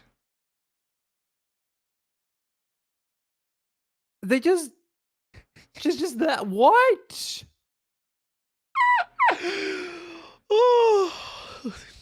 God, I totally forgot about her. Me too. That's also not the original Unneeded. actress, in case you were wondering. Yeah. I'm surprised they brought her back, though. Along with Finster, Scorpina hasn't been seen since Rita was kicked out. Yup. But hey, I guess they can use her a lot more now since they have a new English-speaking actress playing her.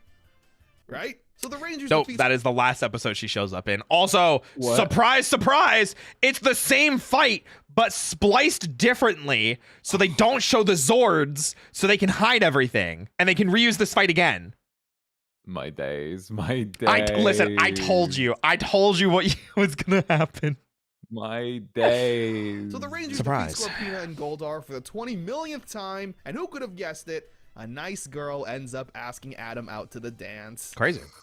Mirror of Regret. It's another Adam episode. Two Adam Within the episodes in a Rocky row. teaching karate at the youth center. When Adam notices a young boy being picked on, Adam takes him under his wing because he sees a lot of his younger self in this kid, being picked on for his size back in the day. Lord Zed then creates the Mirror of Regret to try and use it on Adam, showing memories of his past bullying and attempts to break his confidence completely. It Aww. almost works, but Adam, of Bruh. course, powers But through look and at- realizes that his past can't look hurt at him those anymore. stunts. So he whoops the Weak putties mental. and goes off to fight the So monster. good. Where the Rangers get this new blaster. Which is from Die Ranger. That's just a big cannon. It's a big cannon that is in a It's a dragon's big mouth. cannon. Yeah. So you can also see like a shot of them putting these balls. Yes. Can you take a guess as to what these balls are in Die Ranger? Are those their like soul Ten crystal Final balls? Friday, boy! Those. Yes, balls. they're ranger balls. Yep. And then the other funny thing about it is, let's see if I can scroll back a little bit. Okay. Oh, Oh. turn off CC. Blaster, it's okay. It's not as cool as the Power Blaster, but I guess they wanted a weapon where Tommy could be involved. I guess. When is a Ranger not a Ranger? One of my favorite episodes, and this is probably the episode we'll end on because it's a banger. This episode is okay. easily top tier. Yeah. Lord Zed basically wipes the Rangers' memories, making them forget who they are, and in turn, forgetting that they're Power Rangers. Yep. Zordon kind of tells them that they're superheroes and lazily teleports to a field, where Bulk and Skull see this and actually finds out the Rangers' identities. What? Yeah, after all Finally. this Yup. time, they finally see it. Now, here's where the Hey, episode thank you for the gets really 600 good. bits. Oh my the gosh. Rangers are completely helpless. They don't know what's going on. So, who stands up to the monster? None other than Bulk and Skull. Yeah. Rumor of Okay, the let's Rangers plan to go. use this crystal to reverse the So spell. good, dude. Seeing Bulk and Skull finally stand up to a monster and actually outsmart it to save the day is so satisfying to see. They manage to give their Rangers back their memories, but in the process, get their Lose theirs. memories wiped. Yup. Yeah. So they don't remember. And Bulk has one of the like funniest but best lines ever, and it's when he does the poncho like flip. He goes, Yeah. "Draw, you yellow-bellied skunk." it's like a traditional cowboy like standoff, and it's just so funny. Oh yeah, Bulk and Skull have now completely forgotten the Rangers' identities. There is a nice heartwarming part at the end though, where Bulk and Skull are recounting saving the Power Rangers, but no one of course believes them. But Aisha and Kimberly overhear this story and say that they actually do believe Bulk and Skull, giving them a confidence boost. Oh. It's such a nice thing too, because part of like Okay, that's nice. the Bulk and Skull bullying, I always accounted to like the original group of Rangers. And I'm saying like core 5. So like without Tommy. And now that it's, you know, Tommy's there and we have Adam, Rocky, and Aisha. Yeah. The bullying mentality does not need to continue. And it starts to kind of like, it starts to kind of like leave. Yeah. Which is nice. There's still like some obvious moments where everyone's like, oh, well, Bulk and Skull are idiots. But it's still but like the nice. Dynamic changes. That's what I like. Yeah, it feels like it. Get why Bulk and Skull couldn't continue knowing the Rangers' identities. Yeah, they didn't want to have. Come on now, they clearly proved themselves as honorable heroes. Yeah, I feel like it could have been a fun dynamic, you know, like maybe Tommy needs to sneak away from class and Bulk and Skull have to cover for him. Yeah, you know, stuff like that. Okay. Okay. We will stop here for now. All right. And we can probably finish in the next one because we have less than an hour left. That is good. That is good. We managed to cover like another hour on this as well. Yes, we did cover almost exactly an hour. Yes. Yeah. Okay, that's wonderful. So we got through about halfway through season 2 and did the rest of season 1, and now we have the other half of season 2, the 1995 movie, the 2017 movie, and season 3, which is not as long as it sounds. So we made good progress tonight. All right, let's head back to my club. Shut up. Let's go. Zeddy, come on. Zeddy, come on. I'm moving. Okay, you can come back now. Are you sure? Yeah. Are you sure you're sure? Yeah, come on. I think, Come on. There he is. Hi, there we go. Hi there. Oh my gosh. That was fun. Club. This is cute. In the club. In the club. We all Incubon fans. Oh, goodness. But this was absolutely lovely. Thank you for, again, giving me a little rundown of the Power Rangers. This was really cool to get to watch. Yeah, of course.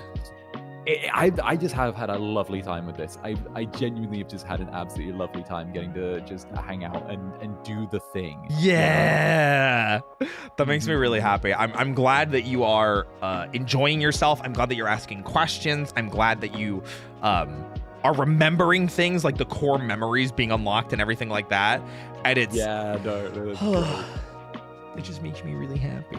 It makes really fucking wholesome, isn't it? Yeah, it's pretty freaking great. But thank you for being a part of it. I'm glad you're so interested in continuing, and I'm glad we get to make these memories together and share more memories together. Heck yes. No, this has been an absolutely wonderful time, and of course, like, thank you for having me on. Yeah, it's always lovely to get to pay the visit, and well, heck, this has just been really nice. Heck yeah. All right. Well, Zanny, what do you have coming up in the near future? Any big projects, any big streams, anything? Well, the week after next is my birthday. My birthday's coming up then. I am turning 128 years old. Nice. On top of that as well, I also am doing an Among Us mega collab tomorrow. Or should I say in like 6 hours. Oh, jeez. I have a little Among Us mega collab in 6 hours. That's crazy. With who do I have that with?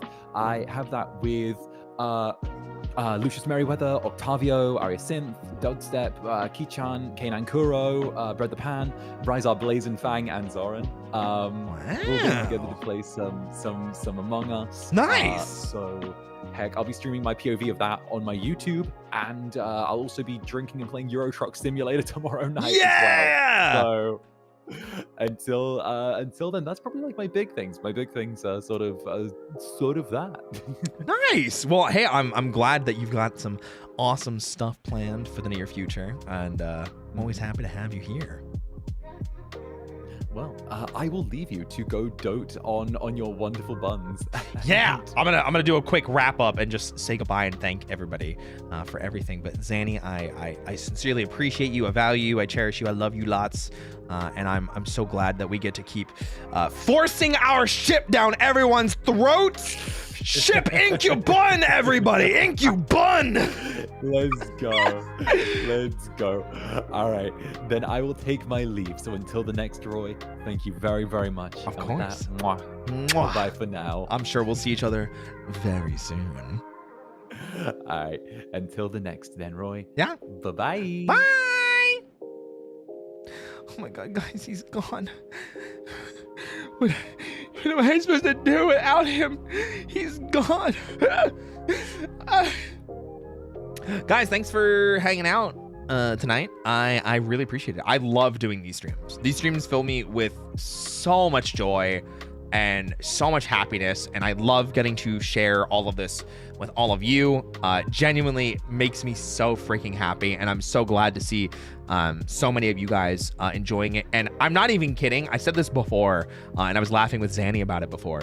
Zanny actually followed up with me asking when the next Power Rangers stream was, and I almost cried because I was so moved by people wanting to experience something that means so much to me. And I'm sure like I probably can show that, and I've expressed that through these types of streams. And the fact that Zanny is enjoying himself and wants to keep learning more and to keep talking and to keep vibing with me for these kinds of streams makes me really, really happy. And you can be damn sure we're going to be doing more in the future. So, but I do want to thank everybody that either rated, followed, live redirected, subscribed on YouTube, subscribed on Twitch or gifted subs, became a member or gifted memberships on YouTube, cheered bits on Twitch, or did super chats on YouTube, because there was a lot, and I didn't miss them. It's just I was always in the middle of thought when they came through. So I do apologize for being quiet on that regard, but I do appreciate you guys supporting, supporting the Cup of Dusk, supporting Club Netherbrand, and being a very impactful part of our lives, and making it that much more fun. So thank you to everybody that was involved tonight. I myself will be back on Monday. I've got a pretty jam-packed week next week. We've got some I think I have a Zatsudan next week, like a proper Zatsudan where I'm just gonna be chatting with you guys, so that's gonna be fun. I've got an awesome collab planned as well. We're gonna continue the Pokemon Pure Red Nuzlocke, and we're even gonna get some more horror stuff, probably with Poppy's Playtime Part 3 or Chapter 3, however you want to refer to it as. 2 collabs next week. Actually, we have 5 streams next week. 5 streams next week. That's gonna be crazy. But yeah, if you guys like Zatsudans, then please be looking forward to Monday, because that is the next big stream that I have planned. In terms of voice acting, if you guys are a fan of my voice acting content, I did put out a new audio role-playing today with my good friend Milky. It's a trip back to the Bunny Bounce Club, so if you like me and my friends in sexy bunny suits, well, come on by, go check out the voice acting channel, !VA in chat. It's gonna be super fun. It is super I don't want to say spicy. It's more like flirty, teasy. So if you like a bit of praise, you like a little bit of flirtation, you like a little bit of spice, just a smidge, YouTube safe spice, if you will, go check it out. It's super fun. I really had a blast doing it with Milky, and I love the bunny suits that we were able to don, both of us. I think we both look amazing. And that being said, that is not the only voice acting thing that I had come out today. Funny enough. If you guys had heard before, I talked about it, I think a little less than a week ago. I officially got to announce a new voice role that I will be recurring in. So if you guys are fans of AFMAO, the AFMAO YouTube channel, I am part of their newest video, which came out earlier today. It's called A Shadow Knight Saved My Life in Minecraft. I take on the role of Lawrence. So I am the new voice for Lawrence. This is my second video that I've done with AFMAO now, and I'm really, really proud and honored to be part of the AFMAO team and to be providing, voice work for them. And I'm so happy that so many people seem to really be enjoying what I have to offer. So thank you guys for supporting me there. Thank you for supporting the voice acting channel. Thank you for supporting Xander. Thank you for supporting Ship Incubun. And thank you for supporting streams like this where I get to yap to my friends about Power Rangers and just the things I'm passionate about. It means the world to me. I really appreciate it. Thank you guys. Thank you a ton. Thank you, thank you, thank you. So, all right, guys, I am going to call it a night for now. I really appreciate you all. Thank you again. I will see you on Monday for some Zatsu. I think I might actually make it a question-based Zatsu. So keep an eye out on Twitter. There might be a questionnaire coming out soon in case you guys want to ask me questions, if you're curious about anything, if you want to get to know me more, or learn more about the content that I do, and maybe some plans for the future. Please keep an eye out on Twitter, like I said, and hopefully that'll be coming out soon. Yeah. Until then, I hope you guys all have a great rest of your night, and I will see you on Monday. Have a good weekend. Bye-bye, everybody!